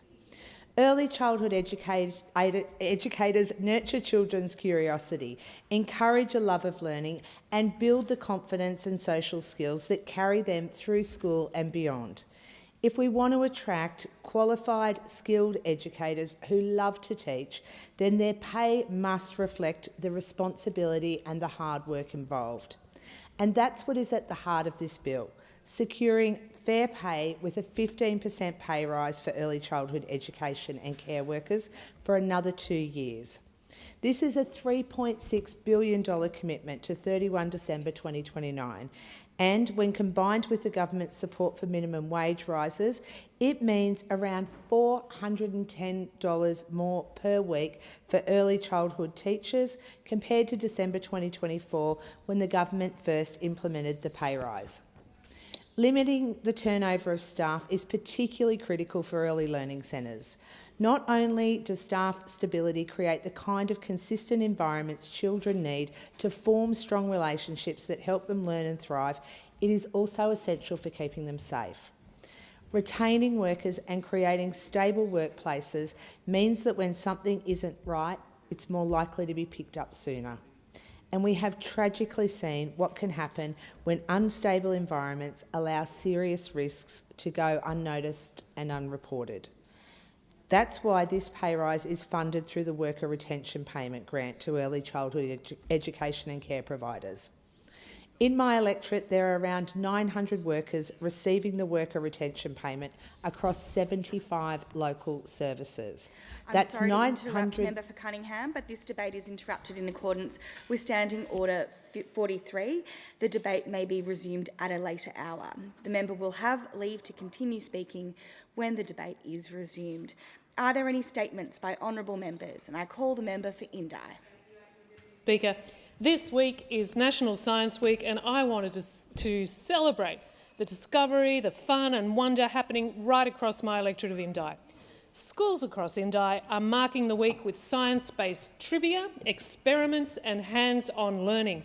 In Kinglake, students will be spellbound by the magic of Harry Potter as they mix potions and cast skills and spells through those Harry Potter-themed experiments. Science lovers of all ages are joining in too. Professor Chris Sobey has shared his insights from his career in research and innovation in improving outcomes for stroke patients in Wodonga. Benalla Library has been hosting science cinema sessions, and in Mount Beauty, polar explorer and astronaut Eric Phillips OAM will share extraordinary insights from a lifetime of exploration and discovery. Because science happens every day in Indi, in schools, in hospitals, manufacturing plants, on farms and construction sites, and through the many citizen science projects that help care for our local wildlife and landscapes. And it's reflected in the knowledge and skills of First Nations people who are Australia's first scientists and have cared for, understood and learned from this land for thousands of years. Deputy Speaker, Indi is filled with young scientists, lifelong learners and innovators. That curiosity and wonder deserve to be supported and celebrated. Happy National Science Week, Indi. Member for Cunningham. Thank you, Deputy Speaker. In recent weeks, I have proudly delivered a number of important Albanese Labor government investments for the Illawarra. We've secured funding for more local aged care beds, backed local advanced manufacturing, supported NAIDOC Week celebrations and invested in key community projects. We've also celebrated major milestones for the Southern Suburbs Community Centre and Library, the Housing Trust Waruya project and the Corrimal Urgent Care Clinic. And this week I have been thrilled to announce more than $16.2 million for local powerhouse Sassy to deliver 21 new homes for women and children escaping family and domestic violence. This funding, delivered through the Housing Australia Future Fund's Crisis and Transitional Housing Program, is part of our government's commitment to deliver 55,000 social and affordable homes nationally. It brings the total number of new social and affordable homes we've delivered across the Illawarra to 80, and that is alongside a further 51 new and refurbished social homes in the Wollongong local area through Labor's Social Housing Accelerator. For women and children fleeing violence, a safe place to turn can make all the difference. It's more than a roof over their heads. It means security, dignity and the chance to rebuild. Thank you to Penny and the entire Sassy team for your life-changing work supporting vulnerable people across the Illawarra. There's more to do and we'll keep working to deliver the investment that our community needs. Member for Flynn. Thank you, Deputy Speaker. Labor's firearm laws were rushed through Parliament in a response to the Bondi terrorist attack, despite there being no evidence linking licensed firearm owners to that event. Farmers, shooting sporters, collectors and other law-abiding firearm owners should not be punished for the actions of criminals. They follow strict licensing requirements, contribute to their communities and play an important role in regional Australia, particularly in pest management and agricultural production. Importantly, the interim report of the Royal Commission on Anti-Semitism and Social Cohesion found no gap in the previous legal framework that prevented authorities from responding to the Bondi attack. That finding raises serious questions about the justification for Labor's changes. I support the National Firearms Legislation Amendment repealing Unfair Gun Laws Bill 2026, which would restore Commonwealth firearms and important laws to their previous position and abolish the government's stalled national gun buyback scheme. The bill would also provide certainty for firearms dealers and small businesses that have been left carrying the costs and uncertainty created by these changes. And let me be clear, this bill does not alter the prohibition on hate symbols or existing background check requirements. This is about fairness, common sense and ensuring law-abiding Australians are not unfairly targeted for crimes that they did not commit, and I'll continue to support responsible firearm owners, regional communities and small business. Member for Solomon. Deputy Speaker, I want to talk about some very talented young Territory writers, and I quote, "A long, ghastly fart." Now, that's an unusual opening to a speech in Parliament, no doubt, but that line comes from a winning short story called Another Day at the Office by Year 6 Durack school student Willow Clark. In Willow's story, a pizza-eating stranger takes over the main character's desk, lets one rip and triggers an asthma attack and sends her to the hospital. Willow ends the story with, and I quote, "I was rushed into an ambulance and taken to hospital. Unfortunately, it was only Monday," end quote. Another winner, Year 5 Palmerston Christian College student Anaya Cappy, takes readers into the mountains of New Zealand with danger and suspense as a young photographer battles the elements. Just two examples of the massive talent celebrated at the 2026 Palmerston Young Writers Festival. Congratulations also to short story finalist Brodie, Gabrielle, and to all the young writers who had confidence to put their work forward. Thank you to the families, teachers and mentors who support the students and the organisers of the festival. Palmerston has many bright young voices, full of humour and imagination. To them I say, please keep writing and sharing your stories. Member for Clark. Deputy Speaker, last year the Tasmanian Arts Minister was advised that dangerously low arts funding had left the sector highly vulnerable. Indeed, I regularly hear the same from folks in the industry who make a strong case for more support. In response, the Tasmanian Government made much of an announcement earlier this year of a short-term funding boost for the sector and highlighted the importance of the screen industry in particular. So you can imagine how shocked I was to read in the Mercury this week that funding for Screen Tasmania will fall by $300,000 in 2027-28, and that arts organisations, including Screen Tasmania, will need to compete with heritage programs for funding from the Creative Industries Fund. Deputy Speaker, Tasmanian creatives are some of the best in the country, and we have unique stories to tell. That's why Screen Tasmania has been so successful in fostering creative investments and projects, including wildly successful shows like Alone Australia, Rosehaven and The Survivors. But clearly, the state and federal government undervalue the sector in Tasmania and think they can keep going on just on the smell of an oily rag. So, Speaker, I call on governments to get serious about lifting arts funding to better support Tasmanian artists and storytellers, and for the state government in particular to stop gutting funding elsewhere to pay for its vanity stadium project. Thank you, Deputy Speaker. Member for Sturt. Thank you, Deputy Speaker. With the support of the Assistant Minister for Social Services, Jed Carney, and the Special Envoy for Men's Health, Dan Ripacoli, I recently facilitated a men's health forum in my electorate of Sturt. We had over 100 RSVPs who listened to panellists from Fat Farmers, the Burnside Men's Shed, Breakthrough Mental Health, The Good, Better, Best Man, The Men's Table, and Professor Gary Wishart, the Mortlock Professor of Medicine at the University of Adelaide and a Senior Consultant Endocrinologist at the Royal Adelaide Hospital.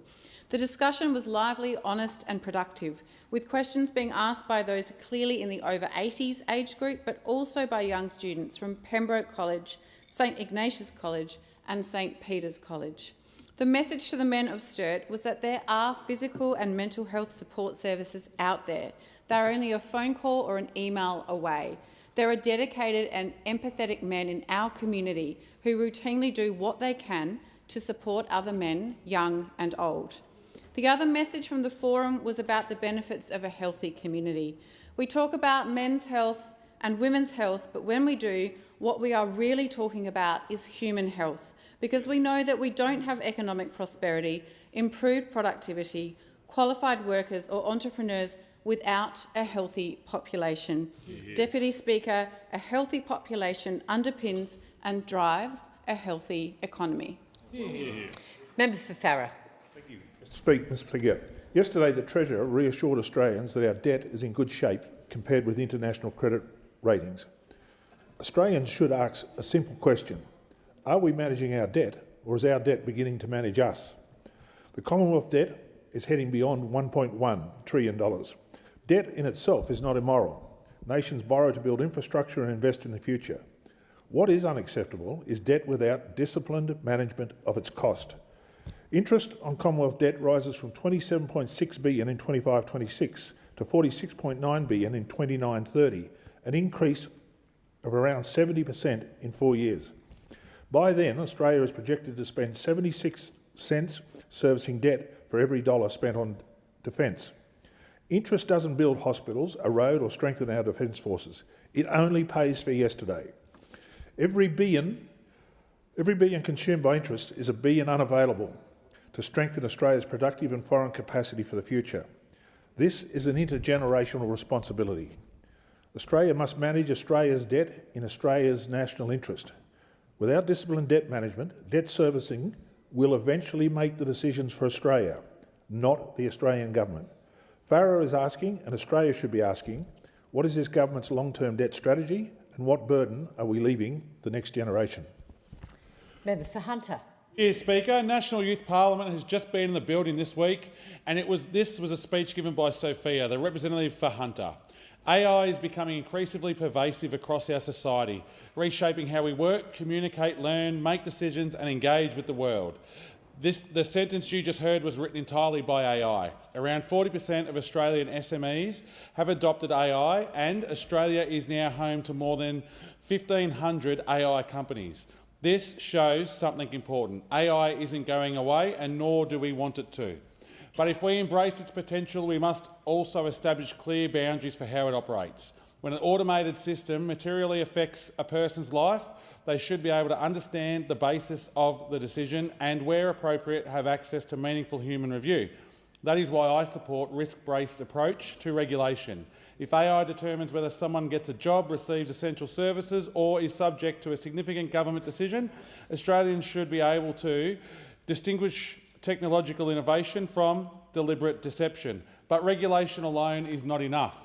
We must equip all Australians with literacy to question AI, recognise bias, identify misinformation, understand its limitations in the years ahead. Speaker, I'm not advocating for an Australia afraid of AI. I'm advocating for an Australia prepared for it. We should strike a balance where AI works for Australians, not the other way round. Innovation should be responsibly encouraged, but accountability should never be optional. Thank you, Sophia. Member for Capricornia. Speaker, under Labor, Australia's debt has hit the eye-watering figure of $1 trillion. That is not just a number on a Treasury spreadsheet. It's a bill that every Australian and every small business will be left to pay. Right now, the interest on that debt is costing Australians. Every minute Labor delays hard decisions, another $52,000 disappears, not into roads, not into hospitals, but into interest payments. That is money that could be supporting families in Capricornia who are doing it tough. It could be helping pensioners keep the lights on. It could be backing our farmers, our tradies, our local businesses and the essential services regional communities rely on. Instead, Labor keeps spending, keeps borrowing and keeps pretending there are no consequences. But there is a cost. When Labor spends, Australians pay. They pay through higher taxes, higher prices, higher mortgages and fewer opportunities for the next generation. Australians know you cannot run a household budget like this. You cannot keep putting everything on the credit card and expect someone else to pick up the bill.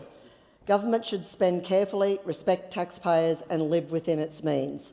Labor's $1 trillion debt is not responsible economic management. It is a burden on working Australians and a betrayal of future generations. The people of Capricornia deserve better than a government that spends and leaves everyone else to pay later. Member for Menzies. Thank you, Deputy Speaker. Deputy Speaker, it was a privilege today to co-host a joint event between Parliamentary Friends of Housing and Parliamentary Friends of Mental Health, along with the member for Fisher in collaboration with Homelessness Australia and Mental Health Australia. I'd particularly like to acknowledge Brina, a lived experience advocate who has overcome significant mental health challenges with the help of an innovative program by Common Ground Queensland that provided housing and tenancy and mental health supports. She shared how having a stable home with wraparound supports helped her to better care for her children, overcome substance abuse issues and get back on her feet. Her story demonstrates a simple but profound truth. Having a stable home is not something that's separate from health and well-being, rather it is central to it. Housing security is the critical foundation that enables a healthy and fulfilling life. I want to thank the Minister for Housing, Homelessness and Cities for joining us and for your leadership in this space and your openness to ongoing dialogue, as well as all the parliamentarians who came along for taking the time to hear how we can solve these separate but intertwined problems. I also want to thank Kate Colvin from Homelessness Australia and Caroline Nikolowski from Mental Health Australia for bringing together so many dedicated experts and advocates from across the sector. These are the kinds of programs that do not always make headlines, but they change lives every single day. To Brina and to Kate and to Caroline and to everyone working on the front lines of homelessness and mental health, thank you for what you do. Member for Maranoa. Thank you, Deputy Speaker. $5,000. $5,000 is what this government is effectively valuing the worth of our veterans in their callous changes to the allied health caps that they are putting on our veterans. The servicemen and women of this nation that signed a contract with this nation to put their lives on for this nation is being disrespected by the Albanese government in saying that once they have hit that cap, they must reapply. And that takes time and that puts lives at risk. I would have thought every Australian would have said to this minister, despite the fact that he does not want to be there, he does not want to talk to these veterans, that every Australian would say we honour that contract. That compact that we have with Australian veterans is one of the most sacred things this parliament, this nation could ever give to anybody that's prepared to put a uniform on for this nation. But this minister has form. He took less than $6,000 away from Cameron Baird VC's family to run around and tell the Australian youth of this nation how much it is to serve for our nation, to give back to this nation, not to take from this nation, but to do something for this nation. This minister is not interested in this. But let me say this to every Australian. We get to put our head on a pillow tonight in the security and comfort of living in Australia because of the brave men and women of this nation who are prepared to put a uniform on and defend our freedoms and give freedoms to those people around the world who don't get to enjoy what we do. Member for Chisholm. Thank you so much, Deputy Speaker. And on Saturday, I had the privilege of joining with the East Malvern Panthers in support of their Flano for a Farmer Day fundraiser. And I note that they were playing against the Frankston Dolphins, and my friend, the member for Dunkley, is here, who I know is very proud of the Dolphins.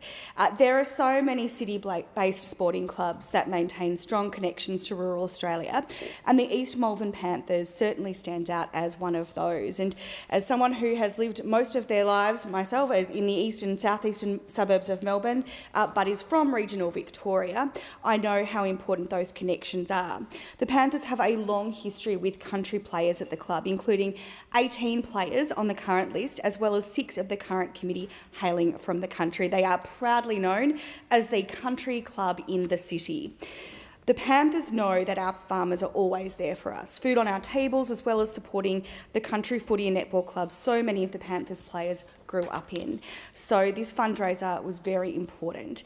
Every dollar raised through Flano for a Farmer goes to Farm Angels, who provide financial help, food hampers, care packs and mental health support to farming families in over 1,300 communities across Australia. Thank you to everyone at the Panthers, including volunteers and all of those who donned a flano and dug deep to support our farmers. Good luck to the seniors and reserves teams next weekend. Congratulations on your efforts. Member for Monash. Madam Deputy Speaker, as of today, Labor has driven our national debt to $1 trillion. And that's not an abstract number. It means the interest bill alone is running at more than $52,000 every single minute. And while this Prime Minister spends, Australians pay. People in my electorate of Monash pay. That's the truth of it. And under this Labor government, Australians have suffered the worst collapse of living standards anywhere in the developed world. Not a slow decline, the worst.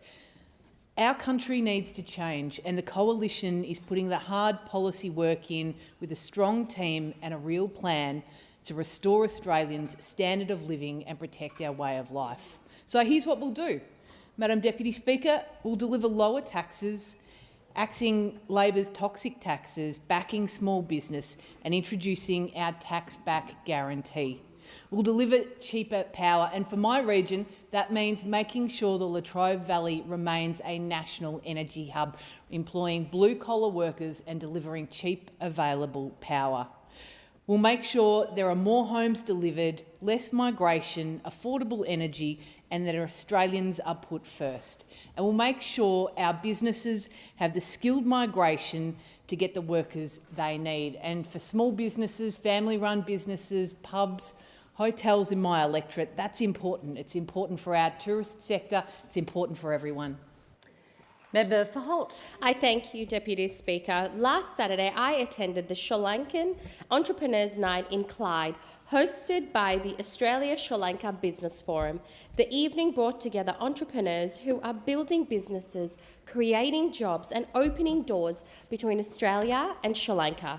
As the first Sri Lankan-born member of the Australian Parliament, it was deeply personal to see our community's ambition, talent and generosity on display. Sri Lankan Australians have made a remarkable contribution to this nation. Through hard work and determination, they have strengthened our economy, supported local communities and created opportunities for the next generation. I was delighted to welcome Sri Lanka's Minister of Industry and Entrepreneurship Development, the Honourable Sunil Handunetti, and discuss deepening trade, investment, cooperation between our two countries. The evening was a powerful reminder that when entrepreneurs share ideas, build connections and work together, they create opportunities that reach far beyond the business community. I thank President Mano and the entire Forum team for organising this fantastic event. As the chair of the Parliamentary Friendship Group of Sri Lanka, I will continue strengthening the friendship between our two nations and help create a shared future of opportunity and prosperity. Member for Moncrieff. Thank you, Deputy Speaker. And today marks a critical point in Australian history because this government is maxing out the national credit card and leaving Australians to foot the bill. Today, our national debt hits $1 trillion for the first time. We're paying $52,000 every 60 seconds just in interest. That's $27 billion a year down the drain. It's money that could fund more than 200,000 nurses or $1,800 in tax relief for every taxpayer every year. To put this into perspective, 1 year of interest payments would be enough to fund 325,000 first home deposits. 2 years of interest payments could cover the annual childcare fees for 1.5 million Australian children. Or 3 years of interest payments could pay off every single Australian HECS debt. Australians, I urge you to take note of what this government is doing before it's too late, because every dollar spent servicing Labor's debt is a dollar that can't be spent on Australians. $52,000 in interest every 60 seconds. This is money we will never see a benefit from, because when Labor spends, it's future generations who will foot the bill through higher taxes and fewer services, all because this government failed to care about their future. Member for Werriwa. Thanks, Deputy Speaker. Health, education opportunities, good roads, local services are the issues that most come up when I'm talking to constituents in my local area. And I am really pleased to be able to report to the people of Werriwa and this Parliament that the initiatives and commitments of the Albanese government is making a huge difference in the electorate of Werriwa. The most recent Medicare bulk billing rates for Werriwa show a staggering 98.3% of consultations with a GP a bulk bill. This is up 3% since October 2023. 91% of all medical practices in Werriwa are bulk billing. In other words, in Werriwa there are a total of 32 Medicare bulk billing practices, an increase of 7 since Labor's initiatives. The Austral Urgent Care Clinic, a 2025 commitment to the people of Werriwa, has seen 4,950 people since it opened just under 6 months ago. Labor's cheaper medicines policy has delivered savings of over $10 million to Werriwa, with the provision of more than 1,692,000 cheaper scripts. Australia-wide, the cheaper medicines policy, capping prescriptions to the lowest it's been since 2004, has seen patient savings of approximately $2.8 billion Australia-wide. This is the Albanese Labor government's policies working and delivering across the country, especially in Werriwa. Member for Barawa. Thank you, Deputy Speaker. Today, Australia crosses a deeply troubling milestone: $1 trillion worth of Labor's debt. That's $1 trillion that needs to be serviced by Australian families. The interest bill alone is running at more than $52,000 every minute. Every minute. That's money that can't go to better roads, better hospitals, stronger schools, national security or cost of living relief. It's money Australians are paying simply because this Labor government cannot control its spending. Families in the Barawa electorate understand what that means. If you spend more than you earn, the bill eventually arrives. You can't tax and borrow your way to prosperity. Australians understand the consequences. It's higher interest costs today, fewer choices tomorrow, and a growing burden on our children and grandchildren. Australians are already working harder just to stand still, paying more for their groceries, for their electricity, for their insurance and their mortgages. John from Glenorrey tells me his electricity bill has increased by 14%, and he's not alone. For families under pressure, Labor's debt means even less room in household budgets tomorrow. Now Australians are being asked to carry the cost of Labor's $1 trillion debt. The Treasurer may tell Australians not to worry, but debt matters and interest matters. Australians know that ultimately, when Labor spends, you pay. When Labor taxes, you pay. When Labor racks up the debt, you pay. When Labor racks up the interest payments, you pay. Australians are poorer because of this Labor government. Member for Lawson. Deputy Speaker, this week is National Science Week, and when I think back on my journey in science, I remember getting my first go at using a Bunsen burner in Year 7, falling in love with anatomy before going on to study neuroscience at university. And it all started in the classroom with passionate and dedicated teachers who inspired a love of science, research and discovery. And a shout out to Mrs Stevenson, my Year 12 biology teacher. That's why it's so important that Labor is supporting teachers to qualify and get into the workforce with paid prac.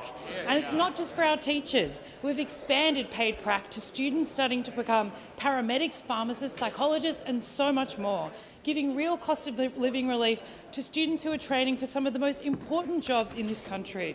You should never have to choose between getting qualified and paying the bills. Deputy Speaker, on this side of the House, we know a thing or two about supporting women in STEM, and I'm surrounded by inspiring women like the members for Barton, Boothby, Swan, Maribyrnong, Dobell, Senator Ananda Raja, and so many others who have all pursued STEM in their careers. We are a government who are backing Aussie science and backing Aussie women through programs like our Women in STEM and Entrepreneurship and Women in STEM Enterprise Grant programs. So to the country of Wi-Fi, the cochlear implant, the electronic pacemaker and ultrasounds, happy National Science Week. Member for Page. Thank you, Deputy Speaker. Deputy Speaker, I rise to talk about the government and give some friendly advice about a little less hubris and a little more accountability, Deputy Speaker.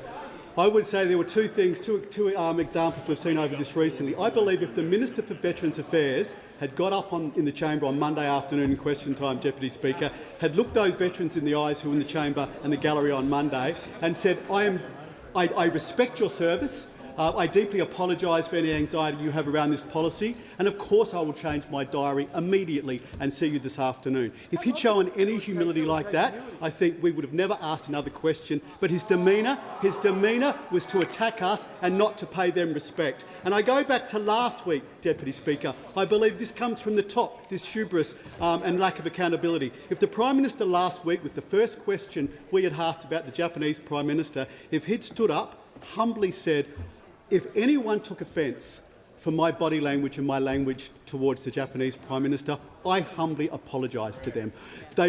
I did not mean that. That was not my intention. If he'd stood up for the first time in the chamber in a question and said that, we would then not have had a lot of follow-up questions around this, Deputy Speaker. I get interjections, but what this government needs from its leader, from all ministers, a little bit less arrogance, a little bit less hubris and a little bit more accountability. Every question and statement can't go to the fact we haven't been in government in 4.5 years. We wish we had been. A bit of accountability and a little bit less arrogance.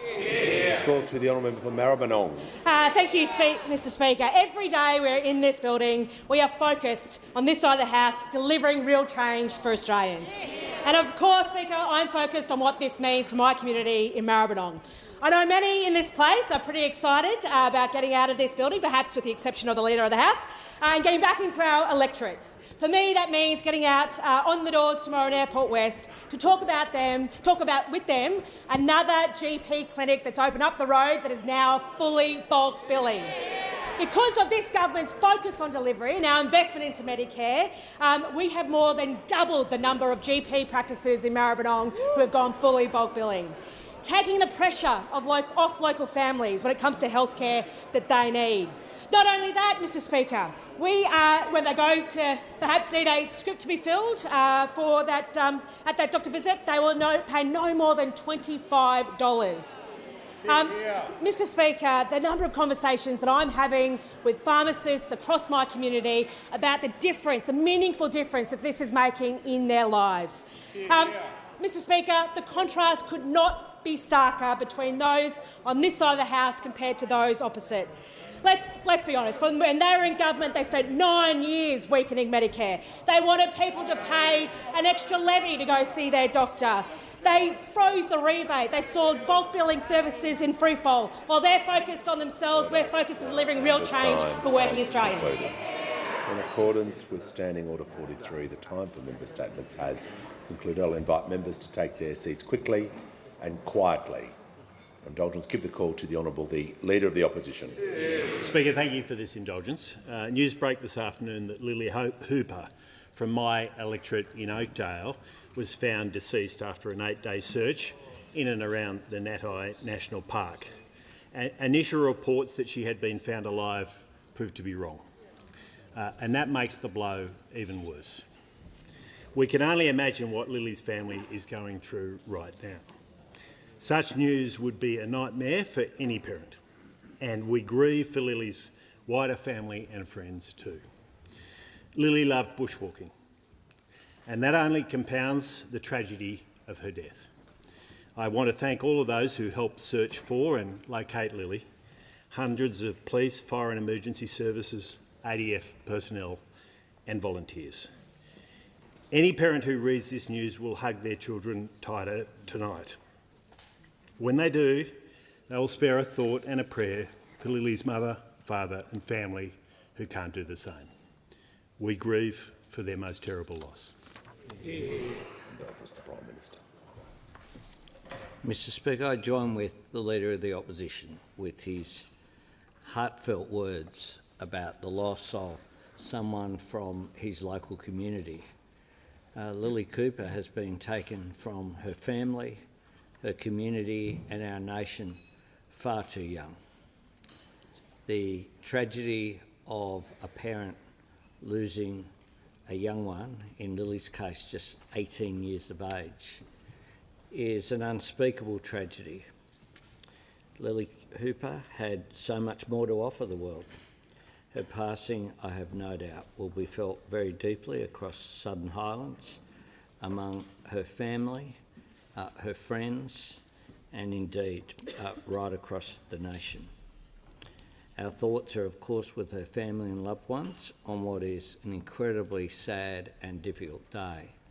And I join with the Leader of the Opposition in paying tribute and giving thanks to all those volunteers, as well as police and emergency services and others who've joined in this search. This will also be a very traumatic day for them, and our thoughts are with them at this time. As a mark of respect for the tragic loss of Elite Cooper, I ask all to rise from their places.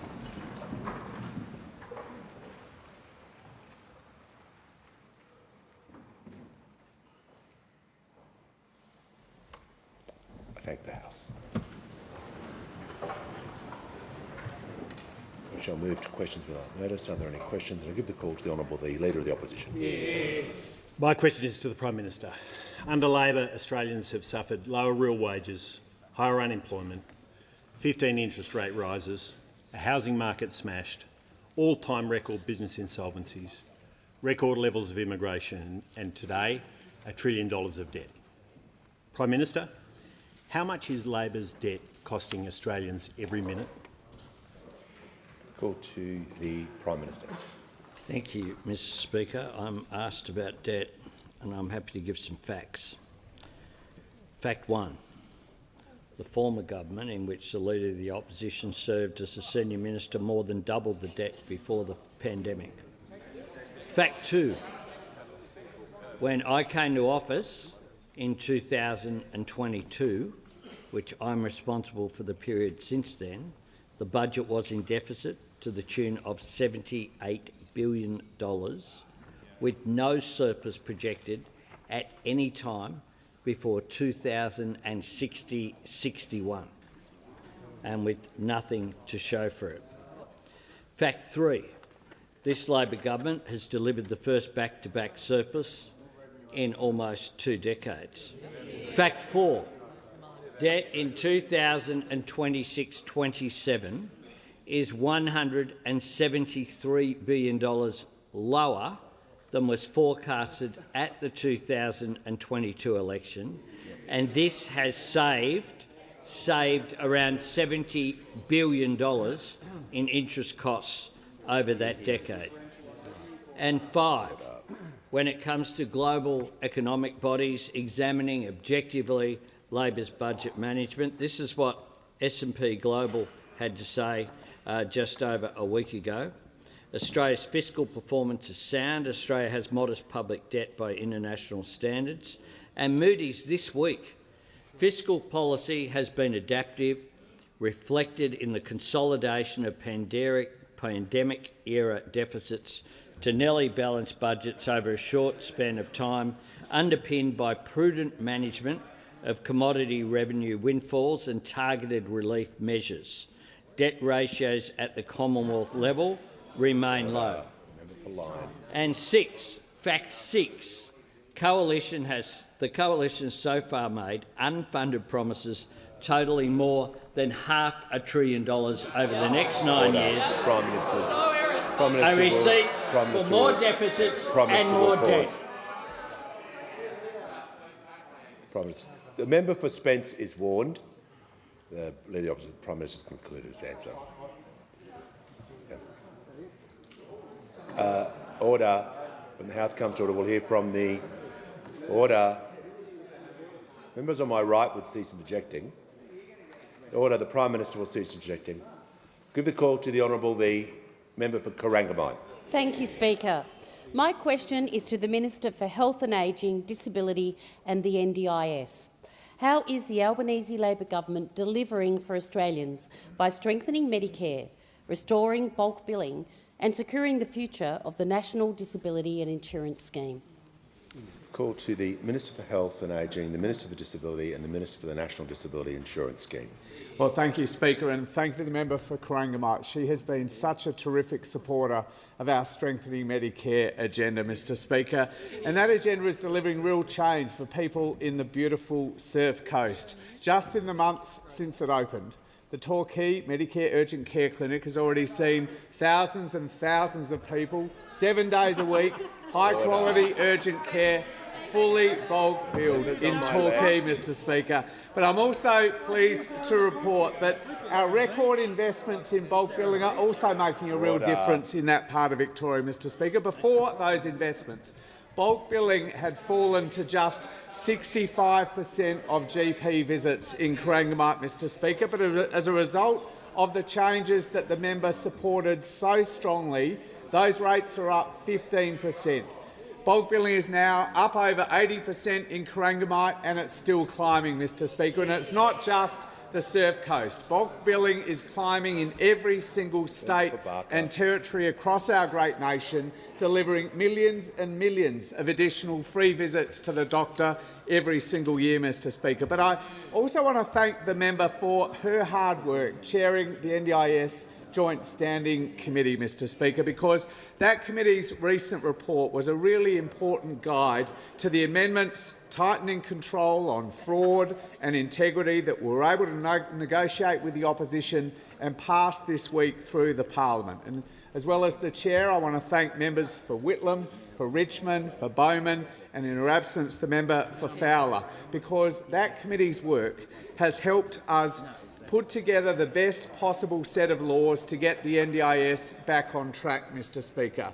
Now, these are hard reforms, but they are absolutely essential because this wonderful scheme had got way off track, Mr Speaker. It had become too big, it was costing too much, growing way too fast, and had become too soft a target for the fraud, the crooks and the shonks that were highlighted so clearly by that committee's report, Mr Speaker.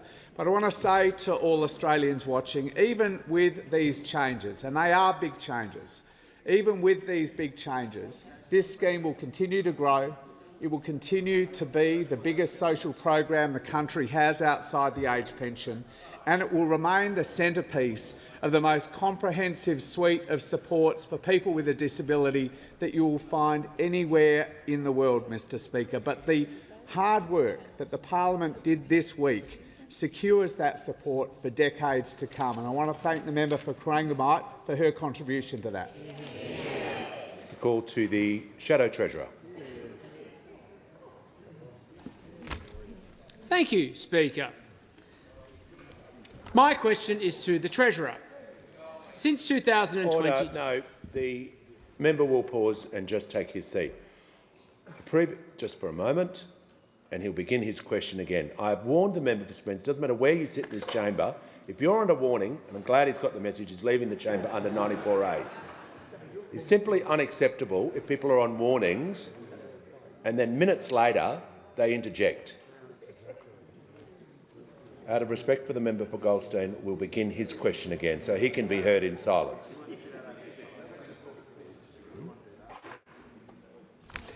Thank you, Speaker. My question is to the Treasurer.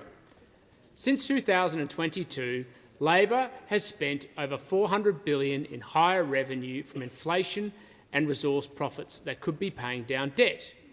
Every minute, Australians pay over $52,000 in interest on Labor's $1 trillion debt. Only the Coalition has a plan to fix the economy and protect our way of life. Why won't the government support the Future Generations Fund, where 80 cents in every dollar of windfall resource revenue would pay down the debt and build our future?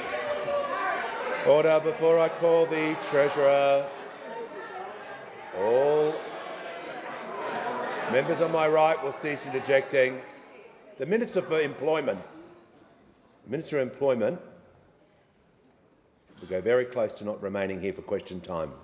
She continues with that sort of interjections. Remind all members who may have their documents with them, do not use them as props, out of respect for the chamber. Give the call to the Treasurer.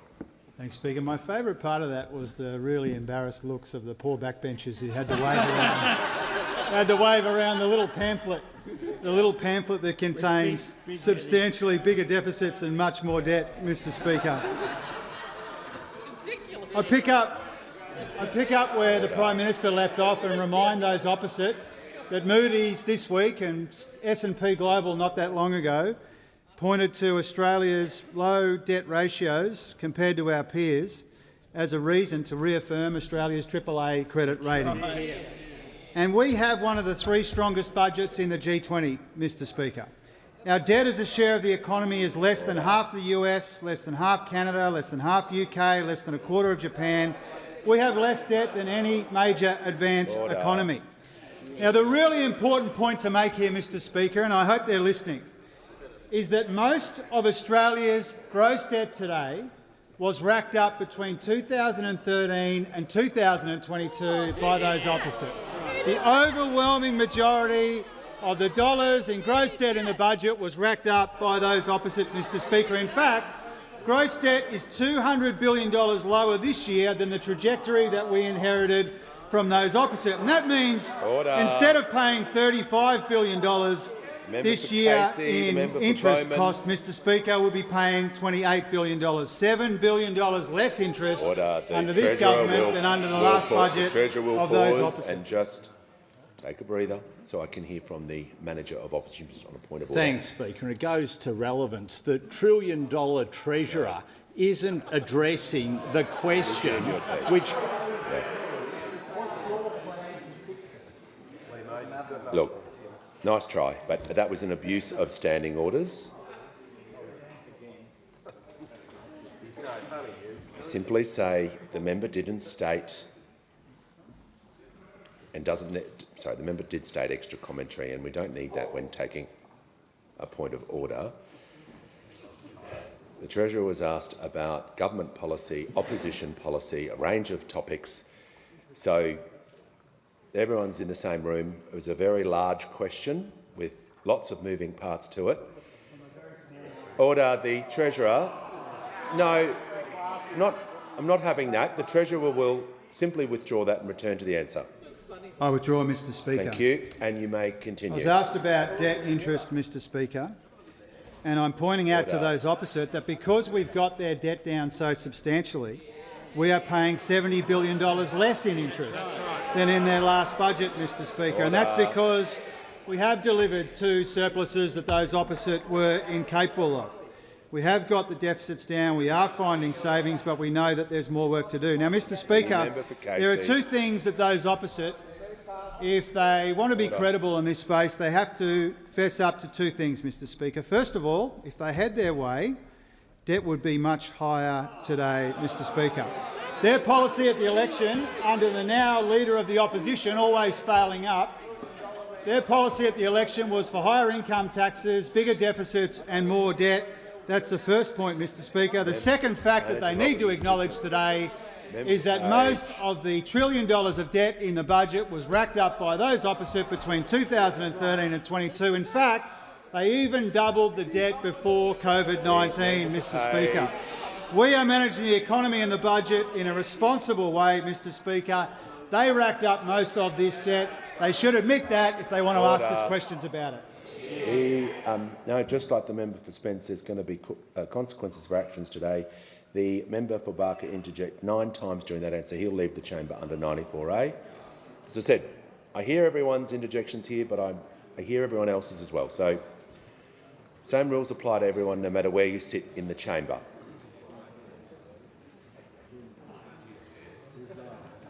Order. When the House has now come to order, we'll now hear from the honourable member for Menzies.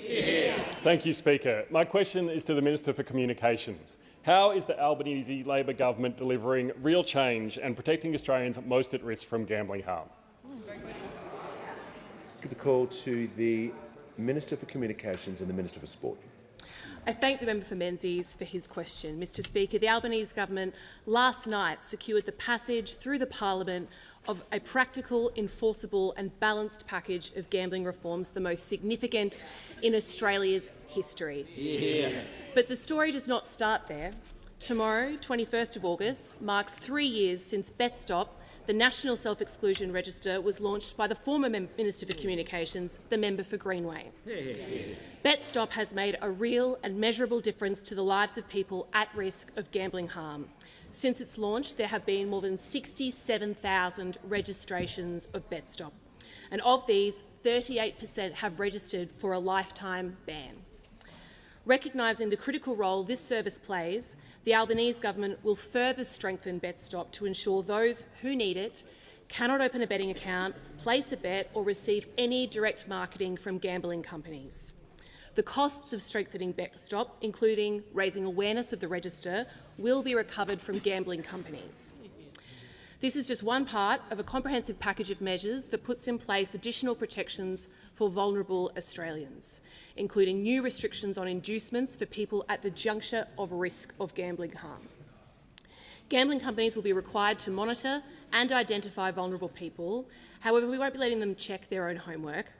The government will work with ACMA to develop a set of indicators enforced by legislative instrument developed through consultation and with technical expertise to ensure no one falls through the cracks. Our reforms include protections for people at risk or experiencing gambling harms. They also reduce children's exposure to gambling advertising. Aussie kids should be able to follow their favourite team without gambling being stitched into the experience, whether they are watching on a screen or in the stands. That's why we have banned gambling advertising on jerseys, in stadiums, and banned gambling ads during school drop-off and pick-up, along with restrictions during live sporting coverage of events starting 15 minutes before and ending 5 minutes after a live sporting event between 5 a.m. and 8:30 p.m. Our historic reforms also crack down on illegal gambling operators, regulate trade promotions and ban online keno pocket pokies and foreign match lotteries. Foreign match lottery companies compete with Australian-based lotteries that create business and support our news agents.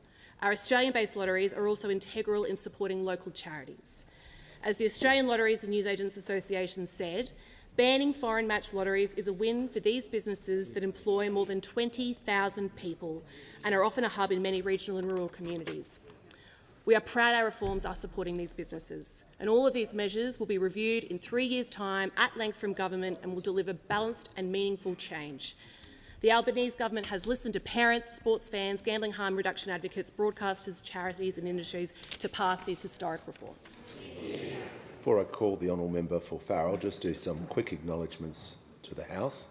I'm pleased to inform the House that in the special visitors gallery today is a friend to many, the Honourable Dr David Gillespie, the former member for Lyne in this place. And I'm also pleased to inform the House that present in the gallery today is Councillor Gary Lee, the Mayor of Nambucca Valley Council, as a guest of the member for Cowper.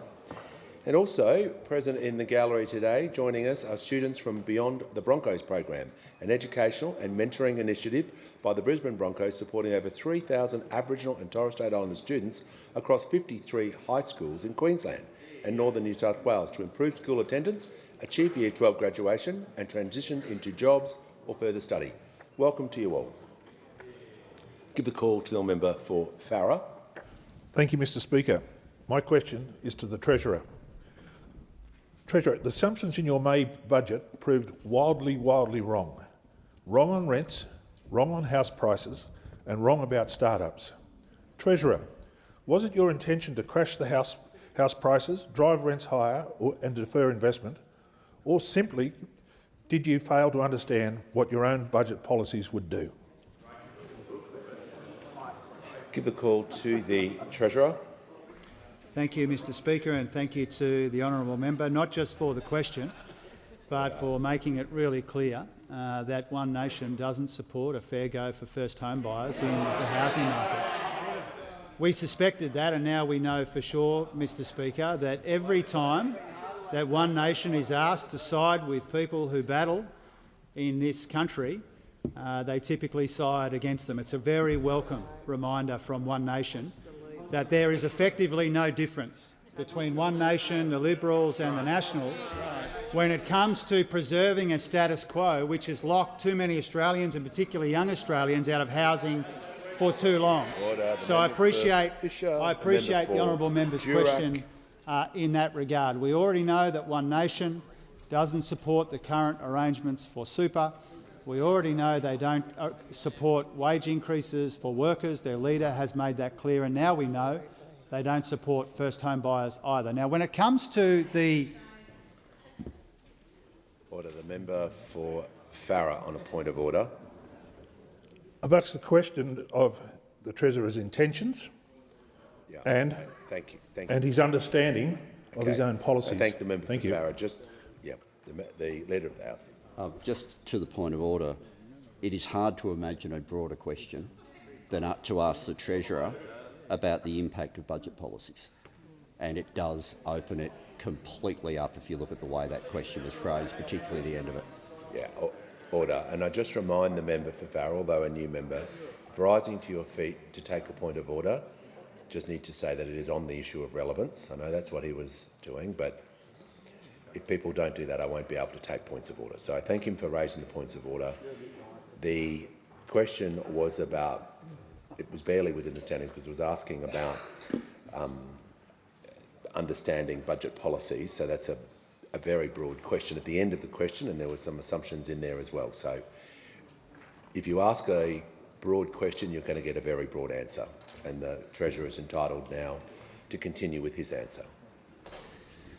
Thank you, Mr Speaker. The point that I'm making in relation to housing policy, which is what the honourable member asked me about, is that any combination or coalition of One Nation, Liberals or Nationals after the next election would mean a housing market which is less fair for first home buyers and for young people.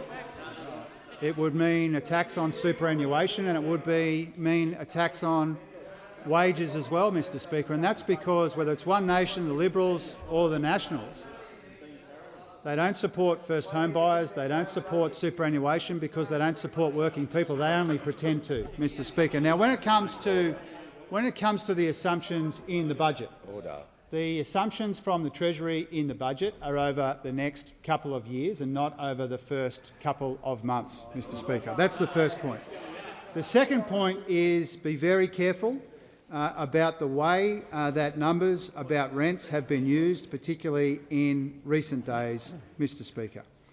Thirdly, when it comes to house prices, and that was part of the honourable member's question, in the last decade we've seen, I think, at least 7 occasions where house prices have come off a bit. Now, I don't remember those opposite making a big deal out of the other 6. They should know that when it comes to the housing market or auction clearance rates or rents, there are a whole number of issues playing out in those markets, and we know that because we saw some softening in the market before the budget as well, Mr Speaker. And so I genuinely welcome. I'm extremely grateful for the honourable member's question so that I can point out those facts to him.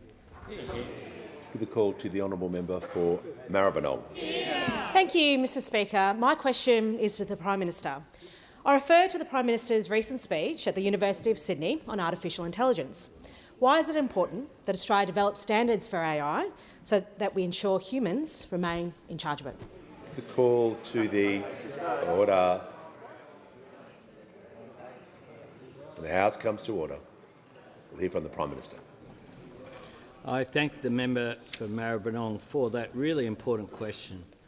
And today I met with Professor Brian Schmidt about the need for Australia to provide global leadership when it comes to artificial intelligence. AI is here. It is changing the way that we work, how we function, how we live our lives. And that change is something that we must shape together in our national interest. We do that by engaging with the future of artificial intelligence and how it's rolled out, and that is what the development of Australian standards for AI is about. We do need to encourage more and deeper discussions about AI and its impact, not just as a parliament but as a society. Pope Leo's encyclical on AI was a significant contribution to this debate. He reminded us that technology is not neutral. It takes on the character of those who create, define and use it. People are not data points to be reduced to economic entities. They must be recognised as individuals with inherent dignity and humanity. And that, of course, includes recognising that flaws are what make us human. We must reject the idea that human weaknesses are problems to be engineered away. Honest communication promotes social cohesion. This is one of the contexts for our news bargaining incentive and for our support for journalism. Social cohesion can be undermined.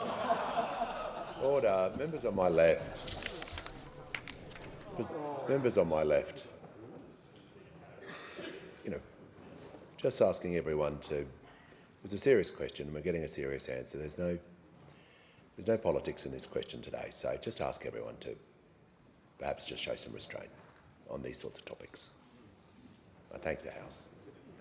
Prime Minister.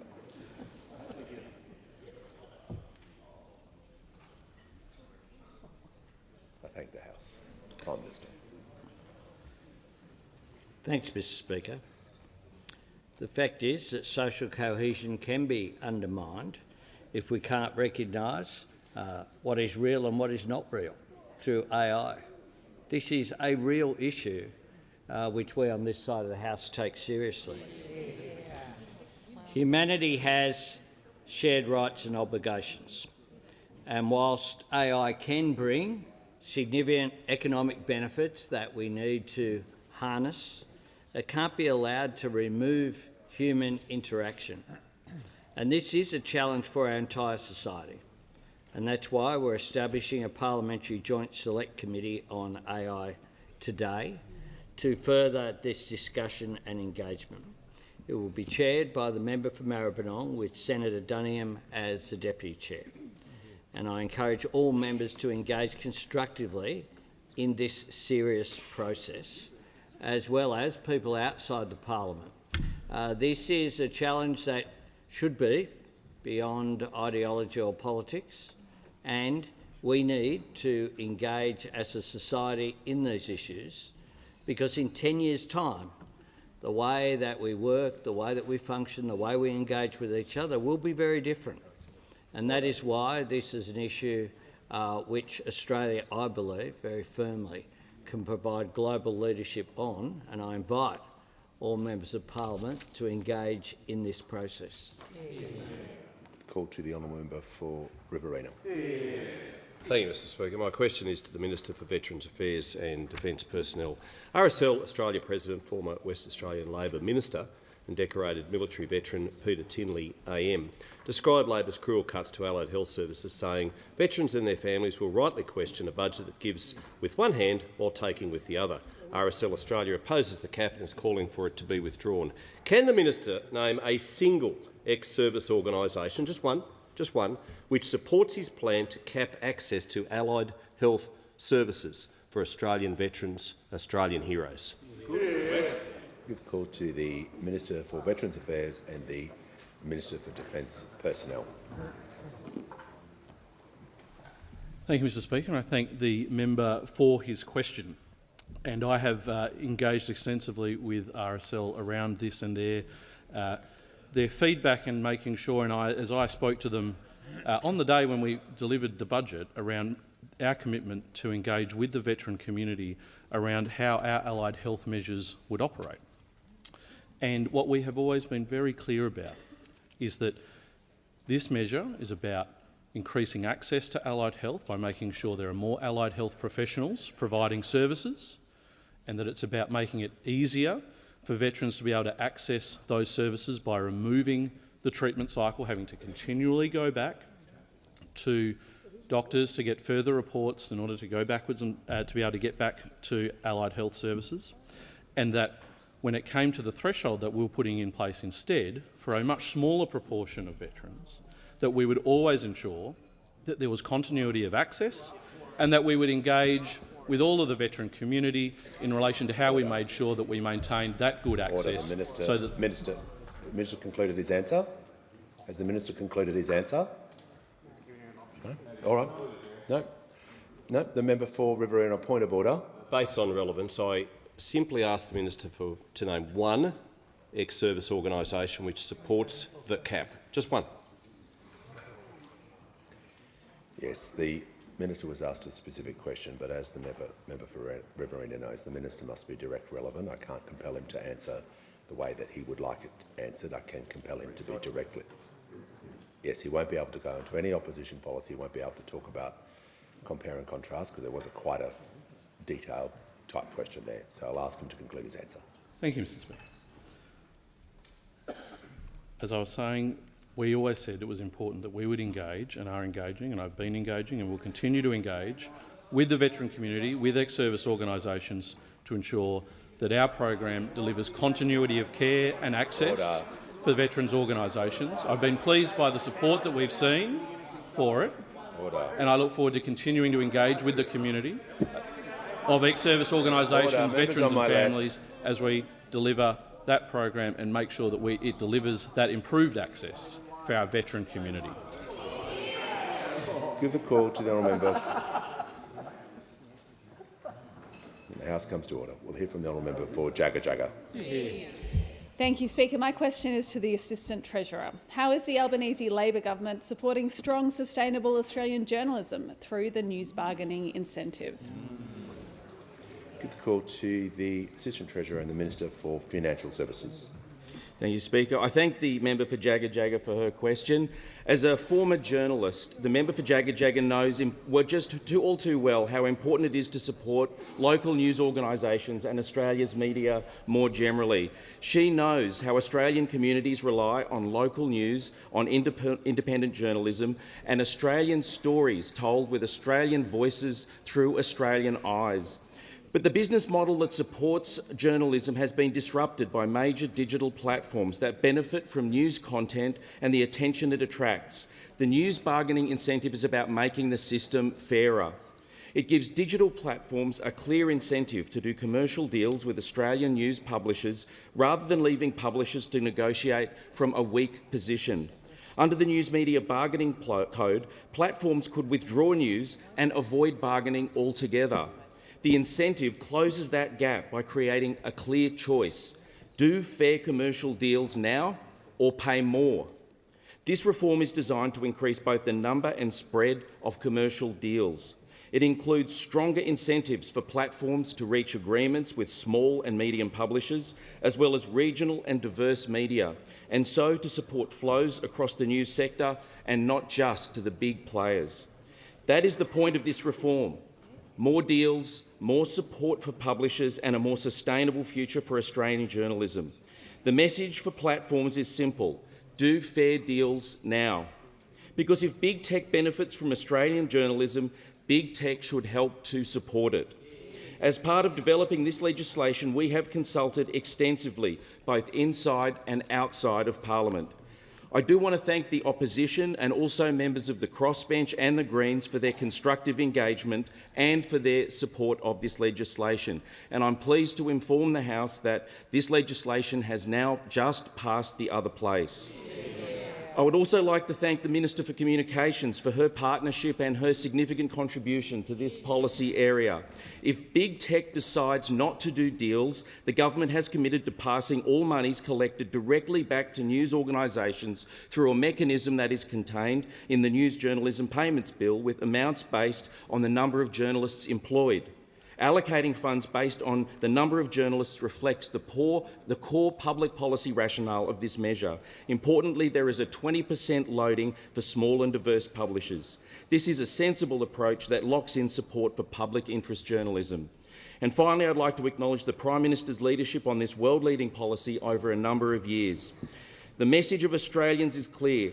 The Albanese government is backing the journalism that informs our democracy, that strengthens our communities and that tells Australian stories to Australian audiences. Give a call to the honourable member for Riverina. Thank you, Mr Speaker. My question is to the Minister for Veterans Affairs and Defence Personnel. Minister, the Royal Commission into Defence and Veteran Suicide made 122 recommendations. Not one of them, not one, called for this cruel, unjust cap on veterans' allied health care. Minister, who brought forward Labor's plan to cut $750 million from veterans' allied health support?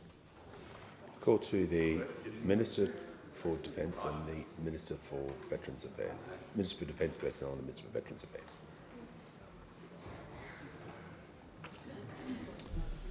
Thank you, Speaker. I thank the member for his question. The Albanese government is entirely committed to making sure that we're implementing the recommendations from the Royal Commission into Defence and Veteran Suicide.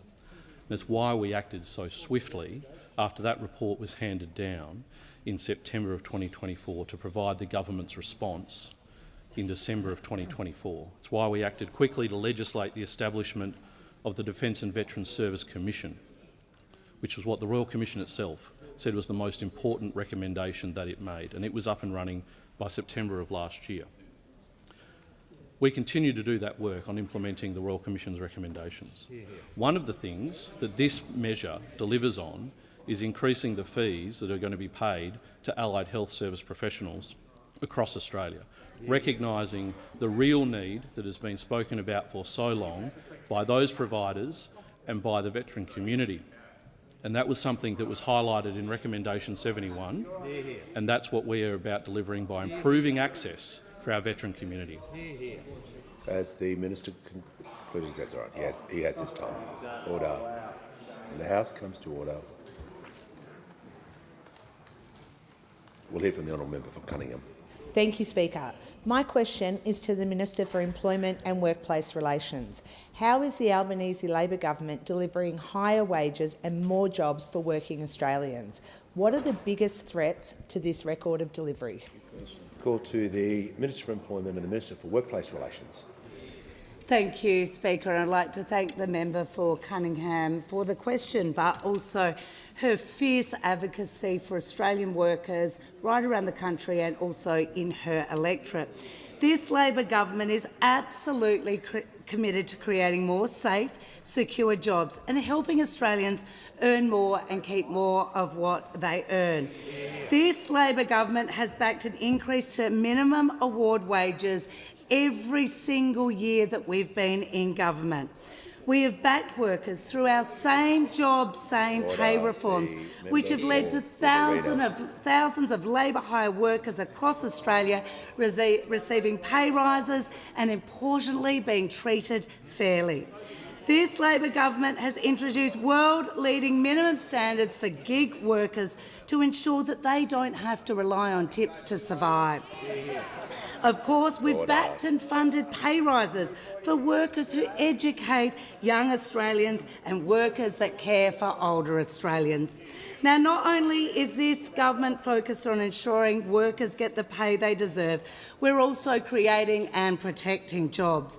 This Labor government recently took decisive action to protect over 1,000 jobs at the Tomago aluminium smelter, providing certainty for workers and the Hunter community while securing our sovereign capability.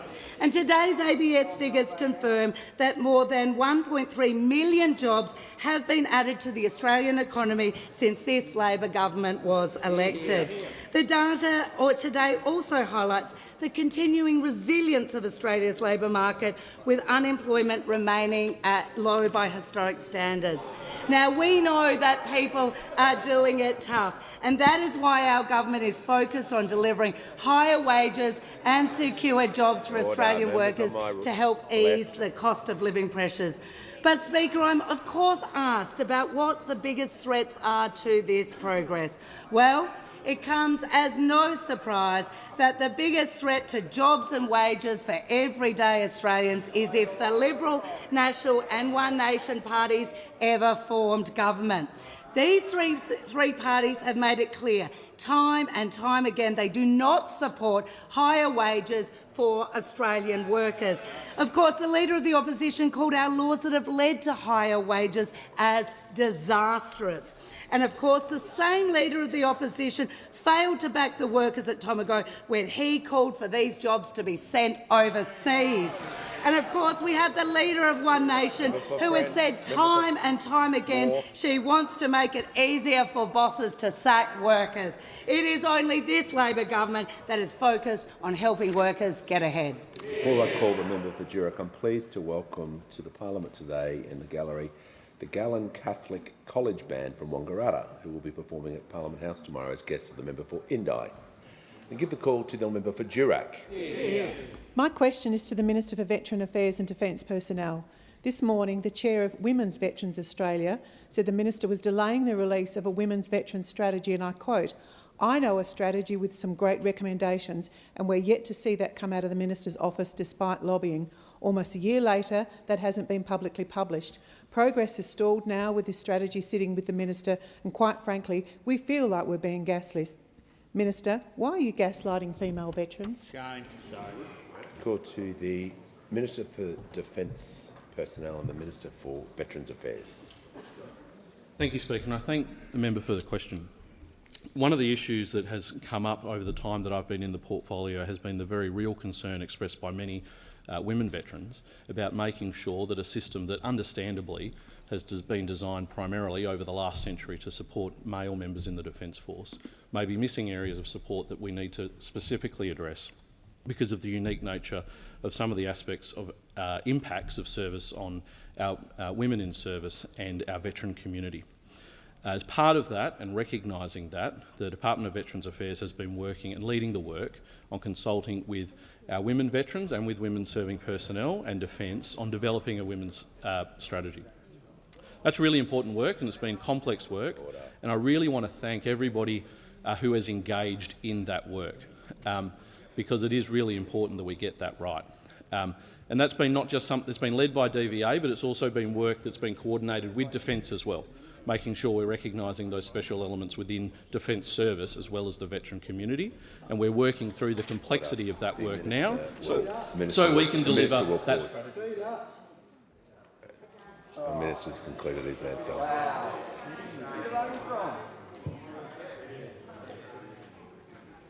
Order.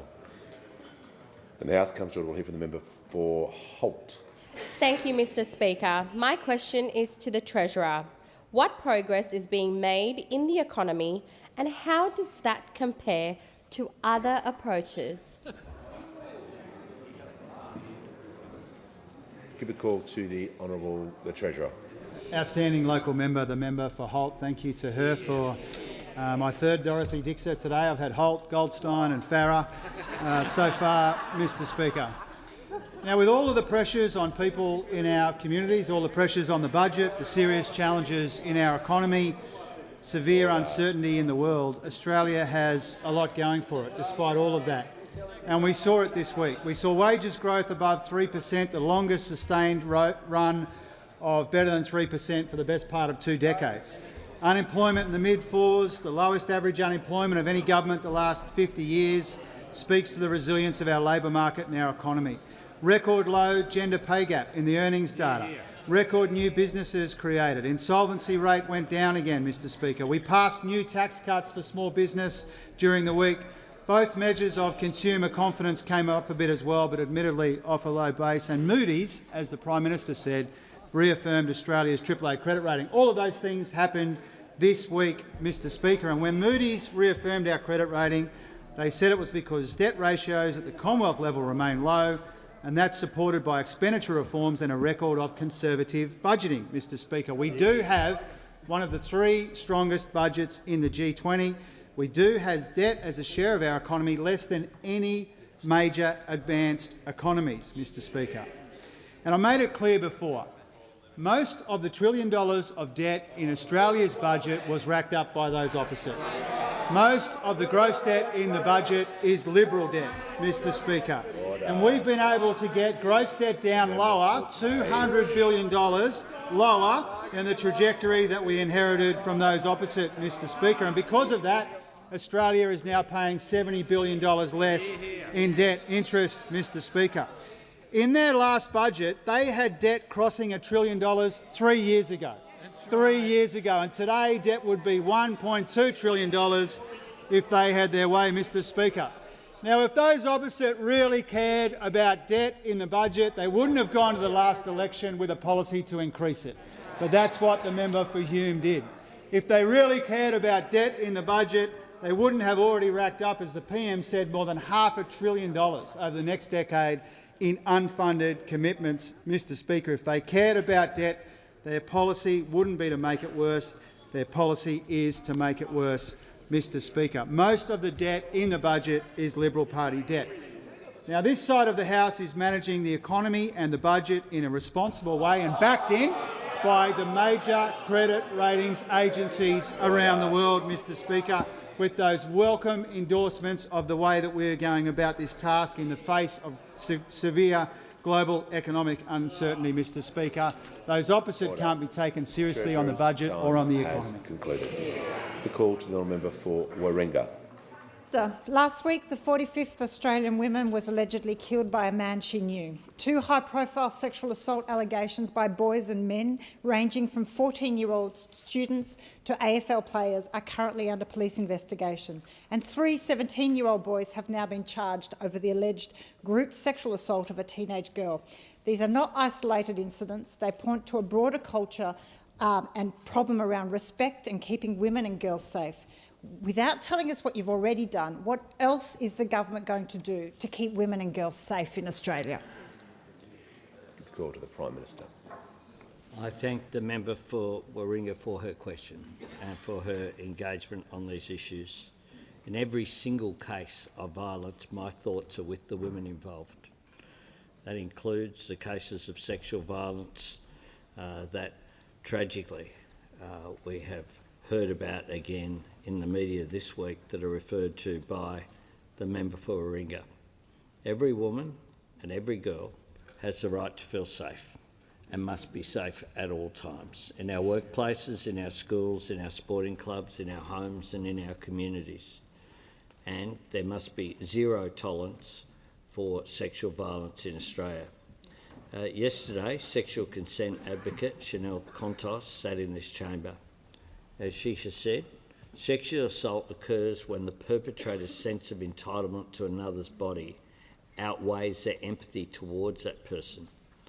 Rates of sexual violence in Australia reported to police rose by more than 70% between 2010 and 2024. Too often, and we're hearing it more frequently, both the victim and the perpetrator are under the age of 18. And young people aged between 10 and 17 years old make up 39% of victims of sexual assault. These events must end. Many members of this Parliament have been involved in the consultation process on the second national plan to end violence against women and children. And last week I attended a roundtable with the Minister for Social Services, the Minister for Women, Katie Gallagher, and Jed Carney, who has particular responsibility on family violence issues as an Assistant Minister. What I heard there was horrific stories from people on the front line who are assisting people in times of crisis and trauma and who are just crying out for this violence to stop. Next week, I'll convene National Cabinet again on, I think it's Wednesday, but in the middle of the week in Sydney. One of the issues I've put on the agenda there is the response and progress to the issues that have been raised by the special National Cabinet that I convened on these issues a couple of years ago, and making sure that because state governments have primary responsibility in areas such as community services ministers, and in those services of the 500 additional workers that we have funded as part of a commitment I took to the 2022 election that are making a difference on the ground, but that took longer than we would like, frankly, for it to be rolled out. We are seeing, tragically as well, I want to hold governments to account that sometimes when the Commonwealth provides additional money, that's seen as an excuse to withdraw funding. And we heard that last week, and I will raise that very directly with the premiers. That will form the next critical step towards the second national plan. This will be absolutely critical, and I encourage the member and indeed all members, this is something that's not a party political issue. This is a human issue, and particularly an issue affecting women and children. And so I thank the member for her question. I encourage her to engage with the ministers on the development of the second national plan. I know that Minister Plibersek, who has responsibility primarily for driving this agenda, I really see it as one of the big things that we will concentrate on I was asked yesterday, now that a whole lot of ledge has been passed, what are you going to do for... I see this as one of the big things, and I would encourage you and other members as well to engage, participate. If you've got constructive ideas, do so. All of us, of course, have a responsibility as well, not just members of Parliament, but in particular men have a responsibility to engage with our fellow men on these issues. Give a call to the honourable member for Moore. Thank you, Speaker. My question is to the Attorney-General. What has been the progress on the government's working with children's check reforms? Call to the Attorney-General. Thank you, Mr Speaker, and I thank the member for his question. Every child and young person has the right to be safe from sexual abuse. It is our collective responsibility to protect them and to create safe environments for children and young people in all settings. At the first meeting with my state and territory counterparts, I made it clear that my top priority will be driving real national reform to working with children checks to improve safeguards for children and families. In November 2025, the Standing Council of Attorneys General committed to meet ambitious timeframes to reform and strengthen all state and territory schemes. Mr Speaker, I'm pleased to inform the House that last night the honourable member's home state passed the legislation needed to make that a reality. Now, if you are banned from holding a Working with Children check in one jurisdiction, you are banned in all of them. Banned in one, banned in all. Mr Speaker, I thank my state and territory counterparts and everyone who worked with the Commonwealth to deliver these vital reforms. Working together, we have achieved more to fulfil this Royal Commission recommendation in a year than was achieved in the decade prior. But there's more to do. Last month, the Standing Council of Attorneys General also agreed to nationally consistent baseline offences that will exclude someone from holding a Working with Children check, nationally consistent criteria for assessing applications, and information sharing requirements to ensure there's no gaps in our system where perpetrators can hide. Mr Speaker, this reform has brought together governments from across political lines committed to putting our children's safety first. The Albanese government has also committed $37 million to developing the new national IT solution, the National Continuous Checking Capability, that will monitor changes to the criminal history of check holders in near real time. The NCCC became adoption-ready for state and territory screening units in December last year, with the Australian Criminal Intelligence Commission supporting jurisdictions to plug in by the end of this year. These measures will significantly strengthen child safety, complementing the work led by the Minister for Education in the early childhood education and care sector. And we are continuing our work on the second action plan under the National Strategy to prevent and respond to child sexual abuse. Mr Speaker, keeping children safe is a top priority of this government, and we'll keep working to ensure our children can grow up safe, supported and protected from violence and abuse. Call to member for Herbert. Thanks, Speaker. My question is to the Prime Minister. A veteran who served multiple combat tours in Afghanistan said, and I quote, "Dealing with Minister Keogh, I think I'd prefer to deal with the Taliban. That was much more simple. I signed on to fight enemies of Australia, not fight our own MPs that are supposed to be here representing us." Prime Minister, how much more evidence is needed before you sack this incompetent minister? The member for Bruce will leave the chamber under 94A.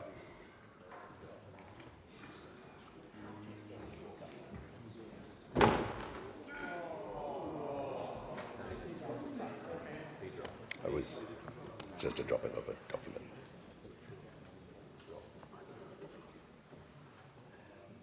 Give a call to the Prime Minister.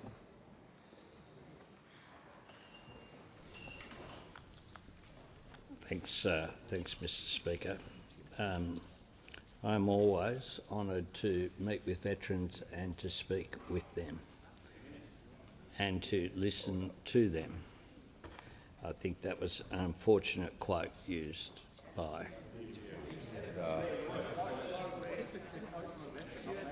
Well, I think that I have a problem with the Taliban. When it comes to the issues that are raised, one of the things that we have done is to continue to operate from the philosophy that our veterans have stepped up for us and we need to step up for them. And that is why, under this Minister for Veterans Affairs, we dealt with a range of issues, including an extra $16 billion to tackle the backlog of veterans' compensation and rehabilitation claims, and to provide additional health support. That is why, as well, we have responded constructively to the recommendations of the Royal Commission into Defence and Veterans Suicide. That is why we engaged constructively. I met some of the veterans who were here earlier this week, just in the corridor. Introduced myself to them. I've said I'm happy to meet with them. We, of course, have supported changes, as the Minister has said, to ensure that services can actually be delivered in reality rather than just in theory. And we are consulting. Well, okay. Order. Has the Prime Minister concluded his answer? Yeah. Order. Order. The member for order. We'll hear from the honourable member for Macon.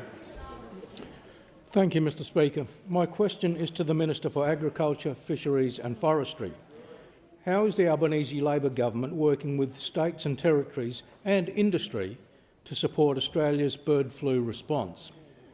Give the call to the Minister for Agriculture, the Minister for Fisheries and the Minister for Forestry.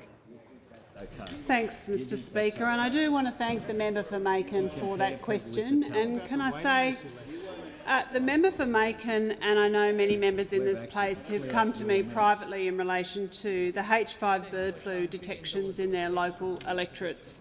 And I know that many members are very concerned that over recent days we have now sadly started to see more mass mortalities around the country, particularly in South Australia, Victoria and even in Tasmania now, with more mass mortalities.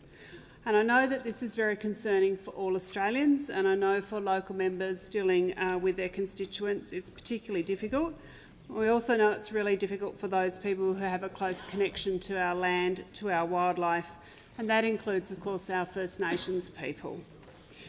We are starting to see these more dead birds and the mass mortalities, and we know that while this is incredibly distressing for some, it is not unexpected.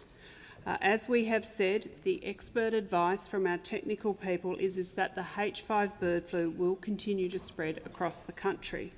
We've also been very upfront that whilst we cannot stop the spread of the H5 bird flu, we are doing everything we can do with industry, with wildlife experts and with states and territories to prepare and to respond. And our advice to Australians remains the same. Please avoid touching sick or dead birds. Record what you see and make a report through our National Bird Flu hotline at birdflu.gov.au. Importantly, through that hotline, more information will be provided to you from the states and territories which are leading that on-ground response. You will be advised about the appropriate next steps for dealing with some of these dead birds. And I know, as I said, that this is distressing, but please do not touch them, please report it, and please take the advice of the experts over that phone line. Again, I do want to recognise the really critical role that everyday Australians have played in this H5 bird flu since late June. We've now had over 23,000 calls to our National Bird Flu hotline, and we now have across the country over 270 H5 bird flu events. We know that everyday Australians are our first line of response when it comes to biosecurity, but we also know that biosecurity remains our strongest line of defence when it comes to the H5 bird flu. We have helped to strengthen our biosecurity, particularly in wildlife facilities across the country that are home to some of Australia's most treasured and endangered bird species. We've backed years of work from our scientists at the CSIRO's Australian Centre for Disease Preparedness, particularly in relation to the testing of the bird flu vaccine. And of course, the vaccine rollout is being led by states and territories who are prioritising native species, and that is now underway across the country. We know that this is an important step, but as I've been clear, it is just one part of our response. But again, I do want to reiterate to the Australian public that there is no detection in our poultry or our agricultural systems at this point in time, and that the risk to human health remains low. As we start to see more of these mass mortalities across the country, I want to assure people that our government understands, and I know the Parliament understands, that this can be concerning. But be assured we are working around the clock, and our response will continue to provide regular updates as they become available and as we get step changes in this response. Give the call to the member for McKellar. Thank you. My question is to the Prime Minister. Yesterday, on World Humanitarian Day, the Israel Defence Force announced they would not open a criminal investigation into IDF strikes that killed Australian aid worker Zomi Frankham and her colleagues, or apologise or pay reparations. Former Human Rights Commissioner Chris Sidoti has called on the Australian government to expel the Israeli ambassador, saying he has repeatedly failed Australian citizens. Will the government expel the Israeli ambassador, and what will the government do to ensure justice is served for Zomi and her family? Give the call to the Prime Minister. I thank the member for McKellar for her question. The deaths of Zomi Frankham and her 6 World Central Kitchen colleagues were a tragedy, and they should not have occurred. Israel's decision to close their investigation without criminal proceedings is an outrage, and it falls far short of the accountability that we expect and consistently call for on behalf of Australia. Since the tragic killings, the government has consistently made clear our expectation for transparency, and we're pressed for full accountability. We've made this clear through numerous representations to the Israeli government, including from myself and the Foreign Minister. I've personally made this clear in a phone conversation with Prime Minister Netanyahu and in person to Israeli President Isaac Herzog. The government appointed Air Chief Marshal Mark Binskin as Special Advisor to advise the government and engage with Israel on their investigation. And last year at the United Nations, Australia and our partners launched the Declaration for the Protection of Humanitarian Personnel, which seeks to honour the courage and kindness of Ms Frankham and her colleagues. Israel's decision falls far short of the accountability that we expected, despite the admission by Israel that their strikes were the result of serious failures, as confirmed by Special Advisor Binskin. The Foreign Minister has called in Israel's ambassador to Australia to strongly register our views, and Australia's ambassador to Israel has done the same. The Australian government will not stop pressing Israel for justice for Ms Frankham and her colleagues. As the Foreign Minister has said, we will be consulting with Ms Frankham's family before we announce further steps. Ms Frankham represented the best of Australia. Her courage deserves to be celebrated, and her family deserves justice. Give the call to the honourable member for Bullwinkle. Thank you, Speaker. My question is to the Minister for Housing. Minister, how is the Albanese Labor government delivering safe and secure homes for Australians who need them the most? And is the Minister aware of any risks to the delivery of these important homes? Give the call to the Minister for Housing, the Minister for Homelessness and the Minister for Cities. Thank you, Mr Speaker, and I thank the member for Bullwinkle for her question. Mr Speaker, the member for Bullwinkle knows in a really personal way what safe housing means. She's one of a number of Labor MPs in this parliament who grew up in social housing. So she knows that a house is not just about 4 walls and a roof. It is about safety, it's about stability, it's about knowing where you and your children are going to be sleeping each night. About 2 months ago, I had the fantastic experience of visiting her in her electorate, where we looked in on 19 new social homes that our government is helping to deliver in her electorate. They were just getting the finishing touches put on, Speaker. We got to meet some of the tradies who are building this housing for us. They are beautiful homes in an absolutely gorgeous part of Perth. On Saturday, the member for Bullwinkle went back to visit the first families who are moving into these homes. Speaker, there she met Kay, a mum of 2 young kids who, before moving into this housing, was effectively bouncing from home to home. Now this family has a home that they can depend on. And when the member visited, Kay was bringing furniture into her home, deciding where things would go. What an amazing feeling for this family, Speaker. A home that Kay and her kids can finally settle on. Now, Speaker, we are not just building social homes in the massive visionary home building program that our government is implementing around the country. Just this fortnight, I announced just over $600 million for about 1,000 new crisis homes for Australians who desperately need that same security. Speaker, that funding is split basically 50-50 between 2 groups of Australians that our government is desperately concerned about. The first is women and children who are fleeing family violence. Speaker, did you know that in Australia today, one of the main reasons that women tell us they do not leave a violent relationship is because they have no safe home to go to? That should not be happening in a country like Australia, and that's why our government is standing up and doing something about it. Speaker, the other half of that funding is going to support young people who are at risk of homelessness. Genuinely, one of the great privileges of my job as Housing Minister of this country is the time that I get to spend with young people who are at risk of homelessness, Speaker. There are children around our country who, through no fault of their own, have had horrible experiences in their childhood, things that no human being should have to put up with. But, Speaker, what I see is these young people are tough and they are resilient and they can rebuild their lives if they have a solid foundation to stand on. Speaker, our government is delivering real change to the housing situation faced by so many Australians. We've got a lot of work to do, but we're making a lot of progress. Prime Minister. Order. Is it really? Order. Order. Members on my left and right will cease interjecting. The Prime Minister has the call. The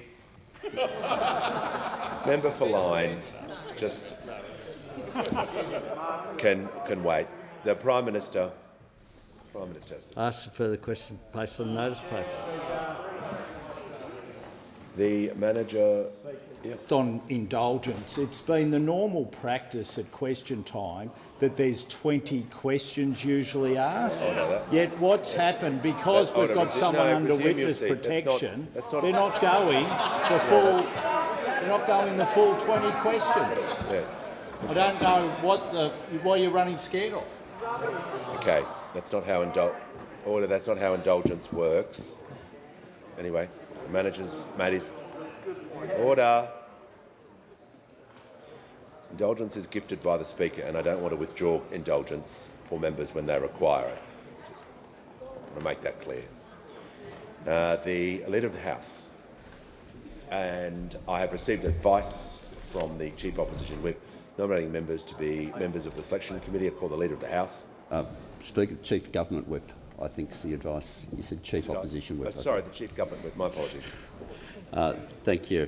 I ask leave of the House to move a motion for the appointment of members to the Selection Committee. Is leave granted? Leave is granted. I thank the manager. Give a call to the Leader of the House. I thank the Manager of Opposition Business.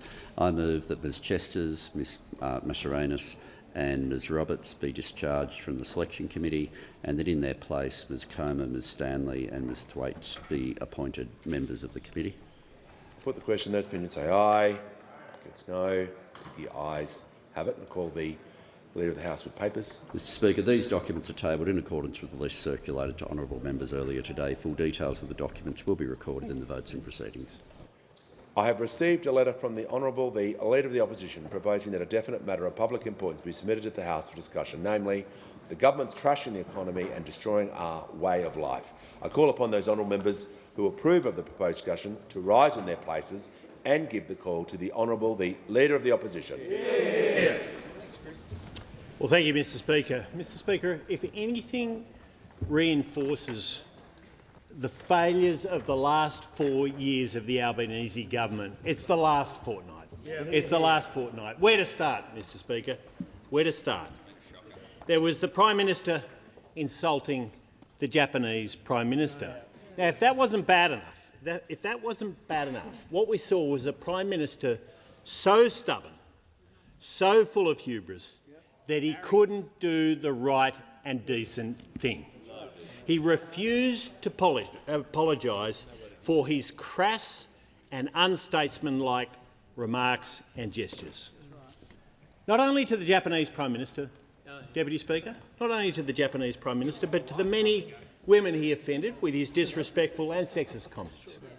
And days later, the Minister for Social Services came out and rightly condemned the lewd behaviour of the Sydney Swans. Yet she and other female Labor MPs couldn't apply the same standard to the Prime Minister. And this is completely indefensible, Deputy Speaker. This is the very definition of hypocrisy that we see from those opposite day in, day out, Deputy Speaker. And then there's the Energy Minister. We've got a long list to go through here, wasting $20 million of taxpayers' money on his net zero talk fest in Fiji with no major leader attending, Deputy Speaker. Now, over this fortnight, we also learnt too that his secretive capacity investment scheme, the biggest green grifter slush fund of them all, Deputy Speaker, this is the biggest green grifter slush fund of all of them, is not only failing to get renewable projects up and running, it's channelling millions of dollars of taxpayer money into so-called social licence scheme and driving up the price of electricity. 40% so far, Deputy Speaker. Lord knows how much further it's going to go. But it gets worse, Deputy Speaker, because we saw Labor's $2.5 billion bailout of Tomago. Now, all of us want to see a successful aluminium smelting sector in this country, Deputy Speaker. But this was an absolute admission that Labor is sending through its net zero policies industry offshore in this country. They drive up the price of electricity by 40%, and the only way they can keep industry in the country is by using hard-earned taxpayer money subsidies, Deputy Speaker. Labor's ideologically driven energy policies are deindustrialising Australia and underpinning a future made abroad, Deputy Speaker. A future made abroad. Now, Deputy Speaker, then there is the Royal Commission into anti-Semitism. The Royal Commission into anti-Semitism. Key witnesses have not been called. And I'll give you a long list, Deputy Speaker. Senior figures in the arts and cultural community, not called. University leaders, and we know what was going on in the universities, Deputy Speaker. So many Jewish Australians know exactly what was going on in the universities, and we've heard that from the member for Barara many times. Organisers of anti-Semitic protests, not called. The Human Rights Commission representatives, not called. No. Not called. Senior public servants and Commonwealth ministers with responsibilities for these areas, not called, Deputy Speaker. This is a Royal Commission that needs more time. Yes. We have called for it, and those opposite and the Prime Minister has refused to give that extra time. Never wanted it. And then there's defence, Deputy Speaker. So ill-equipped are our warfighters, our wonderful warfighters in this country, those who serve our country in uniform, that when there's a drone incursion on a key base, our defence personnel are told the best defence is to shut their blinds. Yeah, to shut their blinds, Deputy Speaker. Is that the way you deal with a drone incursion? Shut the blinds? The underfunding of defence in this country is an absolute and utter disgrace, but their answer is to shut the blinds. And then there's the housing market. Then there's the housing market, utterly smashed by changes from Labor to negative gearing and capital gains tax. And we've heard the National Australia Bank and Ray White saying rents will rise by 30% over 2 years. Now, the Labor Party's own budget, the government's own budget, said rents were going to go up. And they stand there gaslighting every single day, saying, no, it's all right. It's all right. But the truth is coming out day by day. The ABS data shows that new home loan commitments have dropped by 5% in the June quarter alone. Westpac's mortgage applications have plunged 20% since Labor's budget. And they stand up and say it's all right because first home buyers are okay. But they're not, Deputy Speaker, because we know loans coming from aspiring first home buyers have dropped as well under this Labor government. Meanwhile, there is the Veterans Affairs Minister. Can't hide him forever. You can't hide him forever. Now, Deputy Speaker, we've heard time and time again this week that he refuses to listen to our veterans. He won't get rid of Labor's cruel cap on allied health services. Indeed, today he completely refused to say where that cap had come from. He completely refused to say where that cap had come from. He rejects meetings with our veterans in the same week as the 60th anniversary of the Battle of Long Tan, as Vietnam Veterans Day. And then when he finally caves under pressure, he gives our veterans a cold and callous reception. Deputy Speaker, complete disrespect to our veterans. And of course, those veterans have lost confidence in this minister. But this Prime Minister will not act. This Prime Minister will not act. And the truth is, he was offended today by the comments made by a veteran. By a veteran who said, dealing with this minister, I'd prefer to deal with the Taliban. That was much more simple. He was offended by that. Well, I tell you what, that veteran was offended by the behaviour of the Minister for Veterans Affairs. And the veteran said, I signed up on to fight enemies of Australia, not fight our own MPs. But he has to fight our own MPs because the Minister for Veterans Affairs will not stand up for veterans, Deputy Speaker. Then there's the mean-spirited widows tax. After 98 days, it's finally axed. That tax on widows, on divorcees, Deputy Speaker, on those going through tough times. And it hasn't gone because Labor wanted it gone. No. It's gone because we forced Labor to axe it. We forced Labor to axe it and the Prime Minister gave in under pressure. This is a long list of incompetence over this fortnight, Deputy Speaker, but $1 trillion of debt is right near the top of the list, because that's where Labor has got to. That's occurred under this incompetence Treasurer's watch at a time when they have received a windfall of $400 billion, Deputy Speaker. That's the windfall. That's what they've got. And they still managed to get us to $1 trillion of debt. Under this doctor of spin, he should have stayed as a media advisor, Deputy Speaker. He did a much better job on that. That's what he does every single day, because he has no idea how to be the treasurer of this great nation. Now, Deputy Speaker, what we see under this government is more government spending, more subsidies, more bureaucrats, more government interference, more government taxes. Every single day of the week. They've lost control of inflation. They've lost control of interest rates. Fewer homes are being built. Power prices skyrocketing. Childcare costs up. There is a better way, Deputy Speaker. There is a better way. And it is to fix our economy and protect our way of life, Deputy Speaker.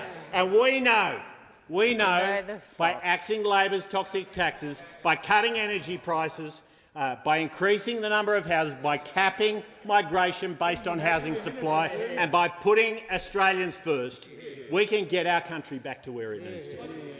Back to where it needs to be, Deputy Speaker. And while I'm talking about $1 trillion of debt, our Future Generations Fund is about taking that $400 billion windfall and putting it aside for hard-working Australians, our children and our grandchildren, to ensure they have the very future we all want to see on this side of the House. Now, we'll try and have a few less interjections. If members are leaving the chamber, to so quickly and quietly, please. And I give the call to the Assistant Minister for Health and Aged Care, Indigenous Health and Women. Thank you, Deputy Speaker. Deputy Speaker, I know the opposition leader has fled the chamber. How disappointing that you bring a motion on for debate and you don't even stick around to listen to the contributions. Look, Deputy Speaker, I wanted to start. I wanted to start by saying... Remember, sorry, Assistant Minister, I did start this with a let's try less interjections. I would like to apply that. So, Assistant Minister has a call and I'd like to hear her. Thank you, Deputy Speaker. There's something I'd like to address first before I get into my substantive contribution, and maybe it's the reason for the opposition leader fleeing the chamber. I wanted to address his remarks, where he characterised a very serious matter where there's an ongoing police investigation into an alleged sexual assault by the Sydney Swans football players by describing it and characterising it as lewd behaviour. That diminishes the seriousness of this issue, and as a leader in our nation's parliament, I think that he should come back in and make further remarks to demonstrate that none of us in this place take this matter other than seriously. This is an incredibly serious moment for our nation. I'm pleased to see the Sydney Swans respond the way they have later this week. I have to say they were a little bit slow, I think, to respond in the way women of Australia deserve. Unfortunately, in this country, 1 in 5 women have experienced sexual violence by the age of 15. This is not an abstract concept. It is not lewd behaviour. It needs to be called out and named up for what it is, and I urge the opposition leader to do that. Now, Deputy Speaker, to the contribution that I make on this motion. I'm an animal lover. In my first speech, I spoke about growing up on a farm and being Tasmanian. I have a soft spot for one creature in particular. Deputy Speaker, one of my favourite animals is the eagle. I love eagles, so I'm always on the lookout for news about eagles, and of course it wouldn't be surprising to those in this chamber to hear that I also am on the lookout for news about politics. So imagine my surprise that just this week there was a combination in a news story of politics and an eagle, and I thought, how lucky could I possibly be? Turned out it was rather interesting. I don't know if the opposition leader saw it as well, but the Western Australian Liberal leader compared the opposition leader's chances of becoming a PM with his own chances of becoming the coach of the West Coast Eagles. I mean, if your own members in your own political movement rate your chances that poorly, why should any of us or the rest of the Australian population take his leadership seriously? And from what I can tell, the chances of the Leader of the Opposition becoming the coach of the West Coast Eagles is about as likely as me becoming the coach of the Tasmanian Devils. Assistant Minister, yes, Member for Page, on the point of order. Yeah, the point of order is relevant, Deputy Speaker. The MPI has a content of what we're discussing, and I think the Speaker is, the Minister had is... a pretty wide range in there. I am listening to the Minister, which is why I asked people to stop the interjections.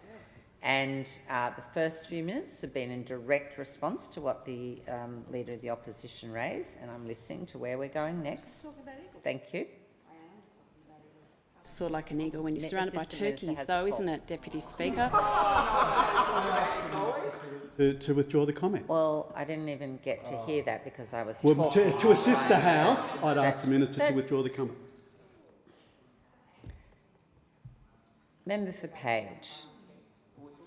I don't know what was said in that regard. If there was something unparliamentary, I would like the Assistant Minister to withdraw. She takes offence. Thank you. Speaker. And so instead I find myself in here debating, instead of being coach of the Devils, I find myself in here debating a motion brought on by the second Leader of the Opposition in this term. Appears there's some colleagues on the West Coast who think we might have a third opposition leader before the term is up. And perhaps there's an attempt now with the relaunch of your glossy brochure to relaunch your chances. You have Deputy sorry, Speaker. Assistant Minister, and just stop it. Enough. I've asked you 3 times, stop the interjections. I'll be asking you to leave the chamber next time. Assistant Minister has a call. Thank you, Deputy Speaker. Perhaps in an attempt to boost his chances to remain as opposition leader for the full term, he's relaunched his glossy brochure. Now, I haven't been lucky enough to get my hands on a copy. The glossy brochure was referenced. He waved it around in his contribution. I haven't been able to get my hands on a copy yet. I look forward to that because I'm sure there's some gems here. Please pass it down. I'm sure there's some gems in there that we'll be able to refer back to over the course of the next couple of years.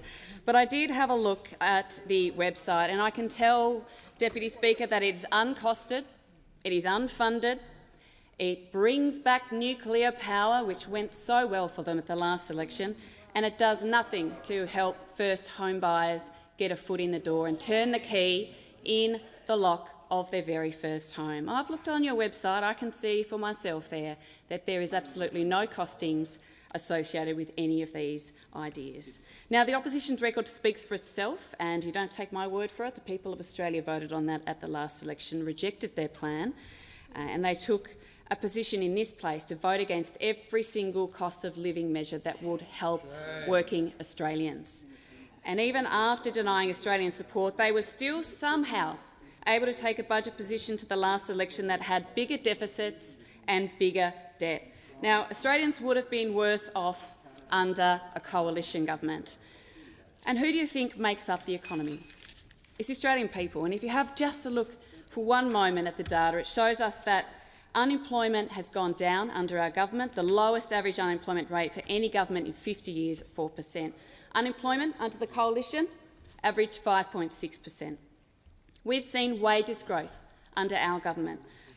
Annual nominal wages have grown about 4% for 16 consecutive quarters, the longest run in more than a decade and a half. And the wage growth has averaged 3.5%. Now, compare that to the record of those opposite. Government, at a time when the opposition leader was a senior cabinet minister, not one quarter in the 35 quarters they were in office where annual nominal wages grew above 3% and wage growth averaged 2.3%. Now, the workers of Australia who drive the productivity of our economy are better off under a Labor government than they would have been under a coalition government. Look at the gender pay gap data. The gender pay gap today is the lowest it has ever been in Australia's history. Our unemployment data demonstrates that more people are in work, and we know that the hard work of Australians in partnership with our government has guided the direction of our economy.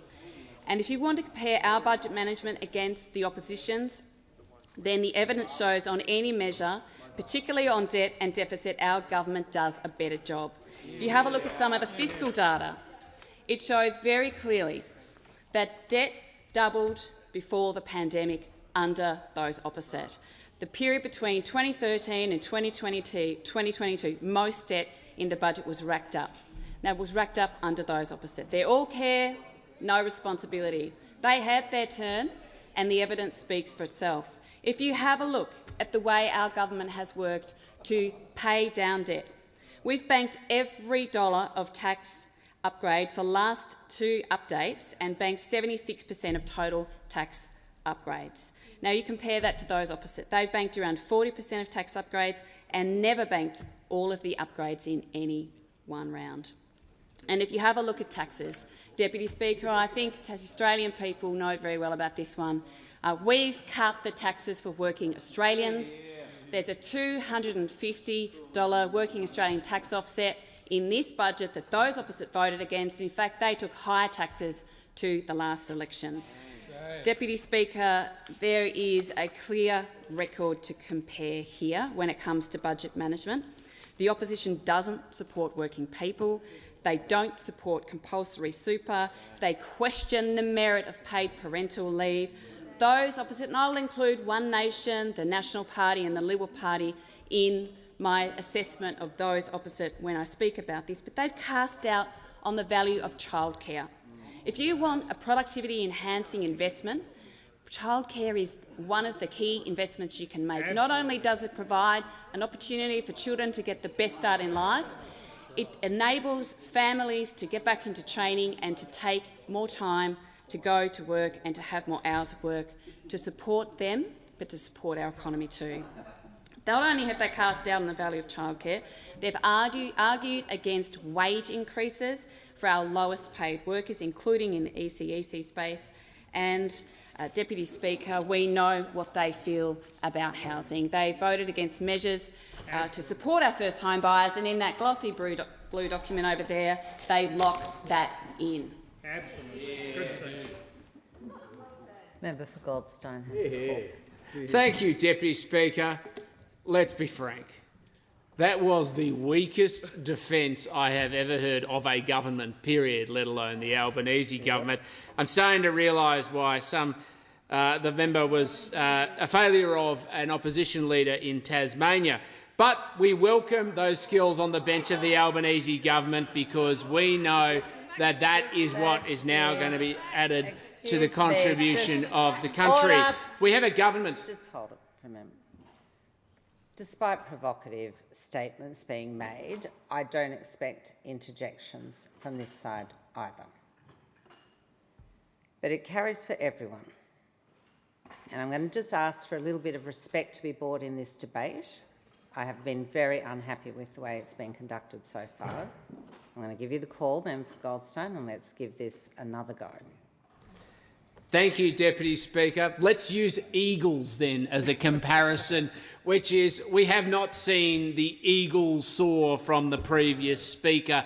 In fact, we have heard a very weak defence of the Albanese government because Australians are living the consequences of the Albanese government's active inflation agenda. And at 10:30 today, we ticked over a new milestone, $1 trillion of public debt.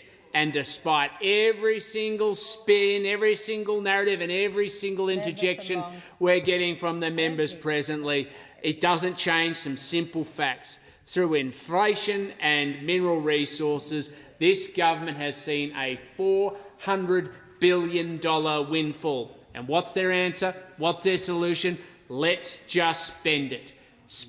Stoke the inflation, tax the inflation, and then go on and continue spending the inflation in a vicious cycle so Australians get poorer. And that's the reason why. The $1 trillion of debt is the reason why the prices are rising at the supermarket. The successive failures of this government, despite the boasts of the Treasurer and the Prime Minister at the dispatch box during question time about how Australians have just never had it any better, the Australian lived reality is very different. Rising rents, the biggest collapse in living standards in the advanced world. Let's just remind the House again about that, Deputy Speaker. The biggest collapse of living standards in the advanced world under the Albanese government, because they are living Reagan's dictum that if something moves, you tax it. If it keeps moving, you regulate it. And eventually it stops moving, so they subsidise it. Because the government simply does not understand what leads to growth, what creates opportunity, and what improves the living standards of Australians. But there is one thing we do know, Deputy Speaker, is that this government is addicted to spending and to inflation. As inflation junkies, they're always looking for their next hit. And that's why the $1 trillion of debt is so important, not just because today's debt is tomorrow's taxes, though it is. It's a constant injection into the economy which is stoking inflation and means that young Australians are going to be left with bigger debt, higher taxes, and they're having corrosion of their living standards every step of the way. And what Australia needs now, more than anything, is change. We need a change where we see a future where young Australians cannot look at their shoes in despondency, they look at the horizon with hope. And yes, that is absolutely why we have a plan to make... Get them away immediately. The Leader of the Opposition did that earlier and I warned him, so don't dare bring them out again. I'm happy to table. I'll take sick leave. Put it down. I've told you, no props. Put it away. I seek leave to table a copy of our didn't plan. ask for leave. Is I- leave granted?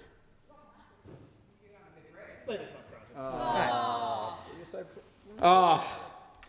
And this is the problem with the government now. It's that they don't want to see a plan of hope for the future. They don't want to hear a plan of hope for the future. And they certainly don't want anybody to speak of a plan for hope for the future, because they know that a plan for the future which isn't built on taxation, regulation and stoking inflation that will leave Australians poorer would embarrass this government and its legacy. Now is the time Australians need to stand up against their government and call out their hubris and their arrogance, because they are sending Australia backwards with the biggest decline in living standards in the advanced world. Member for Sturt. Thank you, And a reminder, Deputy there'll be Speaker. no pops on any sides. I welcome the opportunity to speak about the Australian economy today, Deputy Speaker, in direct response to today's MPI. And that is because, Deputy Speaker, Australia remains one of only 9 countries with a AAA sovereign credit rating from all 3 major ratings agencies, and with lower gross debt than every major advanced economy. That is a powerful endorsement of this government's fiscal and economic agenda. Deputy Speaker, a AAA credit rating is the highest available rating. It carries with it the lowest possible expectation of default risk. It means that there exists an exceptionally strong capacity for payment of financial commitments, and that this exceptionally strong capacity is highly unlikely to be adversely affected by foreseeable events. The sovereign AAA rating is not just a measure of whether a country is good for the money, but of how it is faring politically, economically and financially. S&P's opinion was that Australia's fiscal performance is sound, with modest public debt by international standards and an ambitious reformist agenda to shore up and improve Australia's fiscal position over the next decade. S&P also highlighted Australia's strong institutional settings, sound fiscal metrics and Australia's strategic success in shoring up fuel security for this country. Finding savings, finding efficiencies and reprioritising targeted spending means that gross debt at the end of the 2025 financial year was billions of dollars lower than originally forecast. And that's the trajectory this government will maintain, Deputy Speaker. We're determined to maintain that even in the face of significant global uncertainty and volatility, particularly in the Middle East. Now, Deputy Speaker, data from the Australian Bureau of Statistics also shows average weekly full-time earnings have now increased by more than $300 a week since the Albanese government was elected. They have grown by an annualised average of 4.2% compared to 2.5% under our predecessors.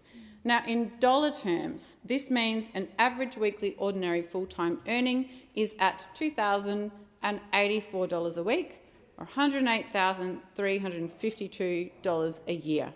That is a good thing. And under this government, some things go up, like average weekly earnings, and then some things go down, like the gender pay gap, which is now at a record low of 11.3%. That means more money in women's pockets, Deputy Speaker, encouraging and valuing women's workforce participation. More money is also in the pockets of all working Australians because of the series of tax cuts implemented by this government, cutting taxes in 5 different ways since we came to government, including the $1,000 instant write-off, the Working Australians tax offset, and then 3 bracket-specific tax cuts. Under this government, the average full-time worker is getting tax cuts of more than $60 a week, or just over $3,000 a year once fully implemented. And that amount of money means something to many people in this country. Tax cuts put more money in people's pockets, and deliberately so, Deputy Speaker, because people then spend a portion of that at businesses operating in the consumer marketplace, leading to increases in business revenue, cash flow and profit. This in turn means companies have more resources to procure capital, improve technology, grow and expand, and all of these actions increase productivity, which grows the economy. Careful deregulation also increases productivity and economic growth, Deputy Speaker, and the government's regulatory omnibus bill, introduced earlier this year, is a case in point. Effective and balanced regulation is a powerful tool for addressing challenges big and small, and this is crucial now more than ever for tackling things like climate change, online gambling, social media, and for unlocking the benefits that artificial intelligence can bring whilst managing the risk. The balance this government strikes with respect to regulation is to encourage innovation, embrace new technologies without paralysing business, at the same time as ensuring appropriate oversight. Deputy Speaker, balanced regulation. Faster growth than almost every major advanced economy, low unemployment, solid wage growth, stronger public finances and a AAA sovereign credit rating. That's the Australian economy under the Albanese Labor government. Member for Moncrieff has called. It's been quite an entertaining MPI to date, Madam Deputy Speaker, and even more so when the member for Sturt can get up and suddenly be on the same page as the Treasurer and the Prime Minister after sending an email out to her constituency saying that she agreed with their concerns about it being a flawed budget. So it's interesting how a government member seems to be able to say one thing 1 minute and completely disagree with herself here in this place. Quite entertainment. And of course we had some entertainment as well from the member for Lyne, who is of course the former opposition leader down in Tasmania after 3 failed attempts at the state elections down there. We actually had to send some of our LNP or Liberal members back down to Tasmania to sort them out down there and win the state election, which of course they did. But today does mark a critical point with our economy, a critical point in Australian history, because today the Labor government has taken Australia's national debt past $1 trillion. And climbing. $1 trillion. And it's hard to believe. I don't know what that pile of money would look like.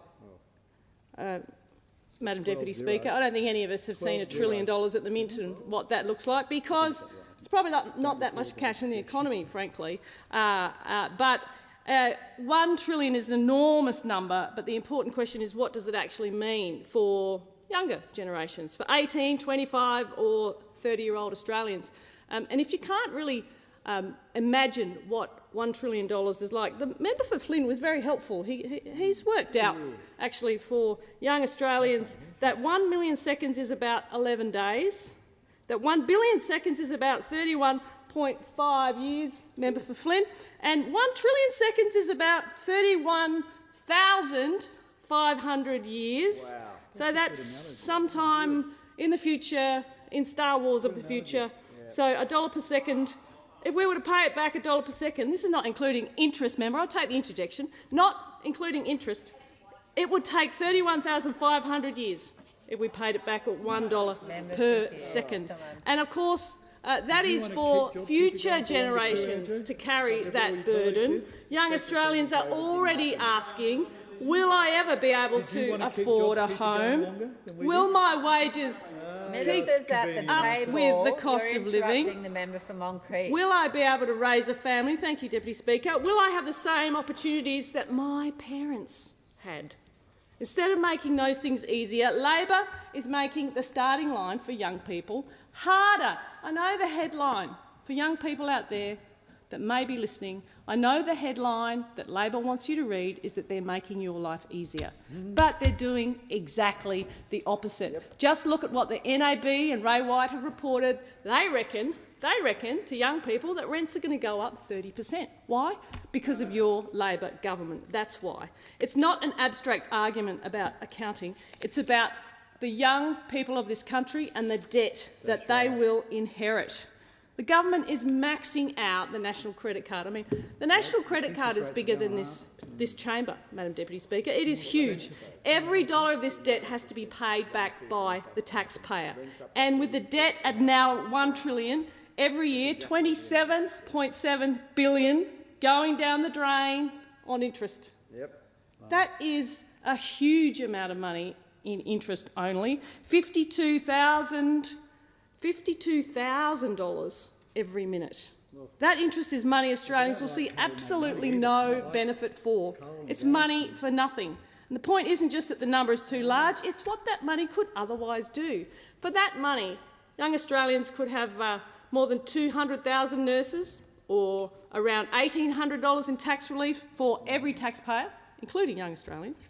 These are not theoretical opportunities, they are things Australians actually need and this government is wasting. 2 years of annual childcare fees for 1.5 million children. And that's around about how many children are in our childcare sector right now.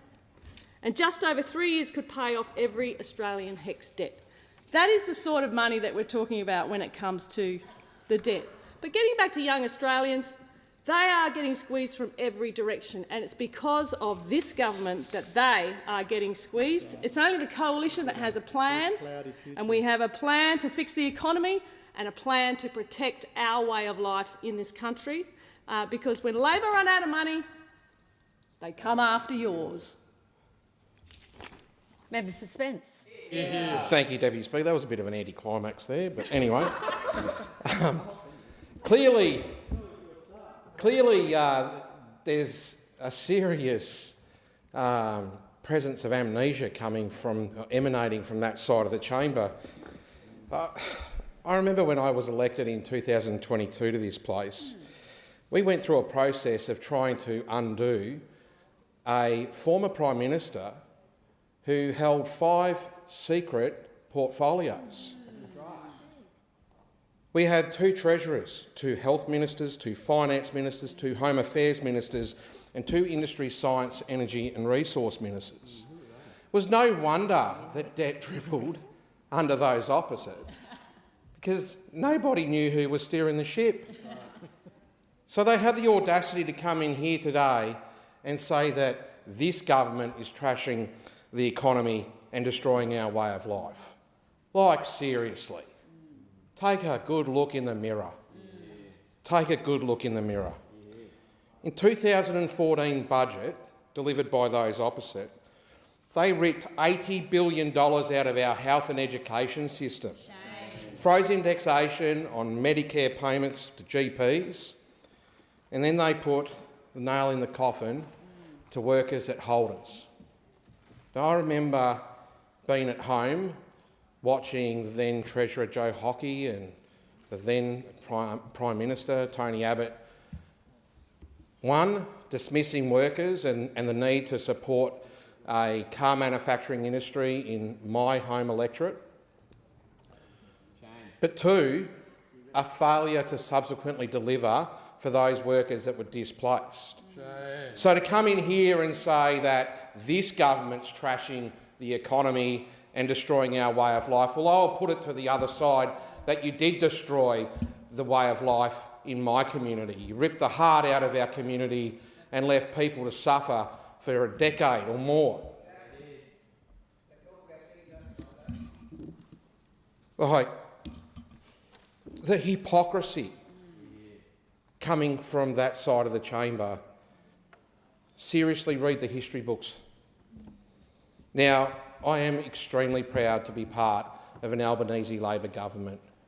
We are providing hope to people in my community, to communities around Australia. In January, we announced 17,000 new homes, 7,000 for first home buyers in Manapara, part of an $801.5 million investment. Play for the Life, $50 million. Federal 3-year loan for 400 first home buyers only. I remember being at an announcement just recently with a young couple, and Aidan, who had a chat to us. He's like, First Home Buyers Grant has made all the difference to him and his partner being able to share in the Australian dream of home ownership. That's not wrecking our economy, that's building it up. That's what good Labor governments do. We build people up. We've delivered an urgent care clinic in my community right in the heart of Elizabeth, alongside a Medicare mental health clinic. I spoke about this in yesterday's MPI, but I'm happy to speak about this again today, given that the Leader of the Opposition wanted to talk about it again, but we delivered a Veterans and Family Wellbeing Hub that is making veterans' lives better every single day. And that is something that I am extremely proud of. I stood alongside the member for Blair at the time, who was the Shadow Minister for Veterans Affairs when we announced that in the lead up to the 22 election. And I was so proud to stand alongside my mate, the Minister for Veterans Affairs and Defence Personnel, when we opened that just shy, 1 week shy of a year ago. And that was a really proud moment for our community, to finally deliver something tangible for our veterans where they could go and seek the support that they need. That's not destroying the economy and destroying our way of life, that's lifting people up. That's what good Labor governments do. We've delivered over 4 million cheaper scripts, saving the people have spent over $21 million. I was at the Women's and Children's Hospital Foundation Family Wellbeing Hub, $26 million investment by the Labor government, building something that will support young families going through hard times. Again, lifting people up.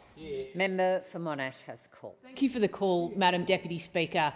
In my electorate of Monash, families are not reading budget papers, they're not reading media releases. I'll tell you what they are reading. They're reading energy bills stuck to the fridge and they're wondering how they're going to pay them and afford groceries that week. They're reading every single one of those numbers and it tells the same story. Under this Albanese Labor government, Australians are going backwards. Let's start with the number that should worry every single person in this chamber. Australia's gross government debt today has hit $1 trillion, and that's according to the Parliamentary Budget Office, who also gave a number of other sobering statistics. Now, what does this mean, Madam Deputy Speaker, for families on the ground in my electorate of Monash? And I want to call out food banks, because food banks are at the coalface of Labor's economic mismanagement right across this country.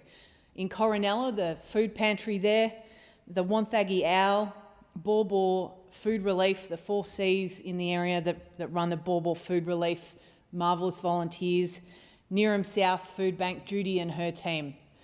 And I won't mention the food bank, but I heard a story the other day about a lady who's sleeping in her car in the car park of a local food relief centre.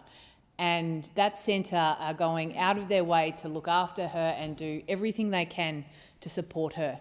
But this is the Australia we are all living in under this Prime Minister. The debt that we're looking at of $1 trillion, it's more than $37,000 for every Australian man, woman and child by 2029 to 30. It's forecast to blow straight through the $1.2 trillion cap this Treasurer set himself. Labor didn't just miss this target, they set the target and they ran straight past it. And here's the bit that should really concentrate minds. I referenced the Parliamentary Budget Office just earlier, and it says that interest costs are now one of the fastest growing items in the entire federal budget. Not health, not defence, interest. And the cost of servicing Labor's own debt is eating the budget alive, and it's projected to keep rising for years yet to come. So while the previous coalition government lives rent-free in this government's mind 4 years after they first came to office, I'd really like to see, Madam Deputy Speaker, them get on with the job of governing well, governing for Australians instead of flapping around and throwing insults. Actually concentrate on the men and women in my electorate, the families doing it really tough. Let me put some of those numbers into context. Australians are now paying $27.7 billion a year in interest on Labor's debt. You're joking. That's $52,000 every single minute. And I'll take the interjection by the member for Hughes because I think those numbers deserve respect. I think families in my electorate deserve respect for the challenges and deep hardships that they're facing. Because every minute, Madam Deputy Speaker, While I've been speaking to this motion, the government has spent more on interest than most families in my electorate earn an entire year. Shame. Think about what that $27.7 billion could actually buy. Let's start with 200,000 more nurses, around 400,000 high-needs aged care packages for our elderly. Let's not get started on the home care packages and the people waiting on them for time after time who really need them, who end up in public hospitals, putting more strain on an already stretched system. Or $1,800 in tax relief for every single taxpayer in this country. Instead, it's gone, it's evaporated, burned on the interest bill for Labor's spending. And when Labor spends, Australians pay. And what have Australians got for it? The worst collapse in living standards of any developed nation on earth. Real wages down, GDP per person going backwards in 10 of the last 15 quarters, and power bills up 40%. In Monash, that's not a statistic. It's a farmer choosing between fuel for the tractor and fuel for the family car. It's a young couple who have given up the dream of owning a home, and it's an elderly couple who are watching their nest egg, their family home, shatter in value. Australians deserve far better. Member for Barton. Thank you, Deputy Speaker. And I want to begin with a story about my Australian way of life. I was born in Sydney, started with a bit of a basic lifestyle, growing up in an apartment full of people, sometimes sleeping on the floor, and I lived between families who took good care of me as well, including my uncle. And even though I was born here in Sydney, I was actually considered stateless. I was stateless, and I got my citizenship when I was much older, not really understanding what it actually means. But for being experiencing of that of lifestyle of growing up in Australia and being welcomed to a country I had always considered my home. I went to school locally at Hurstville Public. I went to university at Sydney Uni. I became a scientist. I worked in a mortuary, and I retrained as a lawyer. Went to UTS then, and I did that for a while. And now I find myself here in this Parliament. I own a home now. I've got an amazing husband. Pretty cool dog as well, Layla. Yeah. And stability that I couldn't have even comprehended when I was a little girl sleeping on the floor in Hurstville. And this country gave me so much hope and opportunity. And these are two key parts of the Australian way of life. Yeah. Now, listening to the contributions from the member for Monash, I understand. But my concern is that our economic system has stopped giving many young people the same hope. Kids growing up like I did may not feel like they have the same opportunity to build a better life. House prices has risen 400% over the last 2 decades or so, while fewer young people own homes. Former tax breaks helped investors outbid first home buyers and owner-occupiers. And they're graduating into a workforce that is telling them that entry-level jobs are simply going to be completed by AI. They are looking at some of their leaders, and across this chamber in particular, who are also telling that net zero is a hoax and climate change isn't real. When they are literally living through so many natural disasters and hotter summers. When young people cannot find secure work, afford a home, or trust that their future will be safe, they understandably feel that the Australian way of life is slipping out of their reach.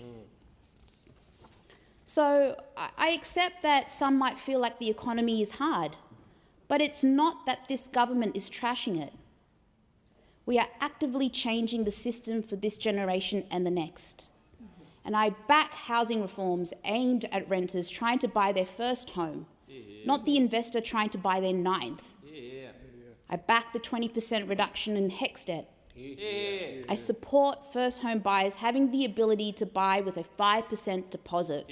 And I know there's a lot of them moving into my electorate of Barton. Welcome. And I support new data from the ABS that shows average weekly full-time earnings have now increased by more than $300 per week since the Albanese Labor government was elected. And I support our major expansion of paid parental leave and super being paid on top of that, so young people or young adults feel secure enough to take the next step in becoming parents. And I support superannuation, especially for under 18-year-olds. To suggest this ACAN is given towards super to cats and dogs is very disgusting. And newsflash, some people have to start work really young to support their families. They should be supported themselves in retirement, and superannuation makes sure that happens. These reforms are not destroying our way of life, Deputy Speaker. They are about protecting what makes it possible: secure work, a home of their own, the freedom to start a family, and the hope that your children can build an even better life. And I want the next little Ash, who might be watching this potentially right here in the chamber, and go, I think I can be like her. The reforms introduced by this Albanese Labor government are going to make sure that is very possible. Members agree. Speaker, I thank the Leader of the Opposition for bringing this matter of public importance to the House. This morning, Australians got another update on the economy. The jobless rate has jumped to 4.5%. Last month, 15,800 Aussies lost work. The participation rate fell too, down to 66.9%. Fewer jobs and fewer people looking for one. That is not an economy turning the corner. That is an economy going backwards. Last year, the Prime Minister and the Treasurer told this country we had turned the corner on inflation. 4.5 years in, they have nobody to blame but themselves. Since Labor came to office, Australians have had the biggest fall in living standards in the developed world. Shame. GDP per capita has gone backwards in 10 of the last 15 quarters. Shame. Power bills up 40% and real wages are down. And continuing to rise. Down in every one of the 16 quarters since Labor took office. For every $100 pay rise, Labor's inflation inferno has taken $111. The average full-time worker's wage has trailed inflation by $1,600 a year. Australians are working harder and going backwards. In my electorate of Grey, this is felt hardest. Everything we buy, everything we grow, and everything we make travels further. Every one of those kilometres has a cost, and it is paid by the families, the farmers, and the small businesses. Today, government debt hits $1 trillion for the first time. Australians are paying $27 billion a year on government interest. That's more than $52,000 every single minute. That interest bill is money that cannot go to a country hospital, a regional road, or a doctor for a town that desperately needs one. Every dollar borrowed today is a bill handed to the next generation. The point to remember is that this government has received $400 billion in revenue windfalls, the largest in our history, and they have still managed to deliver $1 trillion in their budget black hole. Government spending is now at the highest levels in 4 decades outside the pandemic. Labor spends and Australians pay. A year after Labor promised to fix productivity at their 3-day talkathon, their roundtable, productivity has gone backwards, and the Reserve Bank is once again downgrading its forecasts.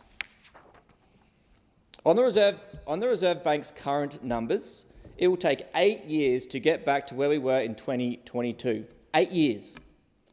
You do not lift productivity with a summit. You lift it by backing businesses to invest and employ. But Speaker, the Coalition has a plan. Lower taxes by axing Labor's toxic taxes and delivering a tax-back guarantee. Cheaper power by scrapping net zero and making this country an energy superpower.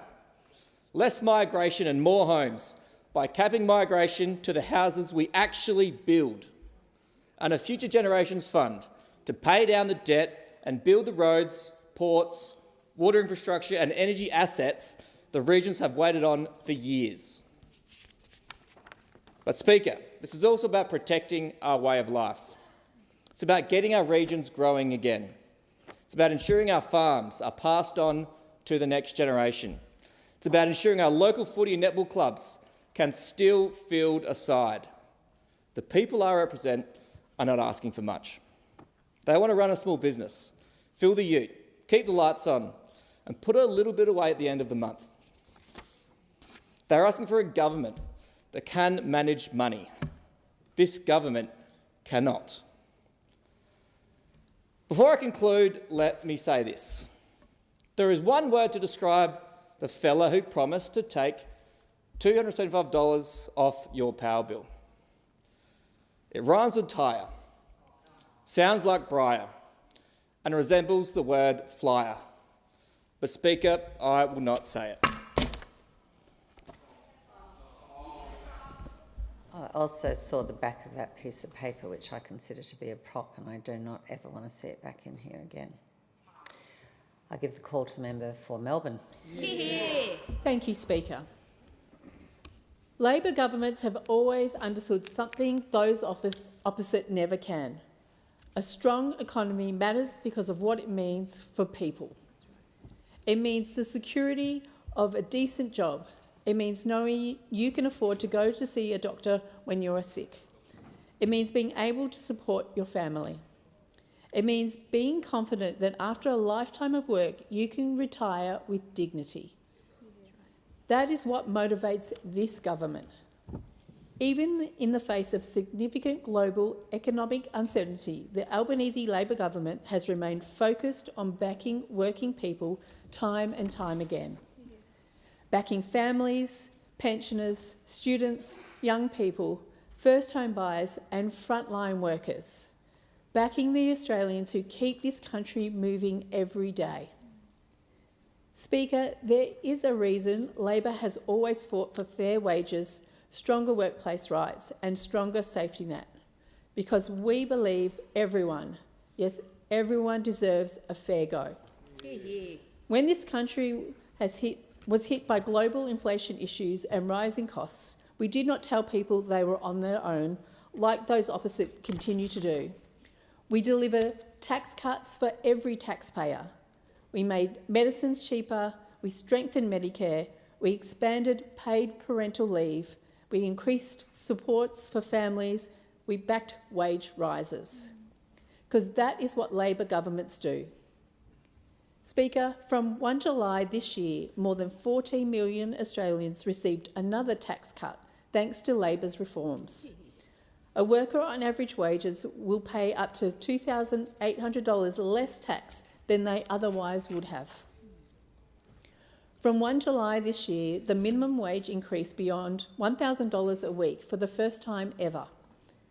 Since Labor came to office, the national minimum wage has increased by more than $12,000 a year. New ABS figures released last week showed average weekly full-time earnings have increased by more than $300 a week since this government was elected. That is not a country standing still. That is not a country going backwards. That is workers earning more and keeping more of what they earn. From 1 July, Payday Super commenced helping close the $6.2 billion unpaid super gap by ensuring workers receive their super contributions alongside their wages. Because the retirement savings of workers earned belong to workers. Speaker, nowhere are Labor values more clear than in the way we support families. From 1 July, eligible families can access up to 26 weeks of paid parental leave. Parents can receive almost $30,000 in support while spending time at home with a new child. Parents receiving paid parental leave also receiving super. Those reforms reflect who we are as a government. We believe parents should be able to spend time with their child. That is important for families. We believe families deserve support. We believe caring for a child should not come at the expense of economic security. Now, these policies are part of a bigger story, a story about what kind of country we want to be, a country where hard work is rewarded, where healthcare is affordable, where retirement comes with dignity, where families get the support they need. A country where opportunity is not reserved for those fortunate few, like those opposite would have you believe. That has always been Labor's mission, and it remains Labor's mission today.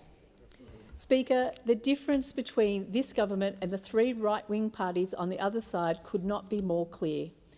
We are a government focused on building Australia's future, increasing wages, expanding Medicare, growing super and supporting families. Those are Labor values, those are Australian values, and these are my values.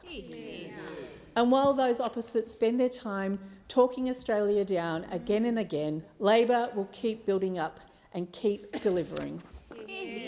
And this discussion has now concluded.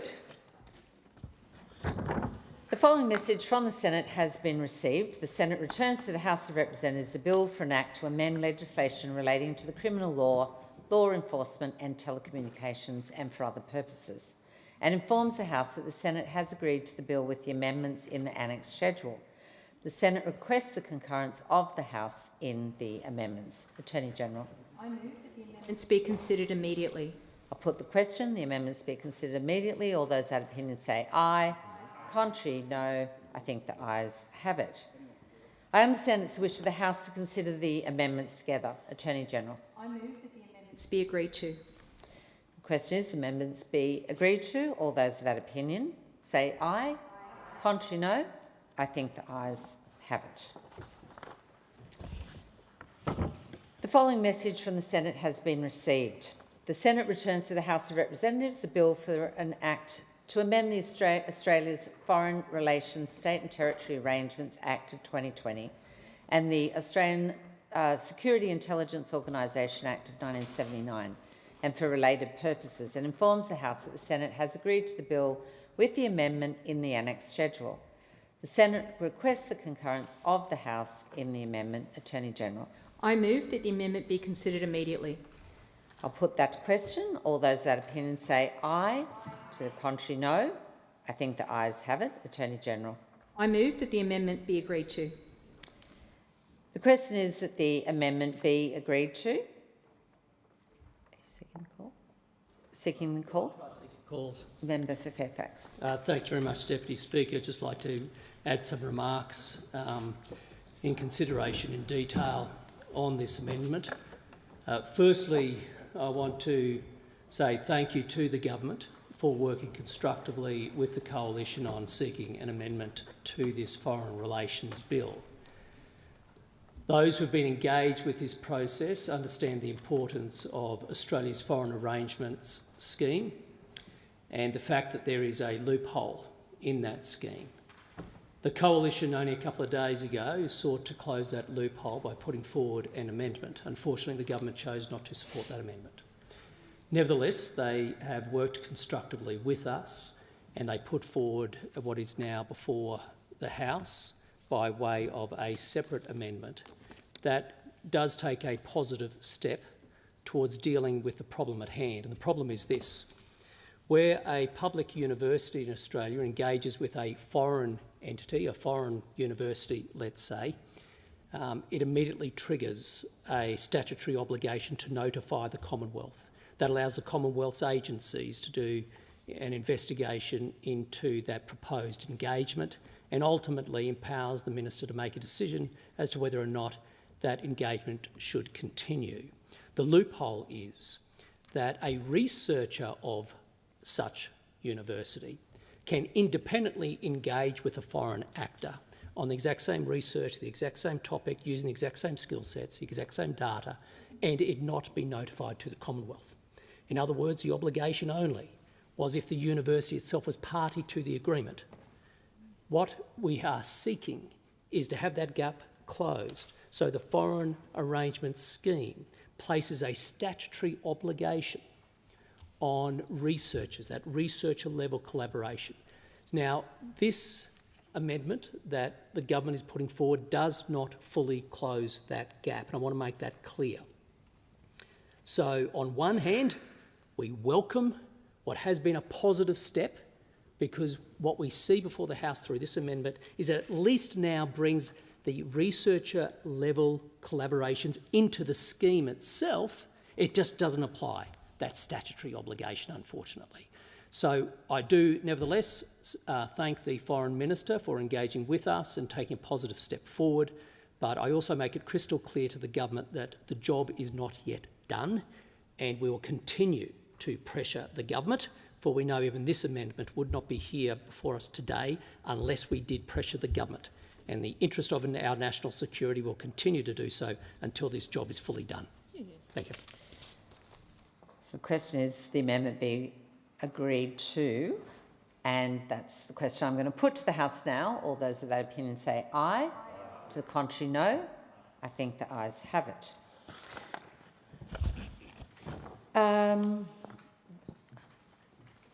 Is the Attorney-General seeking the call? I just wanted to clarify, so that amendment's been agreed to. Thank you. Agreed to. Moving on to the next bill now. The following message from the Senate has been received. The Senate returns to the House of Representatives a bill for an act to amend Australian Security Intelligence Organisation Act of 1979 and for related purposes, and informs the House that the Senate has agreed to the bill with the amendments in the annex schedule. Attorney-General, you have the call. I move that the amendments be considered immediately. I will put the question. All those of that opinion say aye. To the contrary, no. The ayes have it. I understand it's the wish of the House to consider the amendments together. Attorney-General. I move that the amendments be agreed to. So the question is that the amendments be agreed to. All those of that opinion say aye. To the contrary, no. I think the ayes have it. I have received advice from Ms Cheney nominating to be a member of the Joint Select Committee on Artificial Intelligence. Minister. I ask leave of the House to move a motion for the appointment of a member to the Joint Select Committee on Artificial Intelligence. Is leave granted? Leave is granted. Thank you, Minister.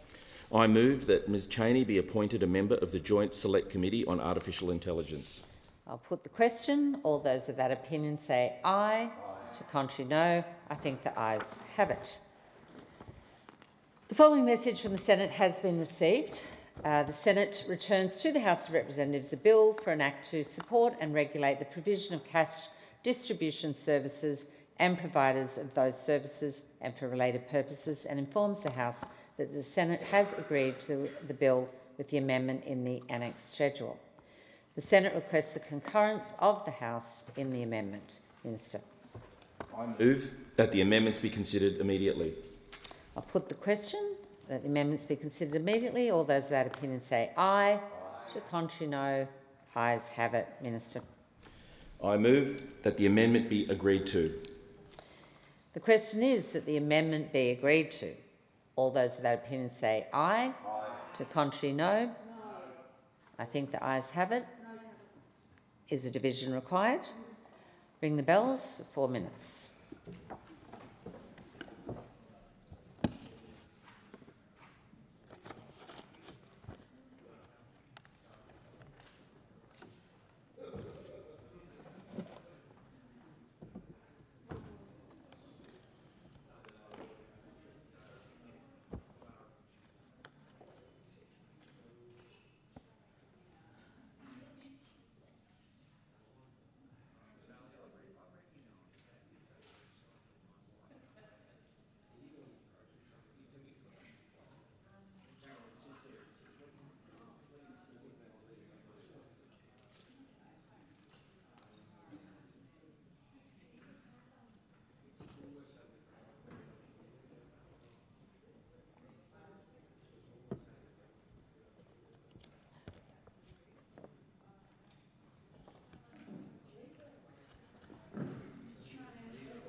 lock the doors. The question is the Senate amendments be and the amendment be agreed to.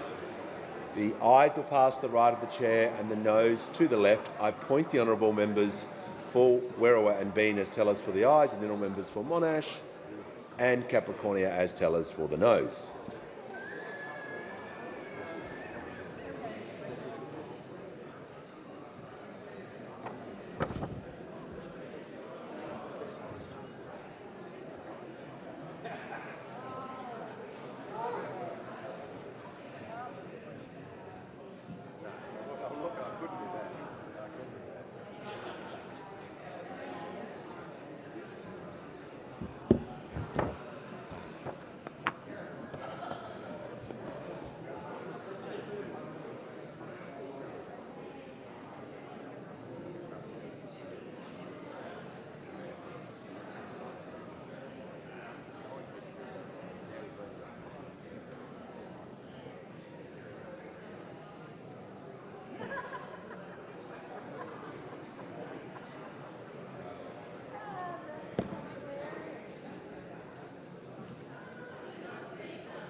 Order. The result of the division is ayes 84, noes 34. The matter was resolved in the affirmative.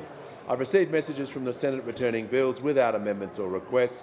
I do not propose to read these messages, which will be recorded in the votes and proceedings. I've also received a message from the Senate informing the House that the Senate concurs with the resolution of appointment of the Joint Select Committee on Artificial Intelligence. The members can leave the chamber quickly and quietly as possible.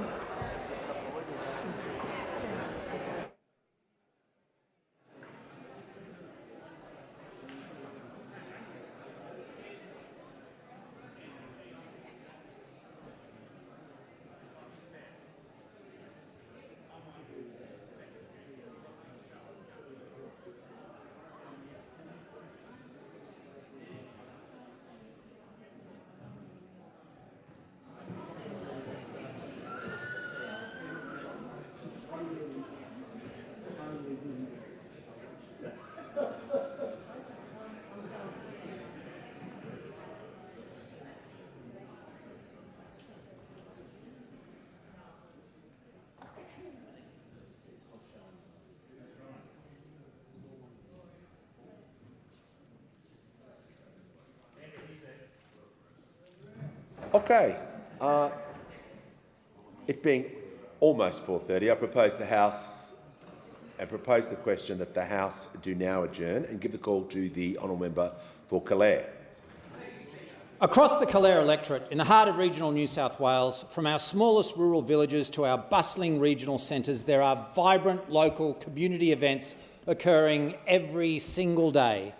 Today I want to celebrate some of them and also our extraordinary citizens who contribute so much to our region, including our outstanding young leaders. Places like Yeovil, who know how to dream big, as proven by the recent Back to Buckenbar Festival. Now in its second year, I was in attendance at the Yeovil Sports Ground, where more than 2,000 people attended the festival, which is more than 4 times the town's population. Before 1882, Yeovil was originally known as Buckenbar, and it has a rich heritage with deep ties to Banjo Patterson, who spent his formative years there. The festival was founded by Casey Milstead, Sam Whiteman and Jamie Richardson, and they established the Grow Yeovil Group, and with their hard-working volunteers have delivered this extraordinary festival which featured gold panning, camp oven cooking, carriage rides, bull riding and fireworks. I even had a crack at the mechanical bull myself, unsuccessfully. All of the proceeds go to local initiatives supporting children, elderly residents and community groups. So congratulations to President Casey Milstead, Sam, Jamie and their Grow Yeovil team who work so hard to bring this wonderful event to us.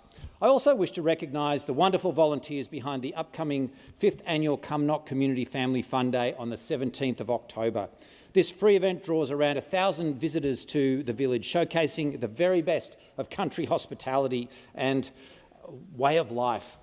Organisers ease cost of living pressures for local families by keeping the entrance free, and it's organised by the Cumnock and District Progress Association, which is led by President Don Bruce, and also a wonderful team including Secretary Rhonda Watt and Treasurer Narelle Hogan, and also the committee members Cassandra Roberts, Carol Kerr, Rose Maros, Kerry Roberts, Angela Bruce and Heather Rise.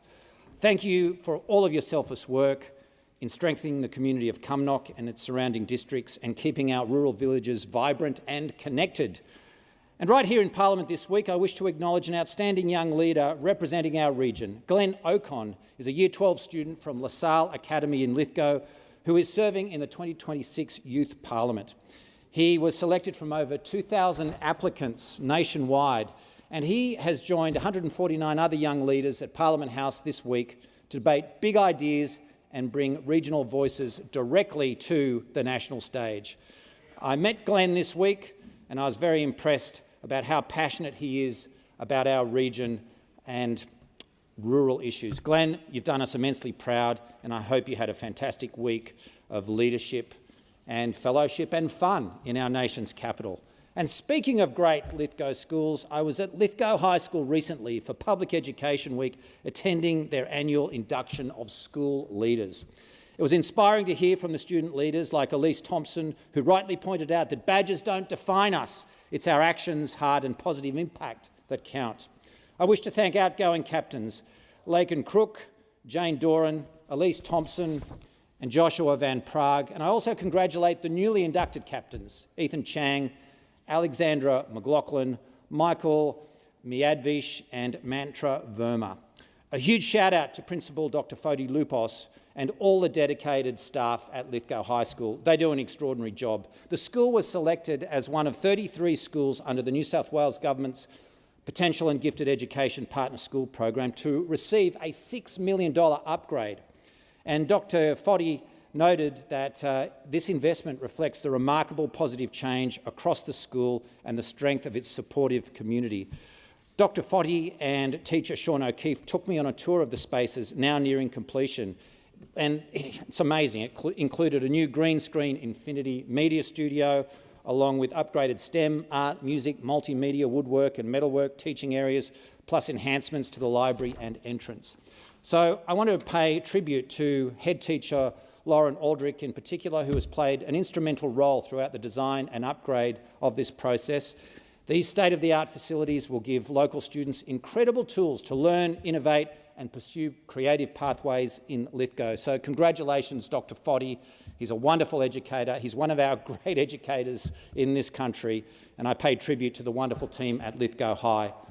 Mr Speaker, whether it's local visionaries in Yeovil and Cumnock or young leaders like Glenn, or the staff and students at Lithgow High, these stories show the strength, talent and unshakable community spirit of the people of the Central West. The question is the House to now adjourn and give the call to the member for Hunter. Thank you, Mr Speaker. Almost $1 million has already gone back into the pockets of people across the Hunter because of cheaper medicines. Since the Albanese Labor government reduced the general PBS co-payment to just $25, people in my electorate have saved $951,097 at the pharmacy counter. By the end of August, that figure will have passed $1 million.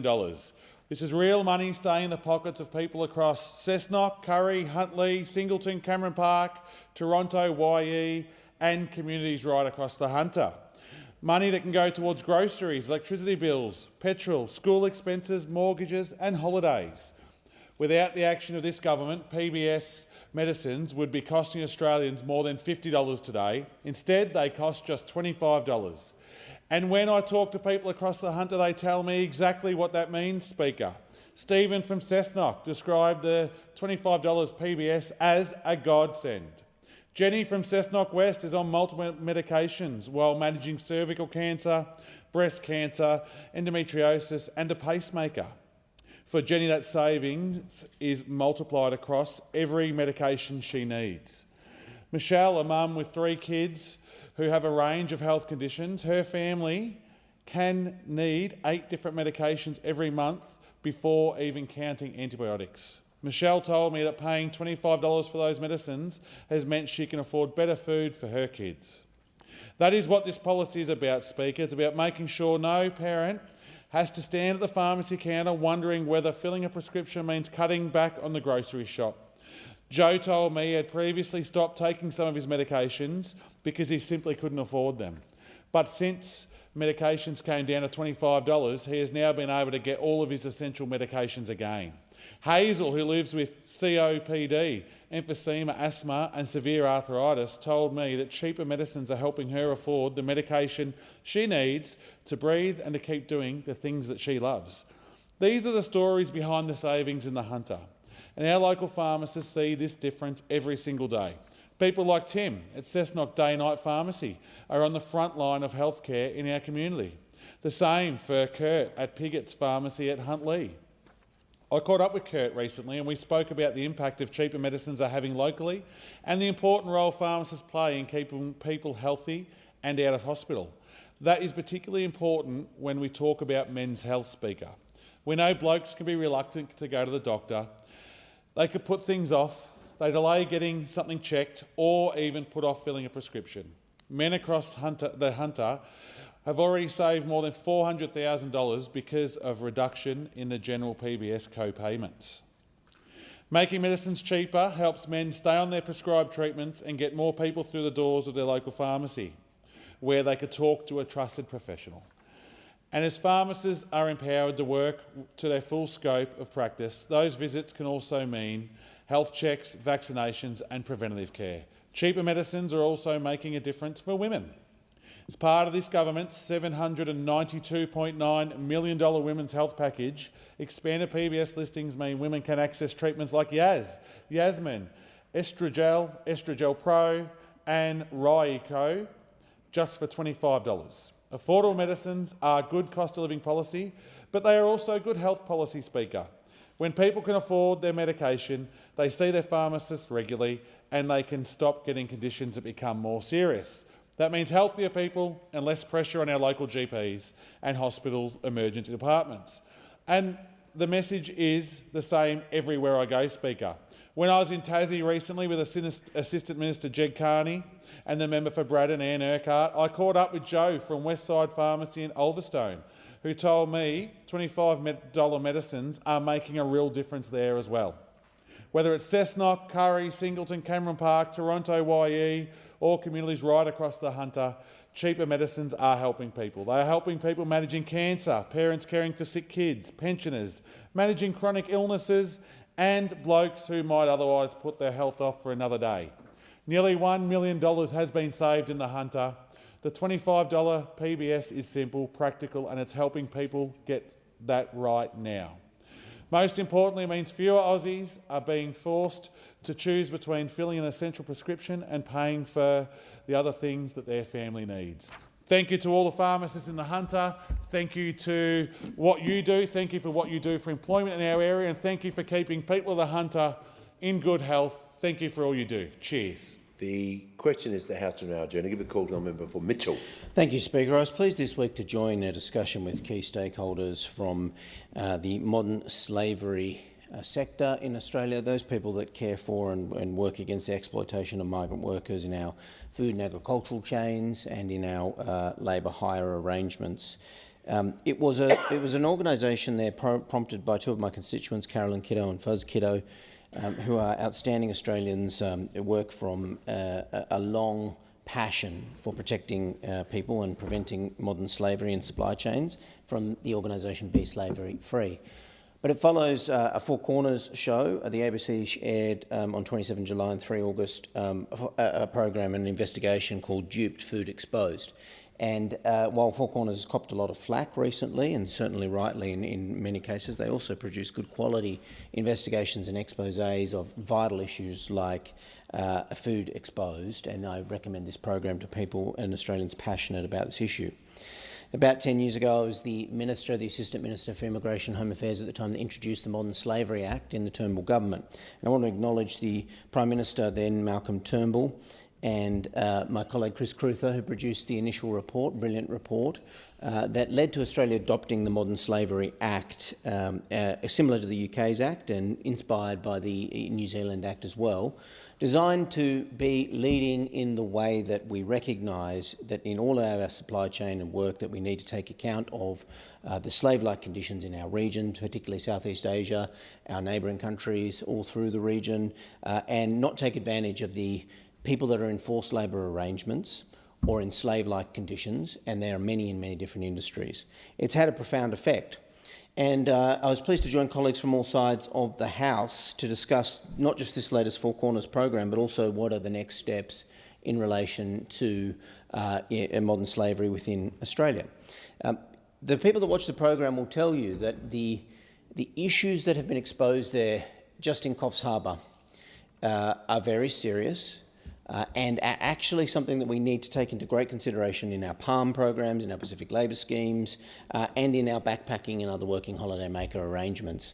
And I know that the Minister for Home Affairs, I call on him obviously to think carefully about the implications of this program and what it means and what is going on in many of our sectors, and to ensure that the department, I know that he'll take it seriously, ensure the department is taking action, the AFP and others who have modern slavery units within them, police dedicated to it who work with the state police, to go and actually make a difference where we have examples, horrible examples like we're defined in the Four Corners program, and I recommend that people and members here also go and consider it.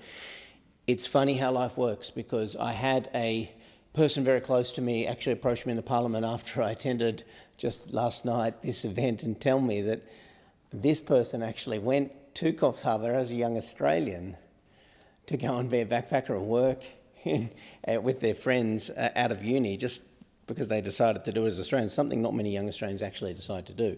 But when they arrived at Coffs Harbour, they got the same sense in the berry picking industry that was exposed in Coffs Harbour, that was exposed in this program, that it was dodgy, that there were bad practices there. And these are young Australians who then turned around and left and came back.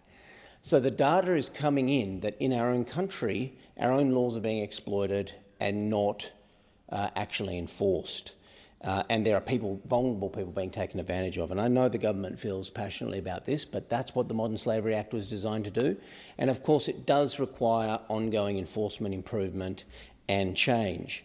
I note that the Attorney-General has announced just recently that they are going to introduce criminal penalties into the Act. And while I have spoken very strongly and passionately and given many speeches in support of Modern Slavery Act and action on this, I would urge caution to the government about this. I think a criminal penalty regime isn't going to do the job. The criminal law has a certain aspect that we need in terms of criminal enforcement, but we actually need civil law in relation to these matters to be more rigorously enforced through our ACCC and others. Incorrect food labelling, companies taking advantage of exploitation should be pursued through the existing laws and the existing channels, criminal penalties being introduced into this particular part of the Slavery Act, I don't believe will have the effect of actually doing something to stop it. It'd be very difficult to actually achieve a criminal prosecution, and it may not be the proper way to do it. I'd ask the government to carefully consider enforcement through the civil laws and change to the civil powers of the ACCC, and I do ask the government to take seriously the evidence that Four Corners has exposed and continue to amend the Modern Slavery Act. The question is the House to now adjourn and give the call to the member for Robertson. Thank you, Deputies. Thank you, Mr. Speaker. Sorry, my apologies. I rise today to speak in celebration of an extraordinary milestone, the 30th anniversary of the Australian Reptile Park. For 3 decades, this iconic local institution has delighted families, educated generations of young Australians, and fostered a deep appreciation for our unique wildlife. And what began as a passion for reptiles and conservation has grown into one of the Central Coast's most treasured attractions, drawing visitors from the Central Coast, from right across Australia and from beyond our borders. And the success of the Reptile Park is a testament to the vision, dedication and hard work of the many staff, wildlife carers, volunteers and supporters who have contributed to this remarkable journey. Their commitment to conservation, to education and animal welfare has ensured that the park remains a leader in protecting some of Australia's most precious native species. Of course, no celebration of the Australian Reptile Park would be complete without a very, very special mention of one of its most beloved residents, and that is the iconic dinosaur Ploddy.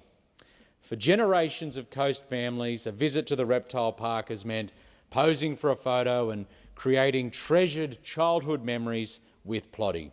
And for so many locals, you'll be driving down the M1 or the F3 as it used to be called, and you'll see Ploddy near the freeway exit, and it's one of those familiar signs, kind of like when you cross over the Hawkes River Bridge when you know you're home.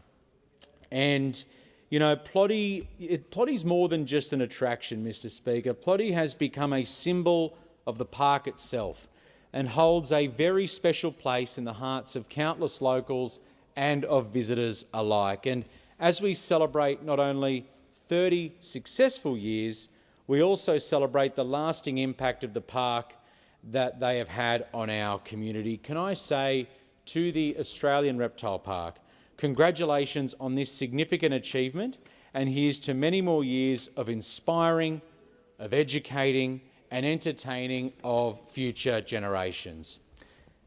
Now, over the course of this week, we've had the inaugural Youth Parliament of Australia, and Mr. Speaker, a fantastic initiative to make sure that we are improving and increasing civics education in Australia. It's such an important asset for our young people. And from the electorate of Robertson, from the mighty Central Coast, we had the youth member for Robertson, and that was Mr. Lewis Pankhurst from Narara Valley High School. And he, Mr. Speaker, is an absolutely outstanding young Australian that I know participated fully in what the new Australian Youth Parliament had to offer. And in particular, he gave an adjournment debate, a passionate adjournment debate towards the end of the proceedings, which really focused on a critical issue that's not only affecting young people and those in our education system, but also to affecting those right across our country, and that is mental health and mental health concerns of young people, but also to those units in our schools, particularly in our New South Wales schools, that really are the front line and the coalface of making sure that our young people and our young Australians are fit and healthy in schools, and also to making sure that their mental health concerns are met.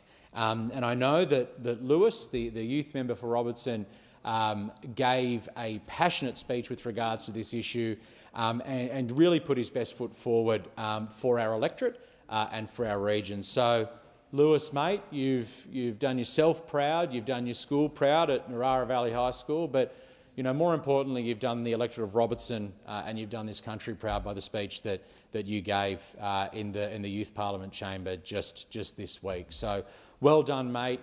Your family and your teachers must be incredibly proud of you. I know I am, and all my staff were, and hearing you and listening to you articulate the issues that you're passionate about is absolutely outstanding to see as the member for Robertson in this chamber. So well done, and I hope that in the future you consider a career in representation, in politics. Sometimes it's not the most glamorous of jobs, as I'm sure some of the people in this chamber can attest to, but representing your community is something that is so beautiful, and it's something that you'll never forget.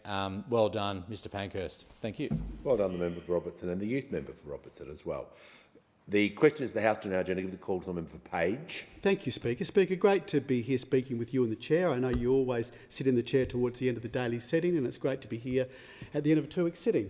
But Speaker, I know you have played a big part. You comment all the time in Question Time about lifting the tone, about the fact that we need to be better in here, we need to show humility in here, and there's always going to be argy-bargy, Speaker, you know that, and you allow a bit of that, and that's important. As I say to people when they complain about behaviour in the Parliament, I say, look, we're not a croquet club, we're not a debating society, we are debating legislation, and it's good to see passion in here, and it's good to see a lot of passion in here, because we're debating about things that are important to us. So I think that's healthy, because it means that isn't happening on the street, it's happening in the chamber, which is very important. But Speaker, I do want to comment, just to make a comment about the government. I said something in the 92nd statement today along these lines as well. I just want to, and I say this very humbly, I just think it's really important for ministers opposite, and I'm going to use 2 examples, that sometimes the way you respond to a question, or when you're in the hot seat and there's some questions being asked that are difficult, the response to the first question is really crucial in how things then play out. And I'm sure the Minister for Veterans Affairs, I don't know him that well, with all due respect, I'm sure he's a nice guy, and I'm sure he's in this place with really good intention, as most people are.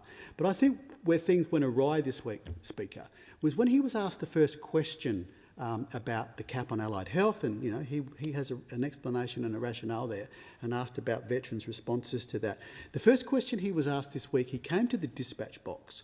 He didn't look at the veterans. I believe if he'd done this, if he'd looked at the veterans and said, I thank you for your service, I get that you have anxiety about the cap on allied health and you have real questions about that and the feelings that you have about that, I'm going to change my diary now, and you walk back with me after Question Time, and we'll go through those issues. Now, I personally believe, Speaker, if he'd done that, we would have gone, that's the end of that, right? Because he would have showed real humility and real understanding to that community. But what I believe he did, Speaker, is he came up with a political thing that we were trying to, of a question from an opposition, and played it like that, threw a bit of stuff at us, and didn't acknowledge them in any way, shape or form. So, of course, then it has legs, right? Because of the response, the arrogance of the response, or I'll say it nicer, the lack of humility with the response, Speaker.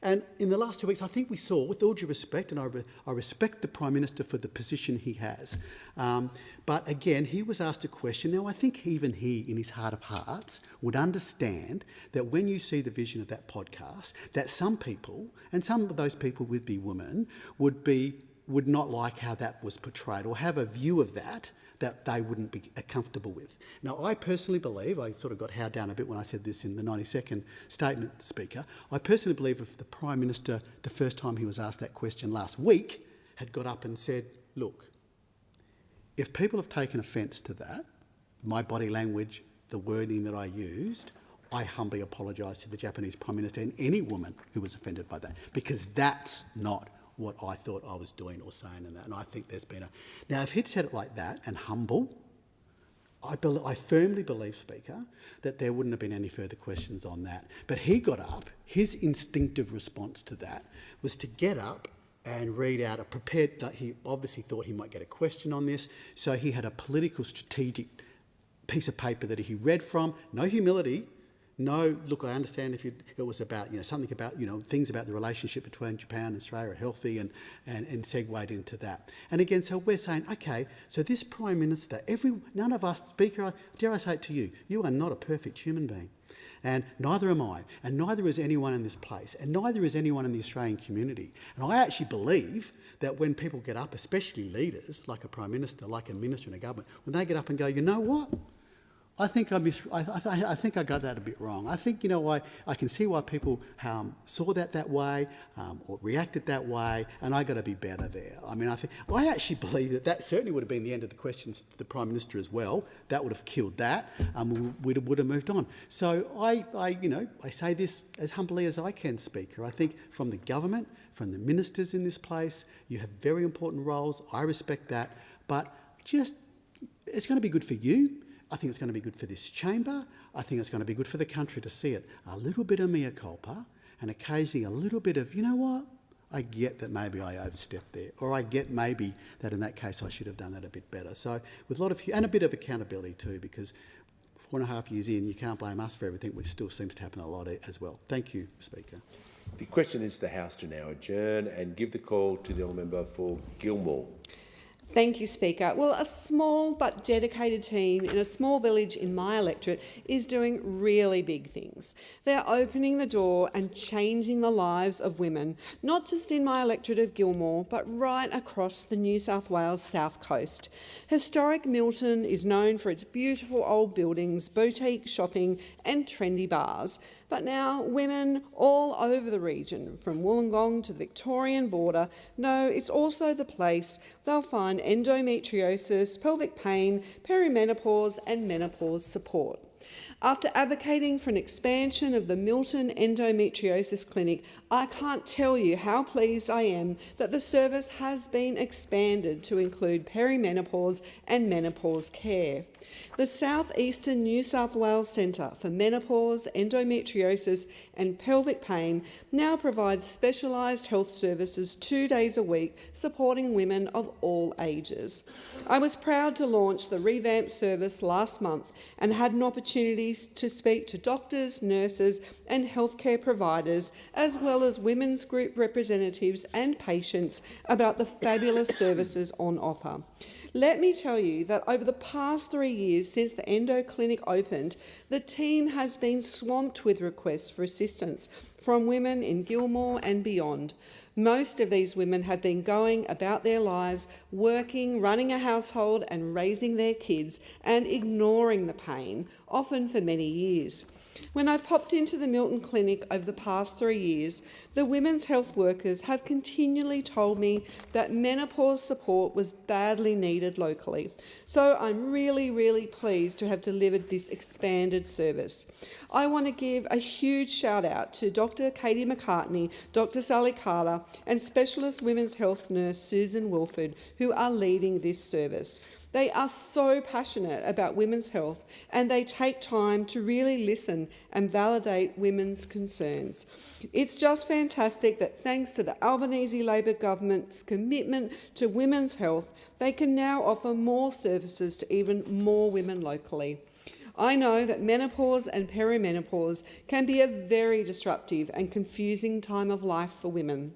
Dr. McCartney said she was excited for the Milton Medical Centre to be able to provide a comprehensive, multidisciplinary service for women of southeastern New South Wales to help with symptoms and challenges presented later in life. Since we announced the expansion to include menopause and perimenopause last month, Dr. McCartney said there had been a very positive response from the community. This is a huge development because women in my region have never had access to this type of service in the past. What makes this centre great for women, especially those who haven't sought care previously, is that it is holistic in its approach, focusing on impacts to physical, psychological and sexual health. It's so important that women are listened to and provided with education, support and a management plan. I am so proud that the service in little old Milton has been recognised and funded as part of this government's landmark Women's Health Package, which is investing almost $800 million to deliver improved healthcare and access for women and girls across the country. Speaker, the Milton team is really going above and beyond, taking their service to schools and community groups as well. They talk to students about normal and abnormal periods, pelvic pain and endometriosis, women's health, sexual health, and how to access healthcare services. These visits are some of the most valuable work they do. They're educating and empowering students, teaching them about how their bodies work, how to be healthy, and answering the questions that they don't feel comfortable asking anyone else. For decades, women and girls experiencing endometriosis and pelvic pain, as well as perimenopause and menopause symptoms, have faced delays, uncertainty and lack of support. By expanding menopause and perimenopause care through 33 endometriosis and pelvic pain clinics, the Albanese Labor government is making it easier for women to access trusted advice, treatment and care closer to home. It being 5 p.m, the House stands adjourned until Monday, 7 September 2026 at 10 a.m.